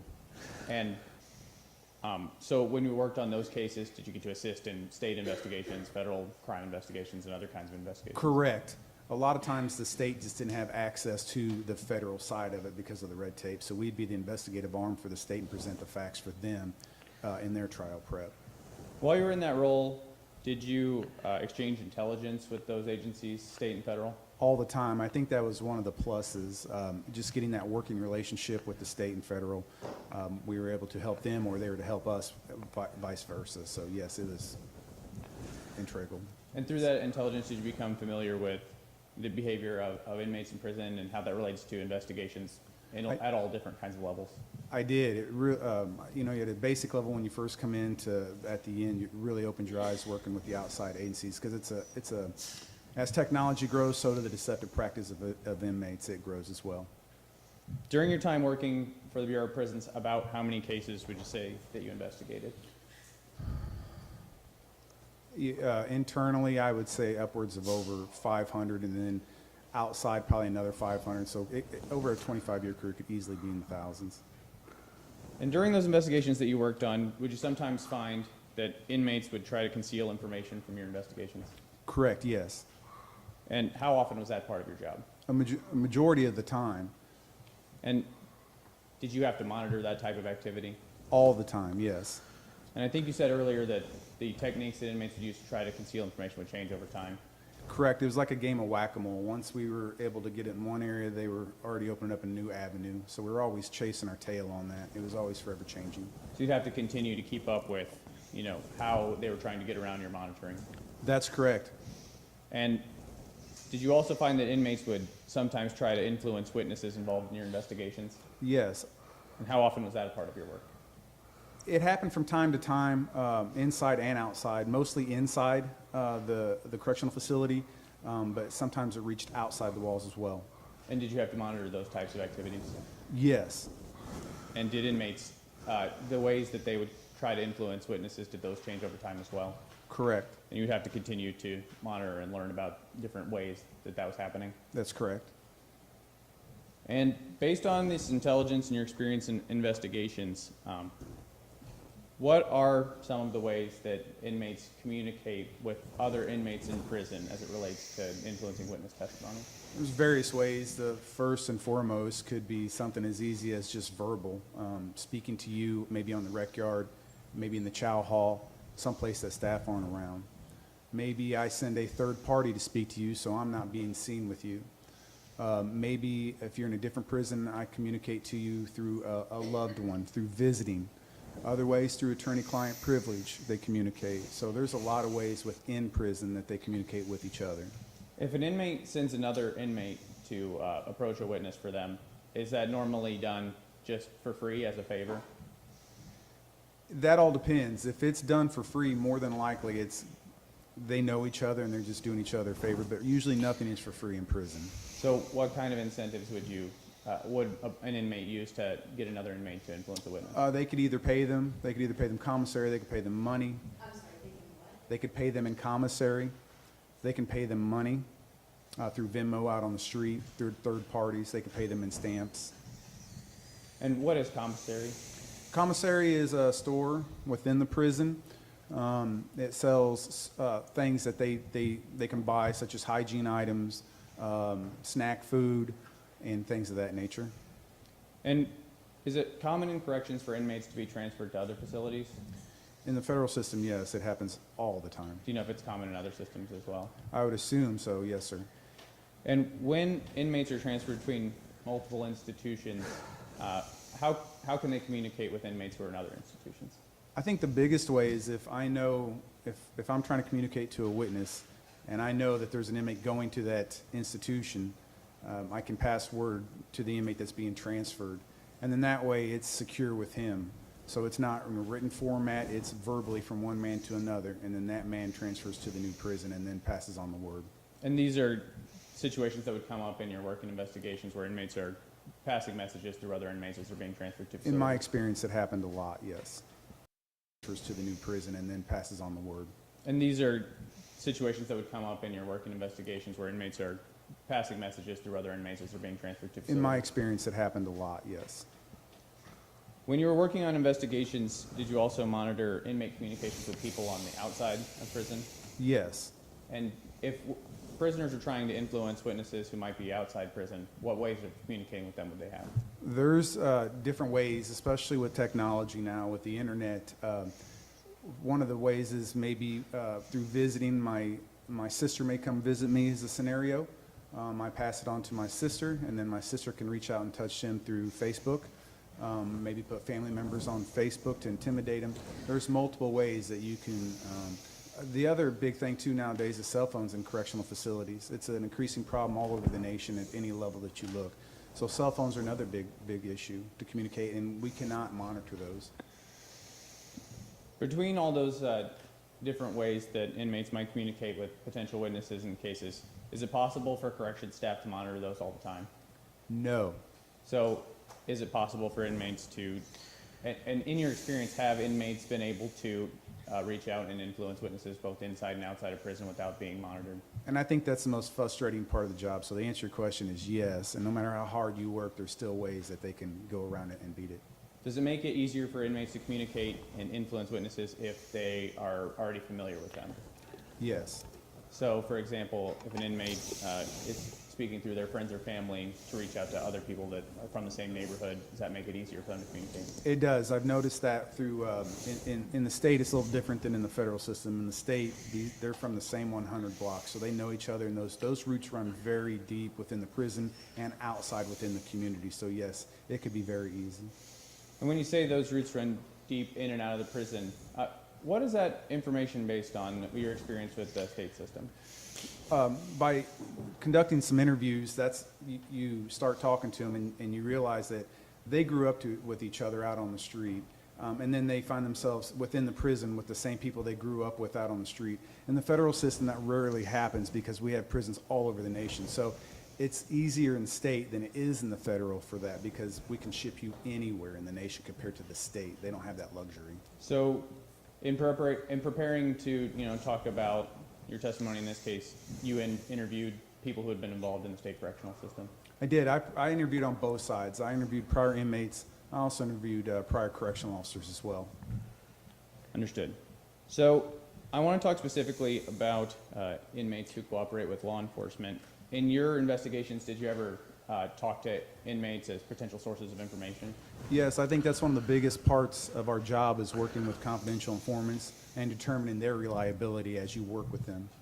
So confidential informants are one thing, but in your experience, how do inmates treat other inmates that are known to have cooperated with law enforcement? If we're going to talk about snitches or rats, they call them specifically, it's a rough interaction for the person telling on the other person. Rough interaction saying that there could be physical assaults. They can be placed in protective custody. And if you don't know what protective custody is, that's in the special housing unit segregation for up to 23 hours a day. When they're in there, their way of life ends as they know it. They don't have access to a job, which is very important because they can earn money with their jobs. They don't have access to education. They don't have access to a lot of things that they did. Phone calls maybe once a month compared to whenever they wanted. So there's a lot of things that when you become labeled a rat or a snitch that really change your life for the worst. In your experience, was that type of treatment of snitches limited to just the prisons you worked at, or was that all over the nation? No, that's all over the nation, and that's just the code. And in your experience, how do these kinds of pressures affect inmates, or affect the chance that inmates will cooperate with law enforcement? It affected it greatly because that was their biggest fear, was having that label. Once you have that label, you'll never get rid of the label. And depending on if you're state or federal system, if you get released, that label will follow you to the street. So you could have that for the rest of your life. And then that lifestyle within the prison, that isolation of being locked up 23 to 24 hours a day was a huge fear. In your cases that you worked on, was it common for cooperating inmates to be pressured to change their testimony by other inmates? It was common for them to try, but we always separated them and tried to, but there was always ways they could get to them. Even in segregation, there was ways they could get to them. In the federal system, what do you have available to you to do to try to protect inmates who were cooperating witnesses before? For us, we can ship them to other institutions clear across the nation. We have institutions that are just for protective custody inmates where they can walk amongst each other. So we have a lot of assets to combat those things that these guys have to face on a day-to-day life. Why would it be necessary to transport them all the way across the nation? I think, well, for us, it was necessary for their safety, especially on big cases, so they could, come forth and tell their side of the story. So safe to say you took the threats against their safety very seriously? Always, because if we didn't and something happened, the liability was too great. And in your experience, are those threats just empty threats, or are they real danger? No, and I've seen them in 25 and a half years. They are real. 90% of the time, they are real and very dangerous. All right. I have no further questions, Judge. Thank you. Thank you, Mr. Crane. Ms. Huson? Hello, Mr. Mancy. How are you, ma'am? Good, how are you? Good, thank you. You've never served as an expert witness before, right? No, ma'am. And you don't know anything about the facts of this case, right? Of this case, no, ma'am. The Attorney General never told you anything about the facts in this case. That is correct. You never did any research of the facts on this case, correct? That is correct. And you've never worked in a Missouri state prison or a Missouri jail, right? That is correct. In preparing your report, you only conducted 2 interviews, right? That is correct. 1 inmate and 1 correctional officer. That is correct. Last time we spoke, about 3 weeks ago, the only thing you knew about this case was Christopher Dunn's name, right? That is correct. And the only reason you even knew that was because of the subpoena that I served on you, right? Yes, ma'am. When I took your deposition 3 weeks ago, you didn't know who DeMoore was. No, ma'am. You also didn't know who Michael Davis was. No, ma'am. You didn't know who Curtis Stewart was. No, ma'am. You have no understanding as to how your opinions relate to this case, right? Correct. No further questions, Your Honor. Thank you, Ms. Huson. Anything further, Mr. Crane? No, Your Honor. Okay, thank you for your testimony, sir. You can step down.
I'm just guessing by the look on your face, but is the next witness who used to be a judge on this court missing?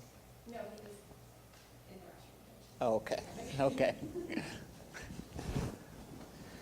can announce for the record that the state calls the Honorable Stephen Homer. Okay.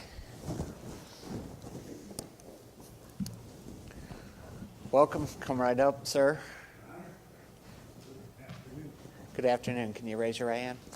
Do you solemnly swear the testimony you're about to give is the truth, the whole truth, and nothing but the truth, so help you God? Thank you, sir. Oh, are you okay appearing on camera for the media? Prefer not to, but whatever. It's your call, I guess. Okay. I think I'll take that as a yes then. You may Thank you. proceed. Thank you, Judge. Good afternoon, Judge Omer. How are you? Fine. Thank you for being here. This microphone is not the greatest. You may need to pull it pretty close to you or perhaps lean forward. I'm sure someone will let you know if we can't hear you. Will you please state your name for the record? Stephen Omer. Are you currently retired? I am. Recently? About a month ago. All right. And what position did you retire from? I was a circuit judge here in the city. All right. And it's all right if I refer to you as Judge Omer? Whatever you prefer. All right. I feel Call me- kind of disrespectful. People call me a lot of names. So I don't care. Once a judge, always a judge to me. Judge, could you please summarize, well, prior to becoming a judge, when did you take the bench? I took the bench in 1994. And prior to that, how were you employed? I was employed in the circuit attorney's office. How long were you in the circuit attorney's office? I started in '79, and I left when I took the bench. But I went in private practice in between for a while. So I think I was there about 11 years. Okay, so 11 years with a short break in the middle? Correct. All About right. 4 years break. Okay. And whenever you were at the circuit attorney's office, at least in the latter part of your tenure there, did you work in a specific unit or trial team? I was on the trial staff. You worked your way through. I was on the trial staff, and at the end, I was the chief warrant officer. Okay, and as the chief warrant officer, are you prosecuting cases at that point, taking cases to trial? We still had a caseload, yes, I did. Okay. So at this time, I'm focusing particularly on 1990, were there specialized units within the circuit attorney's office, or was it just felony trial? We had teams, felony teams. There really weren't specialized units. We handled pretty much everything on these different teams that we had. And there may have been a sex crimes unit that was just kind of beginning. But other than that, but even there, all of us handled sex crime cases as well. Okay. And as a trial lawyer, prior to taking the bench, approximately how many cases did you try to a jury? Oh, I'd say in the neighborhood of 100 All right. in my civil practice and my prosecution. So somewhere in that area, maybe a little less, but around there. Okay. And I assume that over the years, some of those cases were homicide cases? Yeah, I handled the gamut, homicides, robberies, A, B felonies, C felonies, D felonies, misdemeanors. We handled pretty much everything. Okay. And as an assistant circuit attorney in any case that you're prosecuting, do you have to make credibility determinations when issuing a case? Well, always. The police have the initial interaction, but then, we interview the witnesses and present witnesses. So absolutely, we make those determinations. And what was the process for law enforcement to present a case for charges to the circuit attorney's office?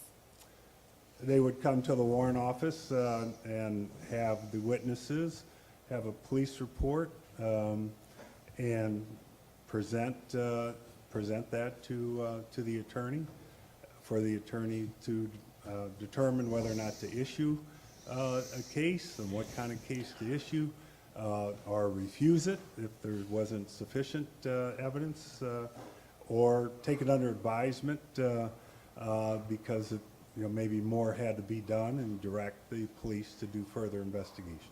Okay, and what was the purpose of law enforcement bringing witnesses to the warrant app? We wanted to be sure that we had a viable case. We wanted to, the police report has that information, but ultimately witnesses are what make or break a case, and we wanted to be confident that if we were issuing a case, we could walk immediately down the hall and present the case to a jury. Okay. After the initial, if you do choose to issue charges in a case, after the initial filing of charges, do you, are there kind of tests along the way to allow you to continue to assure that you have a case strong enough to take to a jury? Well, you keep in touch with witnesses through your investigator, and obviously, the defense, gets involved, and you're presenting in a homicide or felonies. The case goes to a grand jury, and witnesses are presented there, or it's a preliminary hearing. You might have witnesses there, depending on the type of case. You certainly have police. You may have lay witnesses too. And then whatever discovery process takes place with the defense, and then ongoing contact with witnesses by your investigator and by yourself, ultimately leading to the trial itself. Okay, I'm going to break that down just a little bit. So you talked about grand jury. Is that an opportunity to test the strength of a case? Oh, I mean, at that point, you're pretty comfortable that, you issued the case. I mean, we tried to, in the office, that whoever the attorney was who issued that case, that was their case. So in that sense of vertical prosecution, it didn't always work. There was always an attorney assigned to the grand jury. But it gave you another opportunity. So you were fairly comfortable, but you want to be sure things don't change. And it's another chance to present a witness or the evidence to an impartial body, and to make sure you have what you think you have. Okay. And sometimes, in your experience at the circuit attorney's office, would witnesses sometimes fail to appear at the first time that they're being called to testify? Oh, certainly that could happen. Okay. And in your experience, would witnesses also at that time express reluctance to cooperate? Certainly could happen. Okay. And is that something that bringing them to the grand jury allows you to identify? Oh, I don't know if that so much. Your investigator would have contact with the witnesses, and that would come to light usually before the grand jury. Okay, so even but before it that. could, that could as well at that time. Okay. And then after grand jury, as you're working up to trial, were there practices within the circuit attorney's office where you kind of staff your case or wreck your case with a supervisor? Well, we were on teams, and the team leader, there was the team leader, and then you might have had 4 attorneys under that, 3 or 4, I don't remember exactly. And so and then you had your cases assigned to you, however many they were, depended on the seriousness and where you were at. But I mean, you could have anywhere from 30 to 100 cases, and so you would wreck that. You would do a summary and make a recommendation of the case to your to the team leader, who then would have a meeting and just determine what the appropriate recommendation would be. Okay, and that's based on the strength of the case or the evidence in the case? Yeah, strength of the case, evidence involved in the case, the history of a defendant, just, you know, the whole gamut of what you were aware of to fully evaluate that case and then have it looked at by more experienced lawyers as well. Okay. And I'm going to direct your attention to a case that you tried to a jury back in 1991. You were the trial attorney in the prosecution of Christopher Dunn for the murder of Rico Rogers. Is that correct? That's correct. Okay. And you talked about this a little bit, but in 1990 to 1991, that time period, did the circuit attorney's office have a vertical prosecution policy? Yeah, we did. Okay, or at least tried to? We did. It's never was exact because conflicts could happen and so forth. But yeah, no, that was the general idea. Yes. Okay. And so I'm going to show you what's been admitted as Respondent's Exhibit P. I'll provide you a copy of this. I can approach Judge Ray. You may. I think we can probably move this binder out of your way. It's not bothering me. And use the top of it, maybe.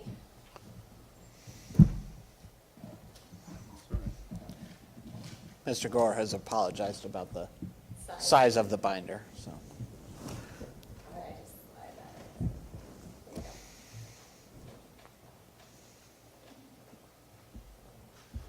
All right, and is that document that I just handed you a warrant application? Yes, this is what the police would bring to the warrant office when they were presenting a case.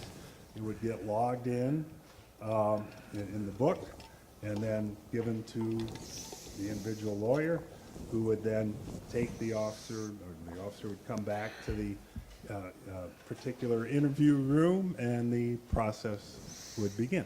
Okay, and Judge, even if you don't remember specifically, if the reports indicate that the detective brought DeMorris Stepp, an eyewitness in this case, to the warrant application, would you have talked to him? Talk to, The witness. oh, all the time, absolutely. That Okay. we expected witnesses to be there. We would not entertain a case without a witness. Okay, so it was a requirement that a witness be brought That for you? was definitely.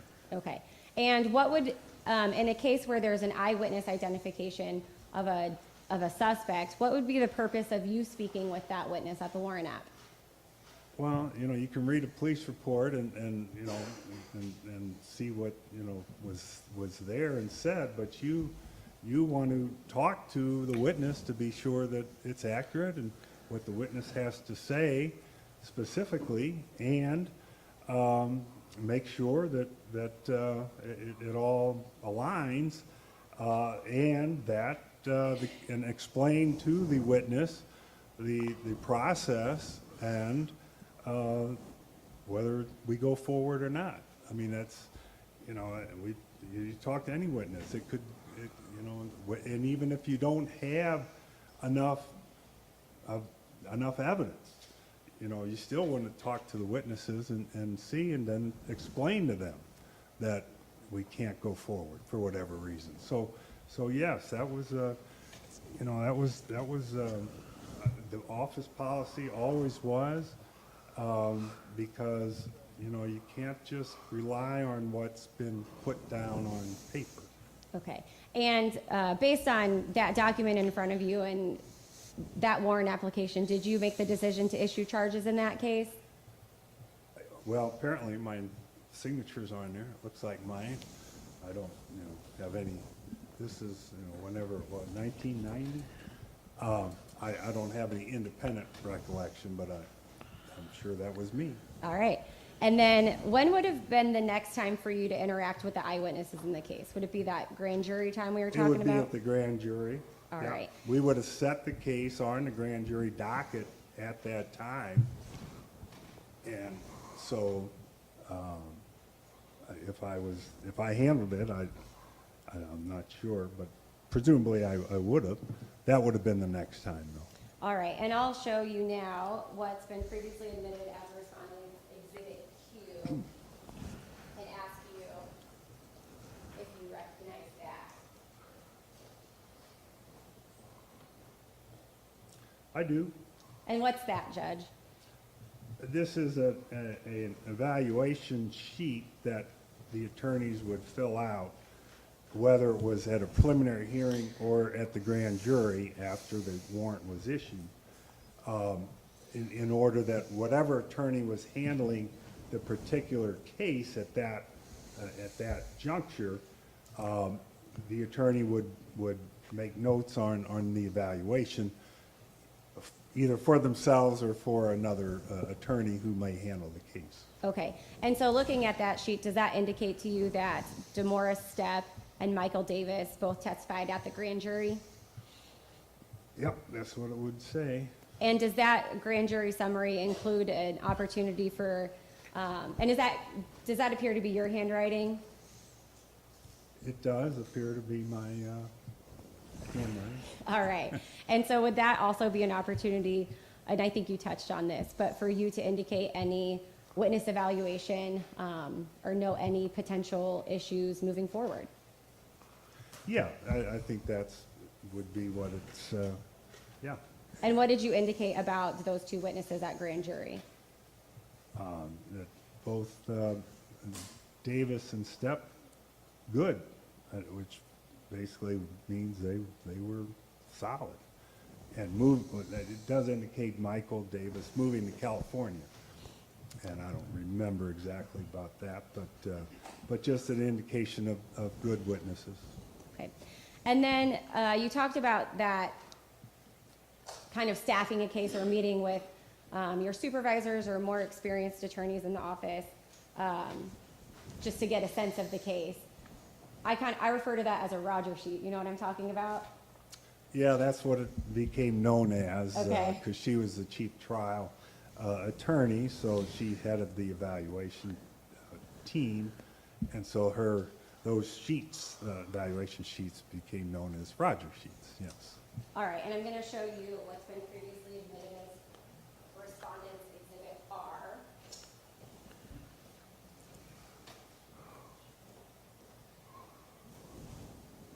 And ask if you recognize that to be the Roger sheet or the kind of case prep sheet associated with this case. Yeah, looks like it. Yes. Yes. All right, and I think you talked about this earlier, but is this where you would have the opportunity to talk about case strengths and weaknesses? Yeah, you're doing an evaluation, try to give history for the team. You generally would talk with your team leader in anticipation of their rec meeting. So you would, fill it out with that in mind and with your recommendation on the case as well. So you would be trying to summarize it as thoroughly as possible so that a reasoned, informed, and viable decision can be made. Okay. And then, Judge, what was your practice, at least back in 1990, as far as meeting with witnesses prior to them testifying at a jury trial? So you mean at the time of trial? Like, would you meet, let me ask a different question. Was it common practice for you to meet with your witnesses to prepare them for testifying in court? I generally didn't meet with them, because you're handling dockets and a lot of cases. So I only met with them when we had a particular hearing. And because, my investigator would keep in touch with them, and that was the key to make sure that they were on board, they knew what was going on. But I did not generally meet with them unless there was a reason, a deposition by the defense, motion in front of the court, or the trial itself. So, generally I did not really have contact, I relied on my investigator who would advise me if there were problems. If there were a problem, then certainly you may weigh in however was appropriate. All right. And once you get to trial as a prosecutor, are you, is it common for you to be taking notes, at least during parts of the trial, as facts or evidence comes out that you think will be important to note in closing? Well, we always had a legal pad, and sure, you're kind of taking notes as you're going along, because you were alone. You didn't have a second seat. In my years on the bench, I've been involved with a lot of cases, and you got a multitude of lawyers. Now, we didn't have that, frankly. We tried our case. We had an investigator who would be sitting behind and could do something for you, but it was you. So I had a legal pad, and certainly you would make notes as you went along, that to jog your memory if there's something you wanted to touch on or something that needed to be addressed. So, Okay. yes. And Judge Ulmer, we've been talking about the case, the prosecution of Christopher Dunn. In this case, did you ever threaten any witnesses to testify? No. All right. Did you ever emotionally manipulate any witnesses to testify? No. Was there ever a time where a concern was brought to you about witnesses being reluctant to testify? I have no memory of that in this case. I mean, there's certainly been instances, but I never had any sense of that here. Okay. And would you have ever shown a witness pictures of a deceased victim to try and coerce them into testifying? Well, I never would coerce a witness to testify. I never did. So I don't remember ever showing photographs to a witness other than if it was necessary, and that, they were going to have to identify something in terms of their testimony, and be able to identify the photograph. But no, that's not, I wouldn't do that. All right. I'm going to show you now what's been admitted as a respondent. It's an S. And it's a couple pages. And I'll present to you that the backs are blank. They're just scanned in as they were in the file. But do these appear to be your trial notes from the prosecution of Christopher Dunn? Or at least part of them?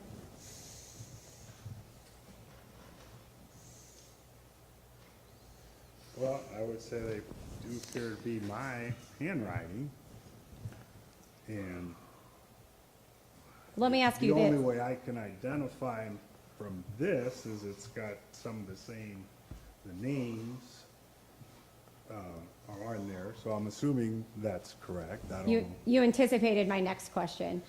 Do you see on there where it says DeMorris Stepp? Yeah, And what did you indicate about his trial testimony? have on there, very good. Okay, and I'll direct you to the bottom of the next page. Yeah, And what did you indicate about DeMorris Stepp's testimony? did not change story. Okay. And are those things that you would have been taking note of to point out to a jury potentially? Well, I'm assuming that I probably did those during cross-examination, my guess, because during direct, I would not be writing down any information.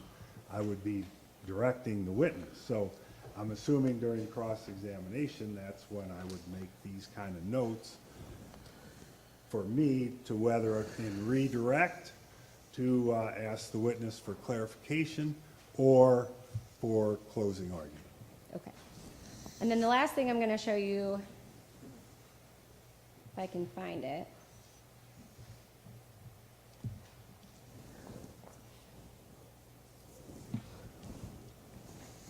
is what's been admitted as Respondent's Exhibit T. And direct you just to the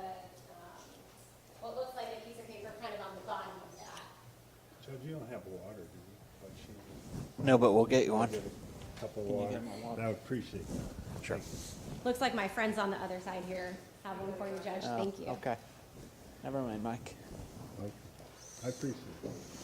Thank you. Okay. Exhibit T. And what does that appear to be?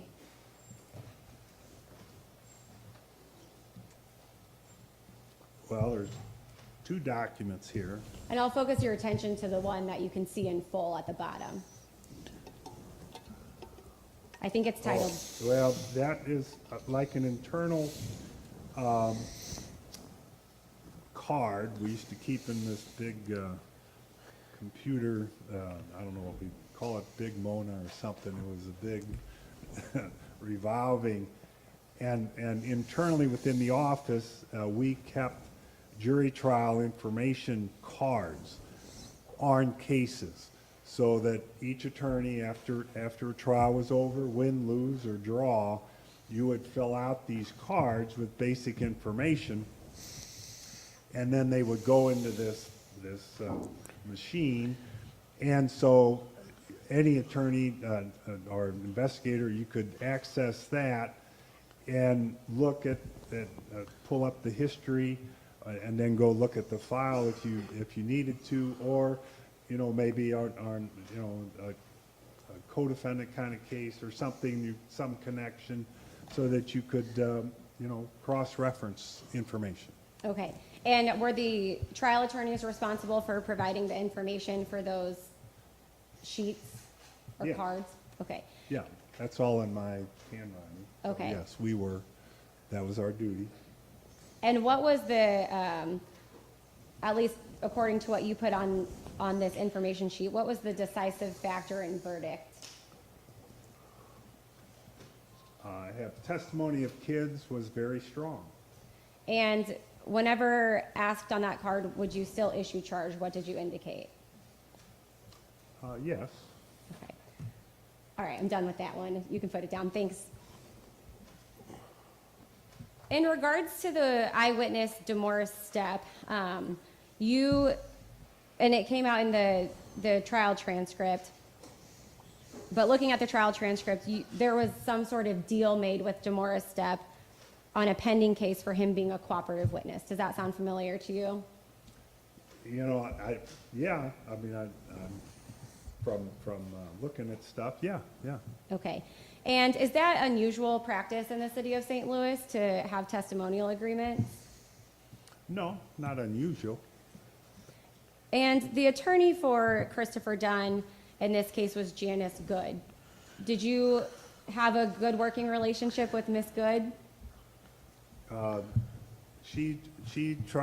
We tried a lot of cases together. She was in the public defender's office, and we tried a lot of cases, and we were very respectful of each other, and very professional, and we just tried the case, and won some, lost some, but she was just very professional, and easy to get along with, and we just both tried to do our job and our duty, and we just didn't play games with each other. We just got down to what needed to get done, and whatever the issues were, and handled them in the court. Okay. And so would you have ever made any kind of agreement or promises with a witness that you didn't tell Miss Good about?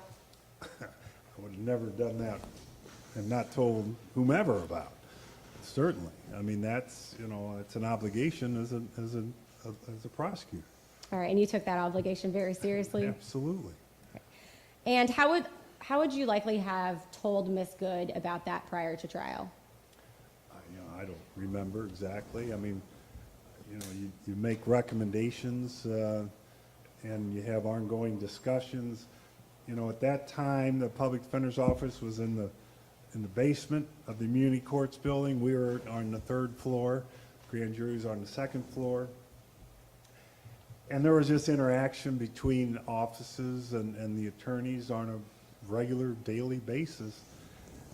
so it was kind of, informal in that way, so, I don't remember exactly, I'm sure I told her face to face, but I'm sure could have given her a note, or I just don't really remember how I did it. And let's talk about the agreement. You had the opportunity to look at the trial transcript and the plea transcript of DeMaurice Stepp in this case, is that right?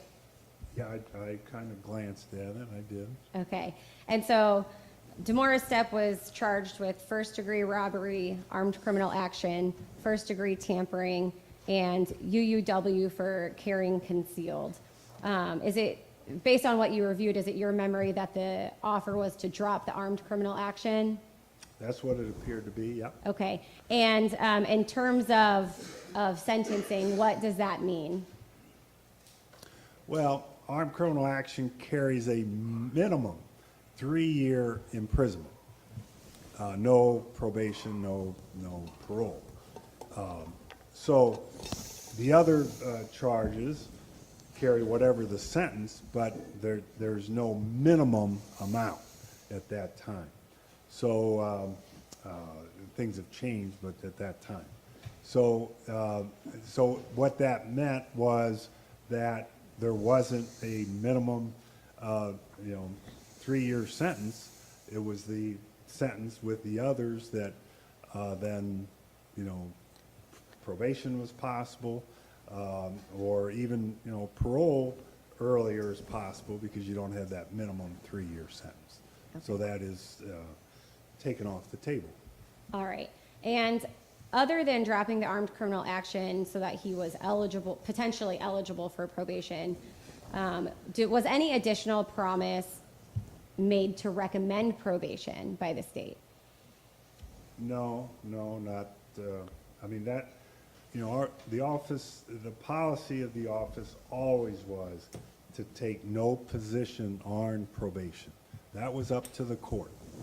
And we made, our recommendation based upon, our evaluation. And, then any issue of probation or in connection with that sentence is up to the court. And so we never took a stance on that. Okay, and did, in this case with DeMaurice Stepp, did the state recommend 15 years? That's my recollection looking at that. It was a 15-year sentence on the robbery 1. Okay. Which is a minimum 10 to and up to 30 or life, but the recommendation was 15, yes, concurrent with the other charges, and dropping the ACA for the minimum mandatory 3-year sentence. All right, and anything about that agreement surprising or unusual to you for a 15-year-old? No, that, you're looking at cases, and, I don't know when that would have come about, but, you're trying to, and you negotiate, you talk back and forth, you evaluate, and, you're just trying to look at the total picture and trying to figure out what's fair, and go from there. So, I think that's not unusual at all. And was that offer given to DeMaurice Stepp to overcome his reluctance to cooperate? No. There was nothing along those lines.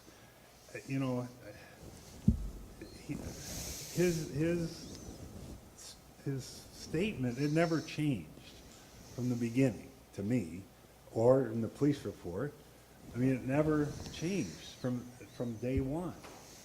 And then, at the police, the warrant office, the grand jury, and then leading up to trial. And I don't remember, somewhere in the interim is when I think that case happened, didn't it? I don't even remember. You mean the case that he picked up? Yeah, the robbery case that he pled, that was after this incident, I believe. I think the records indicate it was about 6 months after. Okay. So, I mean, that was later. And, you know, I don't remember exactly how, but there's no memory that I have of that indication, you know, that had, in order for him to testify, you know, we had to make some kind of deal, because he was always cooperative and it didn't change. But, and I don't remember the discussion about, and I don't think that was Jan Good. I don't know who was the attorney on that case. But, you know, in the give and take there, you're just trying to, you know, trying to be fair and okay, we can do this. But it's still up to the judge. I can't promise anything along those lines. Never could. All right. And Judge Ulmer, did you treat the murder prosecution of Christopher Dunn the same as any other defendant? Yeah, I mean. Did you have any prior knowledge of him? Prior, Christopher Dunn? correct. No, no. Did you receive any pressure from the police to prosecute the case? No, no. I mean, they always want to, they want us to prosecute, but no, there was no, this was the same as we always would do. All right, just kind of a same as any other case, just following the evidence, presenting the evidence? That's our duty to do, you know, what's right and fair. We never wanted to proceed on anything if we could not prove a case. All And right. it's ultimately it's up to a jury. All right, and so Not that's what you us. did in this case? What's that? That's what you did in this case? Yeah, that's what I did. All right, nothing further. Thank you, Ms. Eastep. Mr. Shaw? We have no questions for Judge Ulmer. Okay. Thank you, Judge Ulmer, for your testimony. Thank you. Good to see you. Have a good day. It's always good to see you. You want these back? I'll You'll get them? I'm excused? You, sir? All right. I recommend retirement. Okay, good. I got a ways to go. It'll happen before you know it.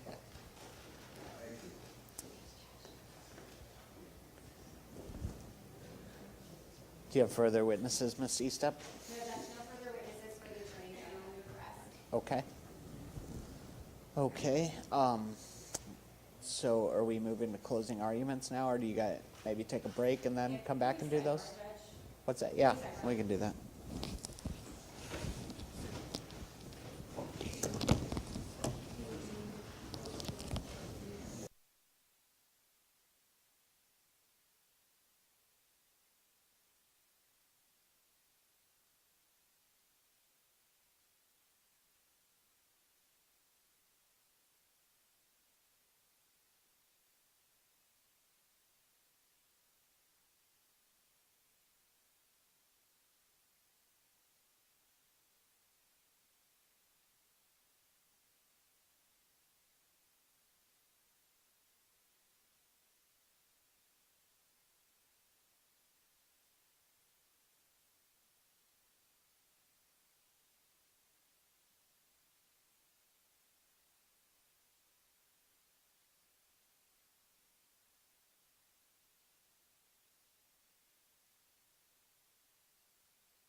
At this time, we're gonna take a little break until 4:15, and then we're gonna come back for closing arguments. Each side is gonna have 30 minutes for their closing arguments, so we'll begin at 4:15. Okay.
Sure.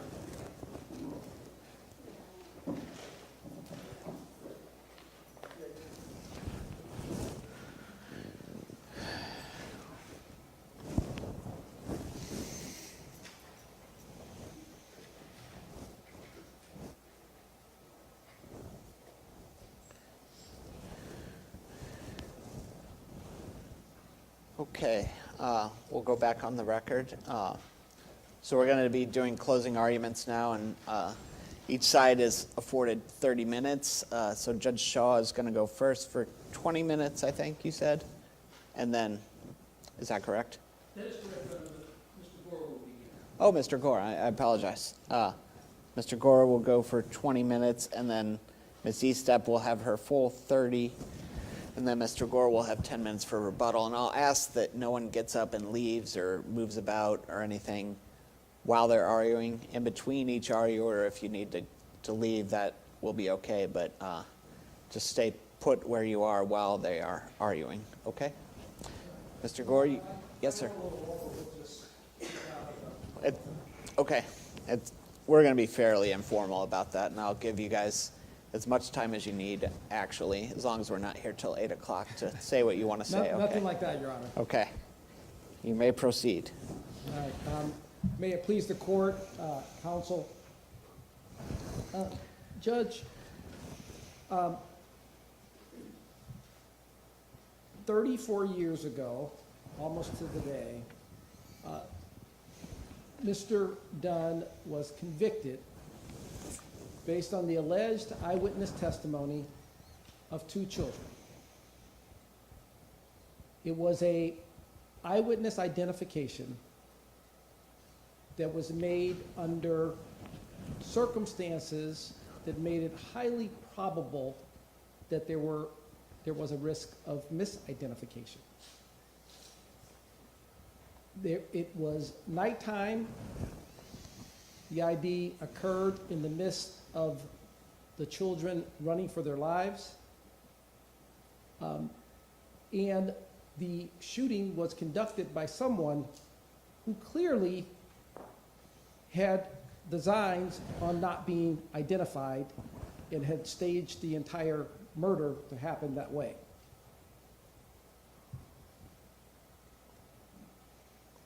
What this hearing has been about is it is not a retrial of the original case.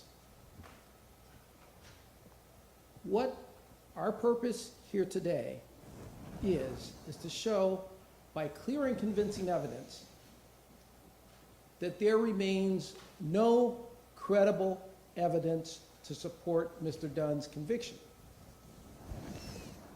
And I think it's undisputed, and it's always been undisputed, that the only evidence supporting Mr. Dunn's conviction was the testimony of 14-year-old Michael Stepp and 14-year-old Damaris Stepp and 12-year-old Michael Davis. And they have since recanted that testimony. And Your Honor, to be clear,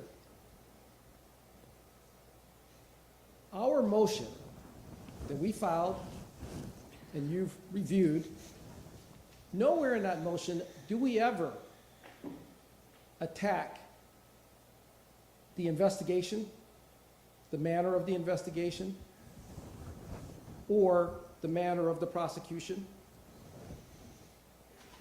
Our motion is premised on the fact that the testimony that supports the conviction is no longer credible and cannot support a conviction.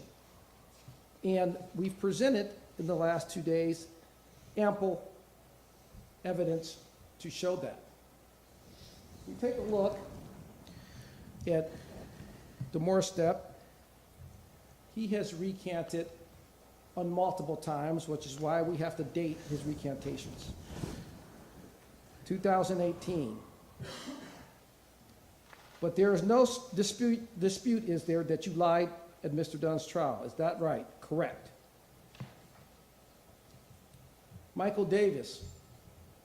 We have the 2015 affidavit recantation. I couldn't see. It was too dark to see anything that night on a lot. We have the Michael Davis 2015 recantation in his interview, which was played here for the court. So I went under oath and I lied. I said he did it. I'd never seen him do it. You know what I'm saying? And we listened to that testimony played audibly, and I submit to Your Honor that his manner, and the manner in which he presented that testimony in that interview was extremely credible in terms of his recantation of his testimony. He said that his testimony was fabricated, and he explained that he was simply following the lead of the older, only by 2 years, but the older DeMorris, who was the first one to falsely identify Christopher Dunn as the assailant who committed the murder of Rico Rogers. Now, we have the recantations, so the question becomes, are those recantations credible? And we submit to you that they are.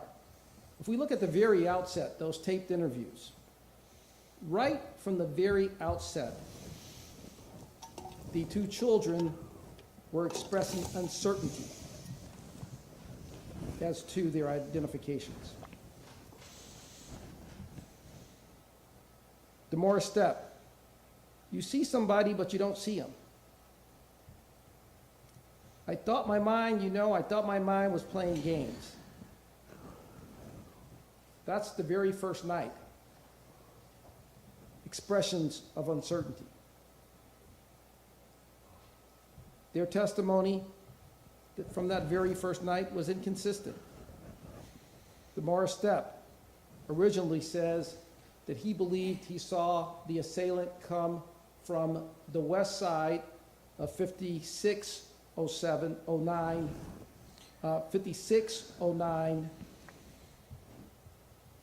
and he subsequently changed that to he saw the assailant come from between the gangway, which is between 5607 and 5609. And we see here that in the original question, Detective Stinum misstated it as the 5700 block rather than the 5600 block.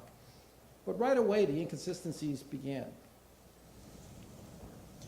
Here we have him at slide 8 saying that the assailant was hiding around the corner, which is very inconsistent because he's saying he's hiding, so how can he identify him?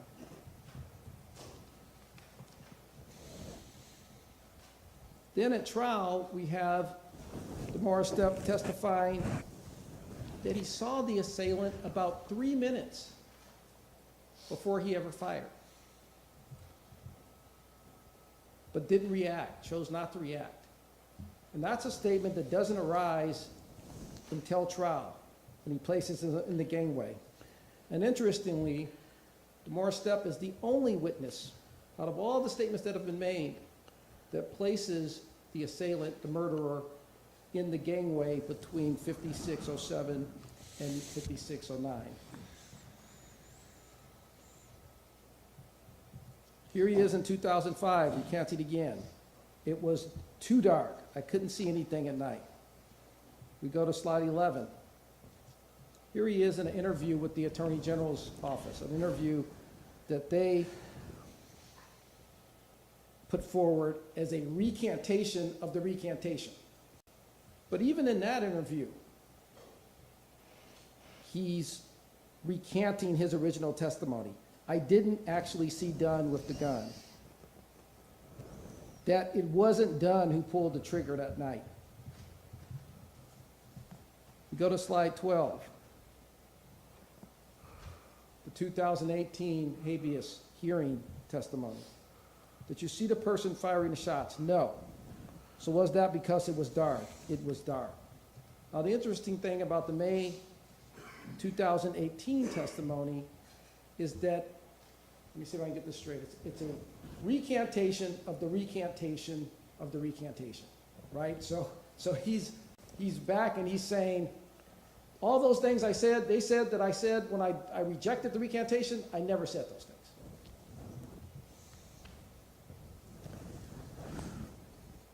More from 2018. So that would have been a lie, isn't that right? Yes, it would have been. Now, what other corroboration do we have of the recantations, other than the improbability of the identification to begin with under the circumstances that we understand existed in terms of lighting, in terms of the fear and trauma that the children were experiencing? We've got corroboration from Curtis Stewart. And this is back in 1991. Curtis Stewart, who was confined with Demorest Stepp, which Demorest Stepp has acknowledged, yes, I was confined with Curtis Stewart, overheard him saying that he didn't really know who had killed Rico, and that all he cared about was that he was getting a deal. That's Curtis Stewart overhearing that in 1991. He did an affidavit in 1994, and he testified in 2018 at the habeas hearing. Then, of course, we have the ruling by Judge Hickel, where Judge Hickel simply rejects Demorest Stepp's testimony in total. He's a completely unreliable witness. I just reject out of hand everything he says. And that's our position, Your Honor. You look at Demorest Stepp, and he has obliterated himself as a witness. His testimony, whatever he says about this matter, should no longer exist. But I would also submit to you that if you're going to make an analysis of which of his statements are most credible, looking at the surrounding evidence, the recantation is his most credible position he's taken. But we don't at all object to Judge Hickel's position, which is his testimony should not be considered at all. What is the other corroboration of the credibility of the recantations? You have the fact that at the very outset, there's this inexplicable inconsistency between the children. One saw him wearing tiny sunglasses, which, as Dr. Franklin pointed out, was really the sole basis for him identifying Christopher Dunn. He identified him based on his statements in that statement by the sunglasses. And then you have the older child, Demorest Stepp, seeing no sunglasses, saying nothing about sunglasses, and identifying him as wearing a blue cap. Now, the sunglass testimony is improbable because we notice occurred at 12 o'clock midnight. 12 o'clock midnight. And you're trying to shoot somebody from I think the closest anybody places the shooter is 12 to 15 feet, and you're wearing sunglasses. Makes no sense. And that was at the outset. Now, the fact that the matter proceeded to trial, and 12 jurors here in the city of St. Louis found beyond a reasonable doubt that the testimony was credible and they convicted Mr. Dunn, that happened. But those jurors did not have the information that's before us today of these multiple credible recantations of that testimony. We've heard Davis provide all of the reasons why he testified the way he did, and we heard his very credible interview statements regarding that. And are those, that 2015 recantation, is it credible? Well, it is, because if you go back and you look at the very early testimony, you see that in his taped interview, he says, you know, how long did you know Christopher Dunn? I knew him for about a month.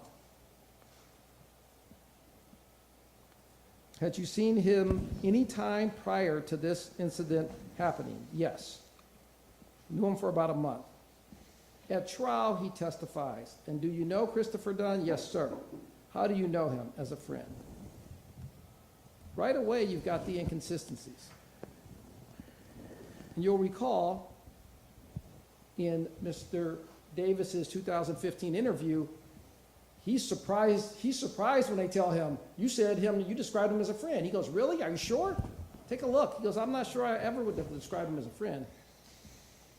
Now if we go to slide 19, we see more testimony from the 2015 interview. And this to me is just a very credible statement about what he did. So I went under oath and I lied. I said he did it. I'd never seen him do it. You know what I'm saying? The shot was like a sniper. We never seen the shooter. And it's interesting because that term sniper comes up a couple times, because you'll recall that's also how Eugene Wilson described it. Eugene Wilson even had a theory that somebody might have been shooting from an apartment window because it was dark and nobody could tell where the shots were coming from other than west. And if we look at slide 20, Mr. Davis provides very credible explanation about why he made the statements and why he recounted all those years later. He said that as an adult, he grew to realize that you can't just say that, you know, what I'm saying, somebody did something and you didn't know, and you take their whole life away. You know what I'm saying? Because it is hell in prison. You know what I'm saying? That's a very credible explanation of a grown man realizing the impact of something that he did as a child. So, Your Honor, Stepp and Davis are proven liars. That places us in the same place the judge found himself in the Amrine v. Roper case, where the judge said, in these peculiar circumstances, the state should get no benefit of the original judgment because it is based solely on the testimony of liars. Eugene Wilson, an extremely credible witness who came in and gave what I consider to be the most credible eyewitness testimony about what it looked like out there. And he also used the term sniper. It was like a sniper. We couldn't see where the shooting was coming from. And he places himself about 15 feet from the porch. And the interesting thing about Eugene Wilson is he also takes us inside the minds of that 12 and that 14-year-old and explains to us why they would do something like they did. First of all, they're 12 and 14, so who knows why they're doing what they did. But he says, you know, they considered themselves bloods. More likely, as Detective Stinum explained, they're perpetrators. But they considered themselves bloods. And Mr. Dunn came around that evening visiting with his good friend, Eugene Wilson, and happened to have on a Cubs hat that was blue. And so they considered him a Crip. Or there was a discussion that he was a Crip. And Mr. Wilson speculates that that's why they identified him falsely. And he was there for the whole thing. And Your Honor, if you look at the evidence that's been submitted by the Attorney General during this hearing, what they are essentially doing is inviting this court to adopt the same reasoning as that 14 and that 12-year-old. We're bloods. Rico Rogers was wearing a red hat. Christopher Dunn was here a few hours ago wearing a blue hat. My friend is dead. Somebody needs to be held responsible. Mr. Dunn's a Crip. Let's say it's him. Let's go with that. That was DeMar Stepp's reasoning, and he passed that on to Michael Davis, and we find ourselves here today. And everything I've heard from the Attorney General is let's stay with that. Let's ignore the recantations, and let's stay with that reasoning of a 12 and a 14-year-old. Reasoning that they now reject as men. We heard the testimony from Dr. Franklin, and she spoke in detail about the science supporting the improbability of the ID that Demoris Stepp and Michael Davis alleged that they made. And that comports perfectly with what we now know. They didn't make the ID. It was all fabricated. Now, we just heard the testimony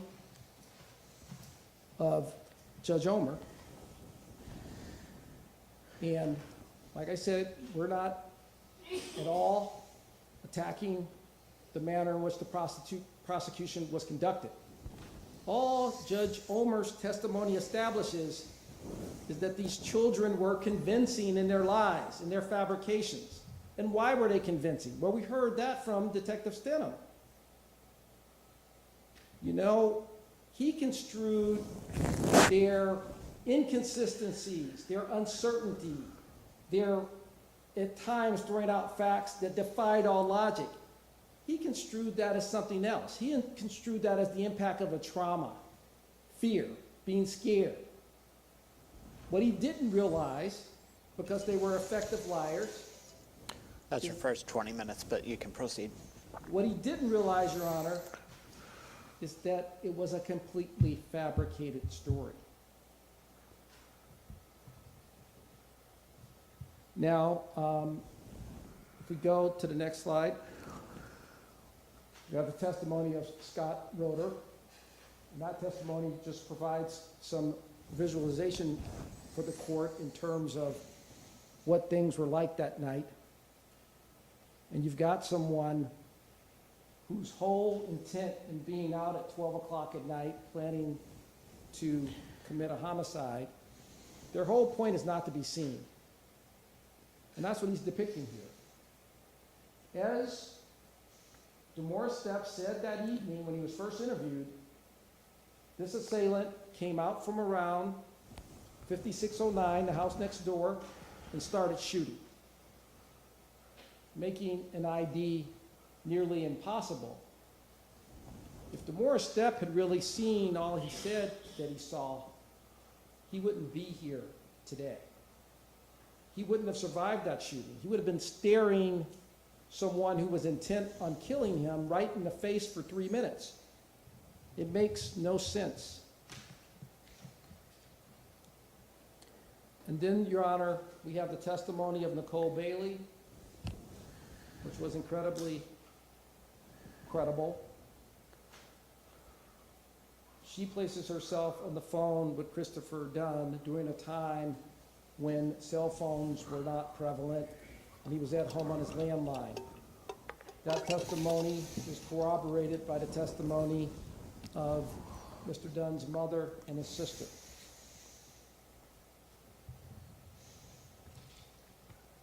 And we know, Your Honor, from the testimony of Detective Stinum, if we go to slide 29, we know that that alibi was never thoroughly investigated. Had it been investigated thoroughly, had it been submitted at trial, we might not find ourselves here today.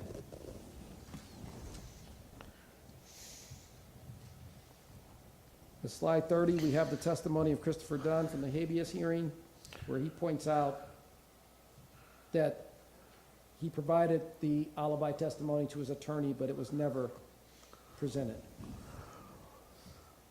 And the final analysis, Your Honor, if we go to slide 32, we have met the standard as laid out in the statute.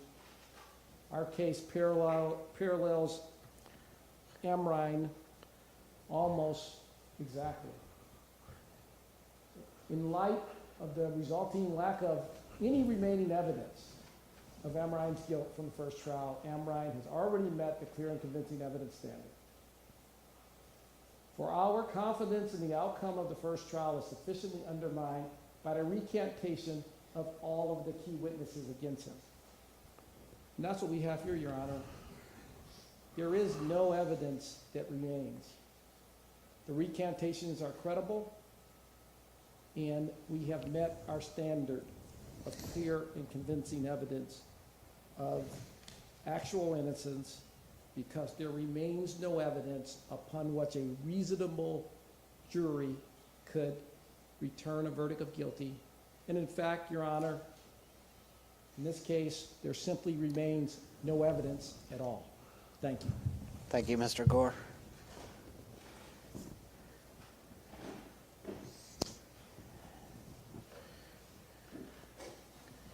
You'll have about 6 minutes on rebuttal, give or take.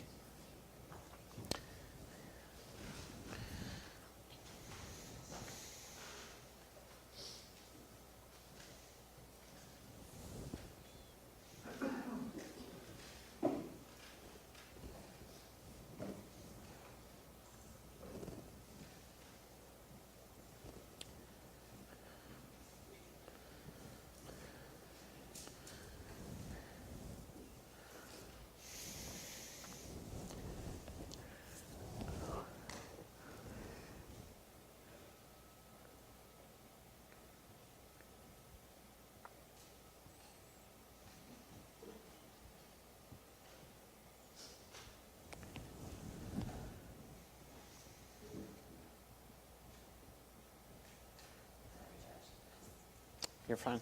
You can move the podium over if you need to.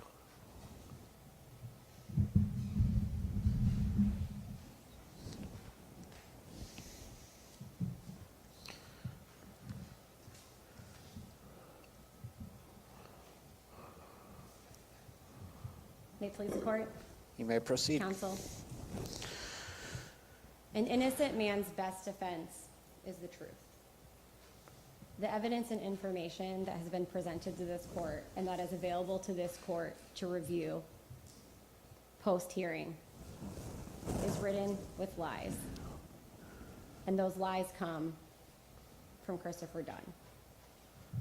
I'd like to start first by talking about the alibi evidence that has been presented to this court.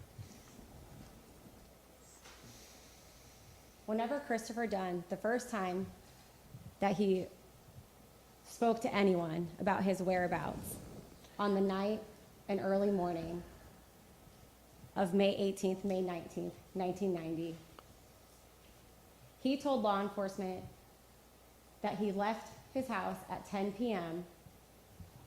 He rode around the city with his friend Wilford Rickman. He said that he was at, then around midnight, after he was with Wilford Rickman for a couple of hours, around midnight, he went to the residence of a friend named Terry's house and spent the night, returning to his house at approximately 7 a.m. the next morning.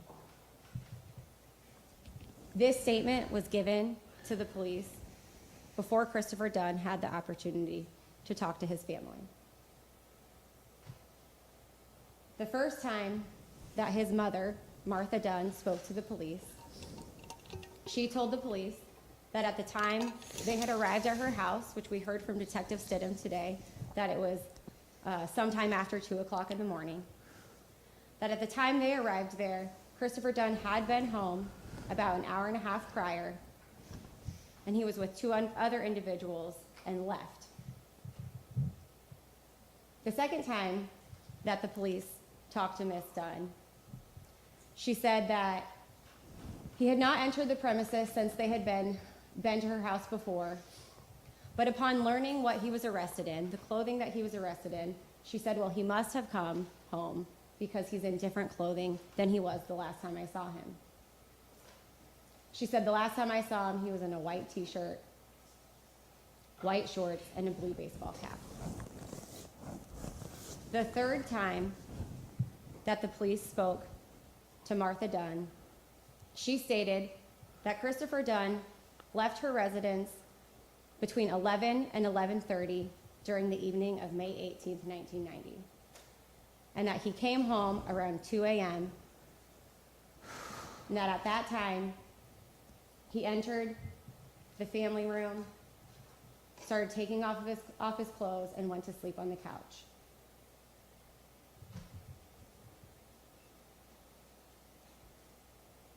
We heard testimony read into the record from Chris Dunn's family a couple of years later at his PCR hearing. This story completely changed.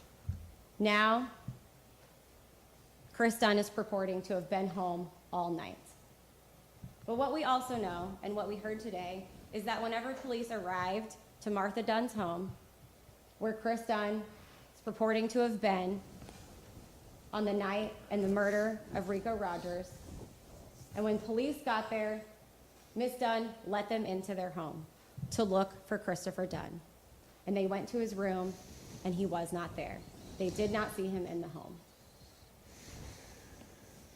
And that is because the purported alibi of Christopher Dunn being home all night is a lie. We also heard alibi evidence,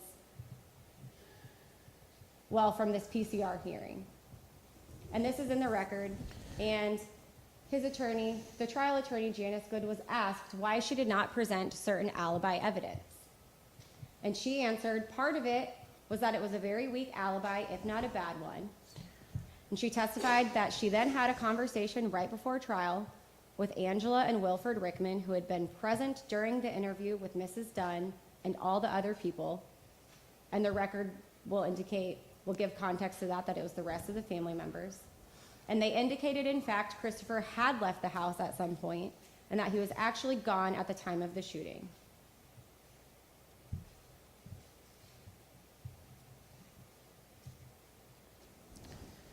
Nicole Bailey is another piece of the purported alibi today of Christopher Dunn.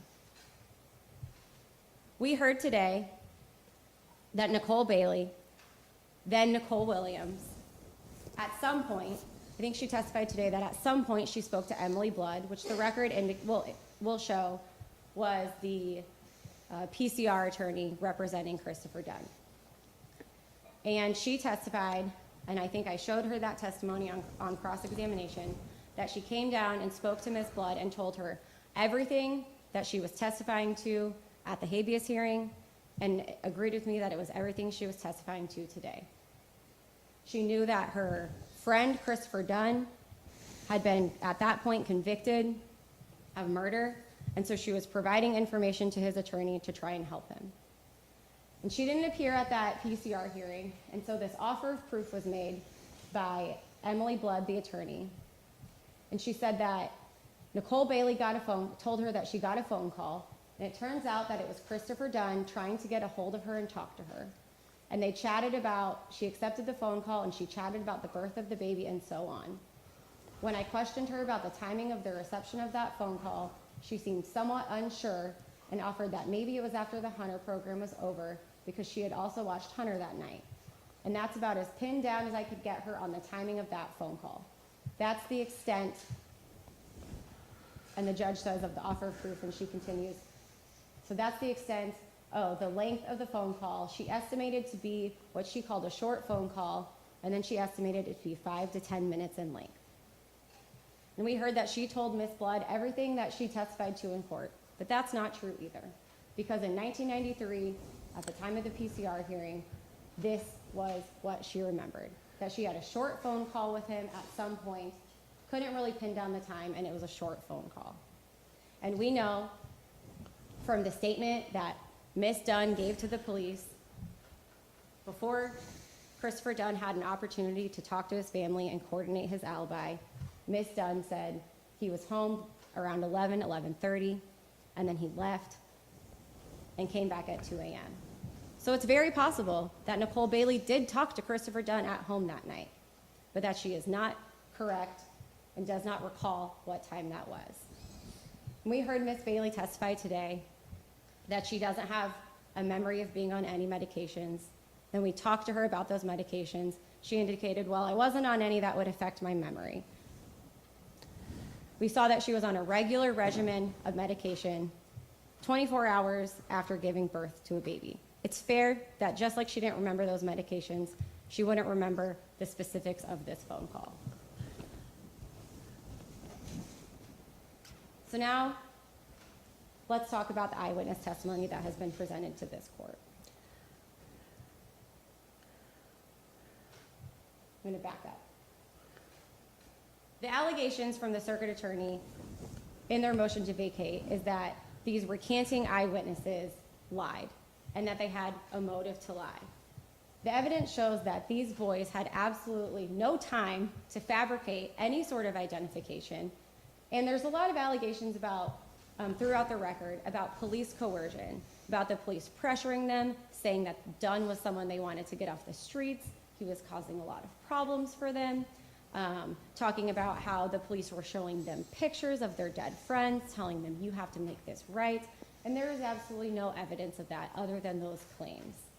You heard from the lead detective today, as well as the lead prosecutor on the case, that said they just followed the evidence and that these were two witnesses who were consistent and cooperative throughout. So let's look at those statements.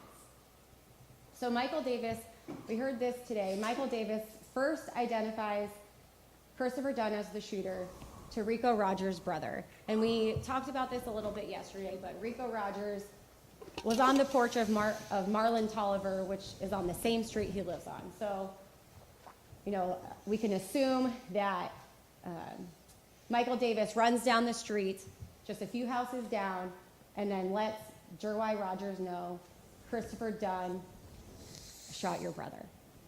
And this is immediately after the crime happens. And then Michael Davis gives a statement to the police. We heard about that today. He said that the shooting happened, that he saw his friend fall to the ground, that he instinctively decided to fall next to him and play dead.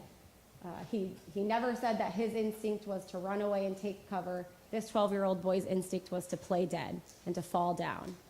And that's what he did, and he could see as he was falling and looking that the shooter was Christopher Dunn. And then Michael Davis came and testified in front of a jury, and this is just one part of the transcript from that jury trial where he identifies Christopher Dunn as the shooter. But he tells the jury, and do you see the person in the courtroom today who fired those shots? Yes, sir. Who is that? Christopher. I'm sorry, Christopher. Okay, the defendant, Christopher Dunn? Yes, sir. And, excuse me, then we have DeMaurice Stepp. So DeMaurice Stepp identifies Christopher Dunn as the shooter immediately. Not only is that supported in the record, in the police reports, but that's also supported by testimony from Eugene Wilson, who also says that right away he was saying, and I think we looked at his testimony from his habeas hearing, it was Christopher Dunn, or Christopher Dunn shooting at us. So again, prior to the police ever arriving on scene, DeMaurice Stepp, running away from the shooting, meets up with his friends Marlon Tolliver and Eugene Wilson, who are in the 5500 block, walking west towards the Chinaman. And he tells them Christopher Dunn is shooting.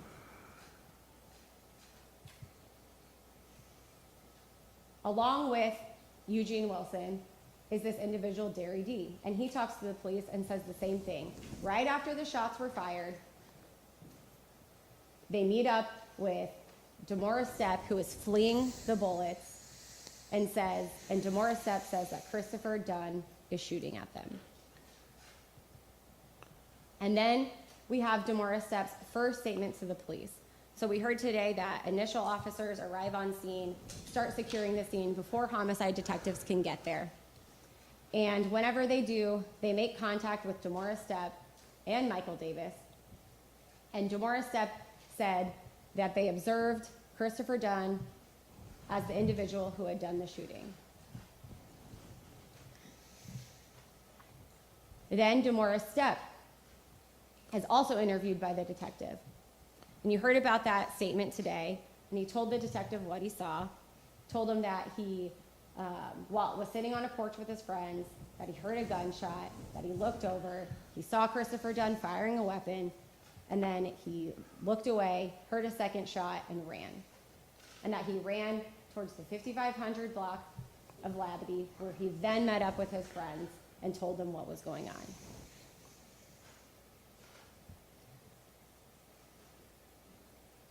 This portion of DeMaurice Stepp's statement was talked about a lot today, when he said, I looked at his face, but you know how you see somebody and you don't see him, You know, I thought my mind, you know, was playing games, and I looked dead in his face. And Judge, we cannot assume or interpret what DeMaurice Stepp meant by that. We've heard a couple different interpretations of that. But the reality is that he said that he looked this individual dead in the face, and he identified him as Christopher Dunn. And then DeMaurice Stepp told the jury, and again, this is just a part of that transcript, where at trial, where he identifies him a couple of times, but when he's asked, all right, and as you three were there, what happened? He said, I looked around on the side of the gangway where the two gangways were, and I seen Mr. Christopher Dunn.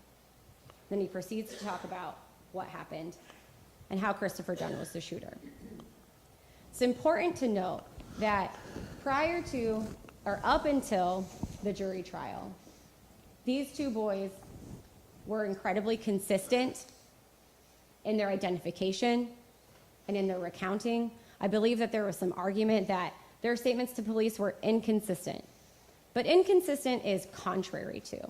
I believe what we heard is that DeMaurice Stepp identified Christopher Dunn as wearing a white t-shirt and a blue baseball cap. And that Michael Davis identified Christopher Dunn as wearing a white t-shirt and sunglasses. I submit to this court that those are not inconsistent, though it's just two individuals focusing and seeing different details. The testimony was not that one individual placed him in a blue shirt or a black hat. An individual didn't say that he was wearing a different color hat. It was just different items of clothing, and that's reasonable. No two people experience anything the same, and that's just common sense. People focus on different details. So I submit to this court that their statements were not inconsistent. Were they different? Absolutely. But they're different people, and they're looking at different things and experiencing different things.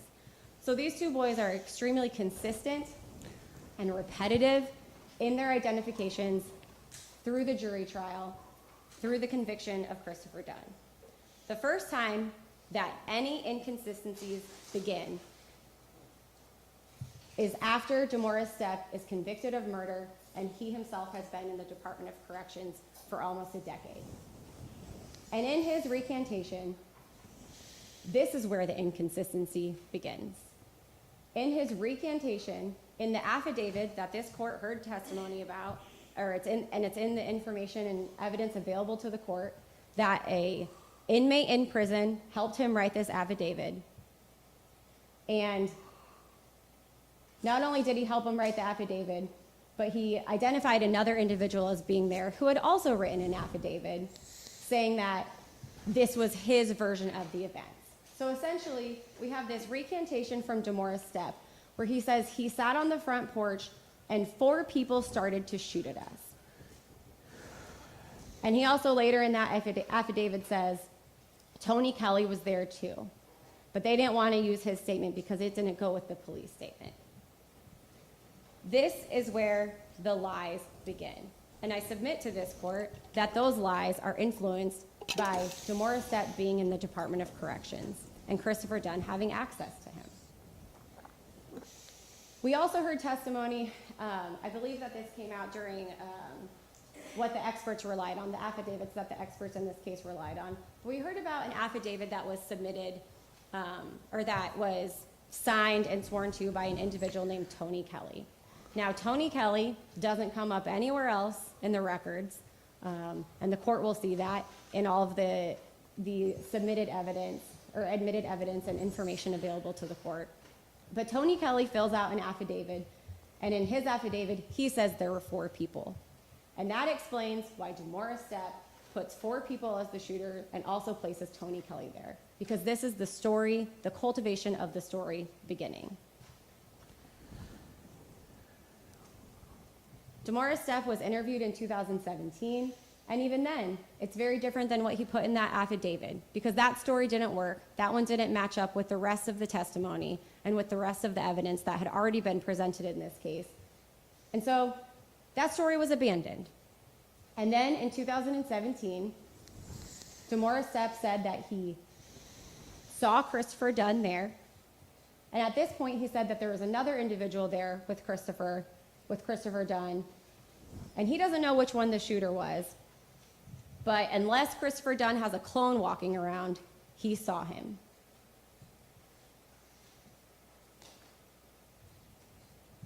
I want to talk a little bit about the evidence that was presented by the circuit attorney with Eugene Wilson.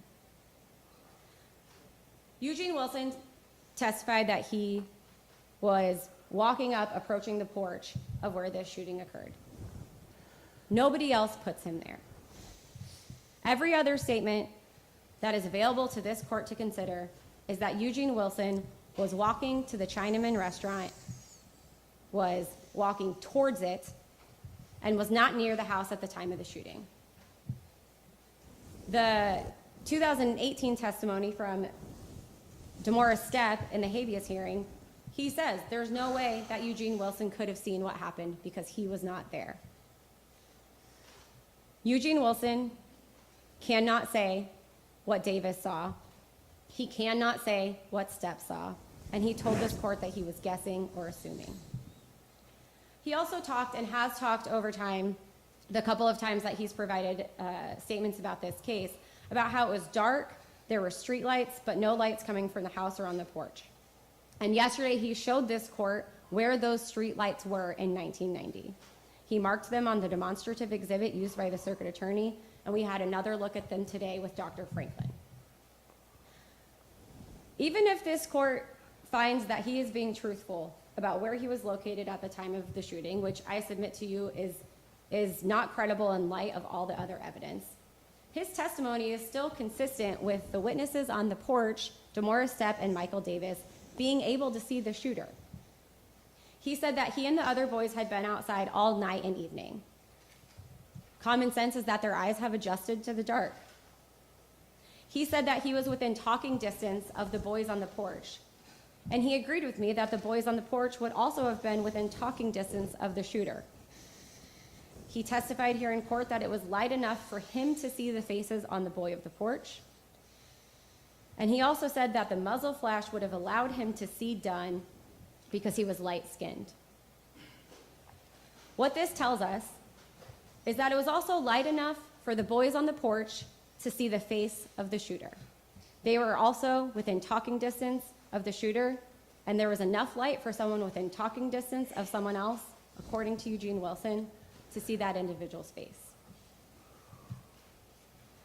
Also, there's already enough light to see their faces, but the muzzle flash of the gun would provide additional light, and he agreed with me that it would have provided additional light and enough light for people on the porch to see the shooter being in a white shirt, which DeMaurice Stepp and Michael Davis both reported the shooter to be in to law enforcement.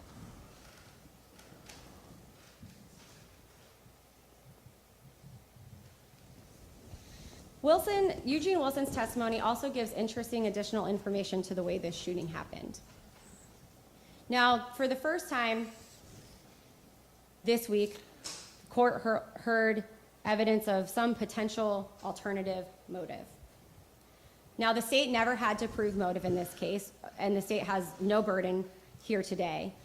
But it's convenient now that there's an alternative motive with zero corroboration of the incident for which they claim some sort of retaliation is being taken. Eugene Wilson testified that Christopher Dunn was not friends with DeMaurice Stepp or Michael Davis. Christopher Dunn had been friends with Marlon Tolliver and Eugene Wilson since they were young children, though. Wilson testified that he knows Christopher Dunn would never shoot at him or pig Marlon Tolliver. But he agreed that Dunn did not have the same level or type of loyalty to Stepp or Davis. So the evidence is that DeMaurice Stepp saw Christopher Dunn in the gangway before the shooting started. And Wilson agreed with me that all of the shooting was going towards the porch. He was not shot at and never felt any bullets fly by him.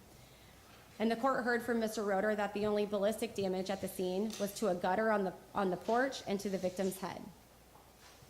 And so I would submit to this court that Christopher Dunn was seen in the gangway as testified to by DeMaurice Stepp, and perhaps longer than Stepp saw him there, but hiding in wait and saw his close friends that he has that loyalty to leave.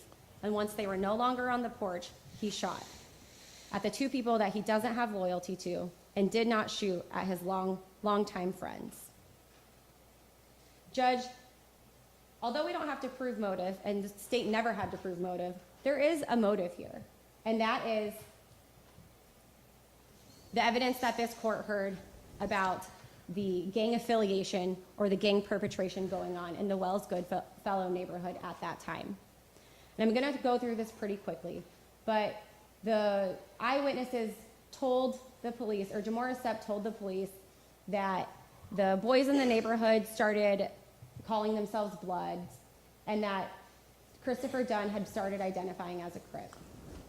We also have that sworn statement from Eugene Wilson, where he happens to initial right next to the paragraph where it said Chris Dunn had recently been incarcerated, and whenever he was locked up, the neighborhood started turning blood, and he was affiliated with the Crips in jail.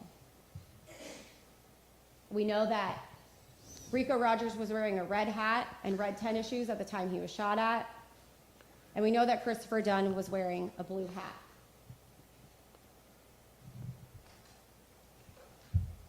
Gang violence and gun violence don't make sense, and it doesn't have to make sense, but gang violence and gun violence are typically senseless crimes. And I submit to you that even though we don't know what the motive is, and it might not have been that, we don't have to know, but it certainly tracks.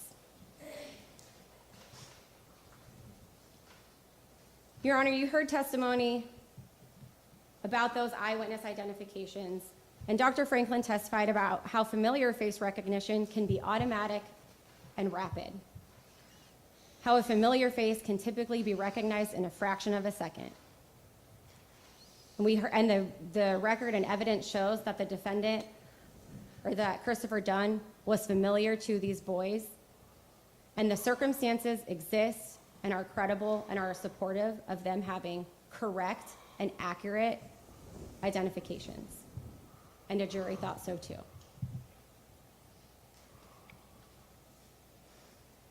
The real question regarding motive is, did these boys have any motive to lie? And they didn't have time to. The first ID and every ID subsequent to it, up through the trial, came whenever this 14-year-old boy was under stress of a dangerous event,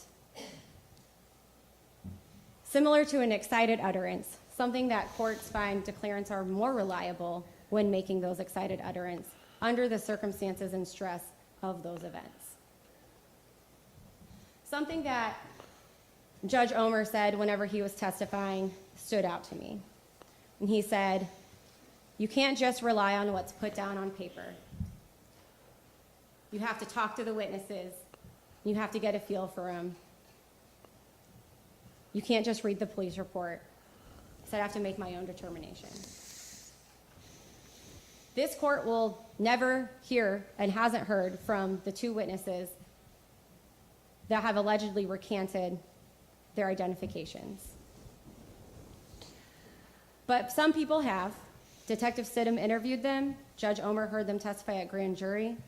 Judge Omer heard them testify at trial. He said that their testimony was strong and that they were cooperative throughout the way and throughout the life of the case, and a jury agreed.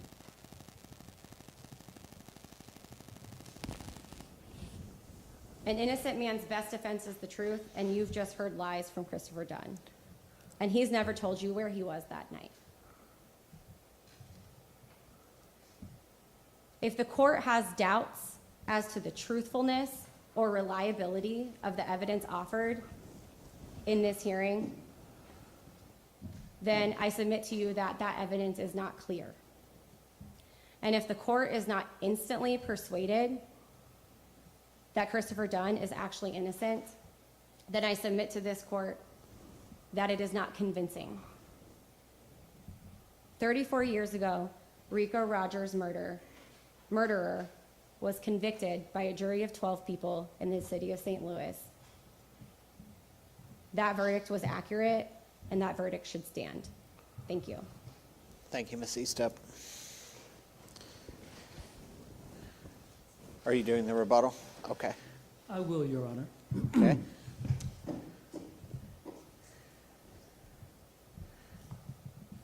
may proceed.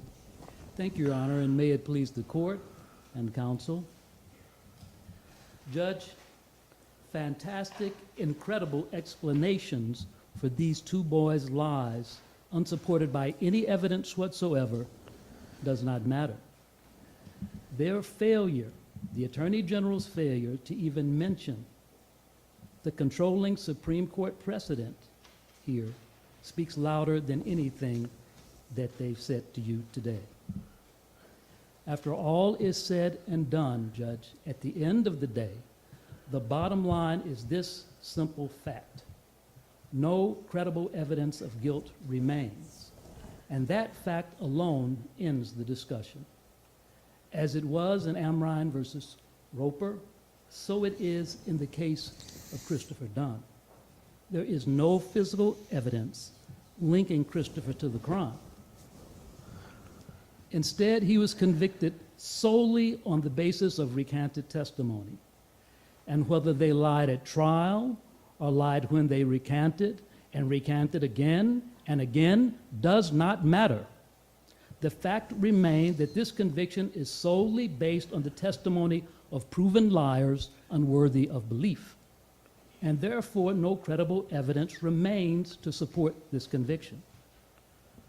The Supreme Court told us in Amrine versus Cooper at pages 548 and 549 specifically, held that under these rare circumstances, there is clear and convincing evidence of actual innocence. And as such, confidence in this conviction is so undermined that it cannot stand and must be set aside. Judge, these rare circumstances present the court with a rare opportunity. Based upon these facts, the absence of credible evidence before you, and the clearly stated law of the state of Missouri. The circuit attorney refiled this matter only after a thorough and independent investigation. Now we implore you, Judge, to do what Judge Hickle could not do 4 years ago. Grant our motion and finally set aside the conviction of Christopher Dunn. That's all. Thank you, Mr. Shaw. Thank you, everybody. I know we've already entered an order, I think, that sets forth the post-trial briefing schedule, correct? I don't know if it's been written down. I think it just was stated on the record. So we Okay. can write that down Okay. for you. Yeah, if we haven't done that, we will do that. So you can do a memo that says case submitted, and whatever those dates you previously said are fine with me. I want to thank both sides for your zealous advocacy in this matter. And, I think our system is set up to be adversarial, and I'm not sure that was contemplated when this proceeding, or in these types of proceedings, but I do find it valuable that we have the Attorney General here cross-examining and adding to the evidence. Although it does make my job a little harder, I think. So I think that's all I have to say. I think I have plenty of work to do. You guys are all welcome back here anytime, but please don't come back very soon because I have a lot of stuff to do right now. So thanks, everybody. We'll be adjourned for today.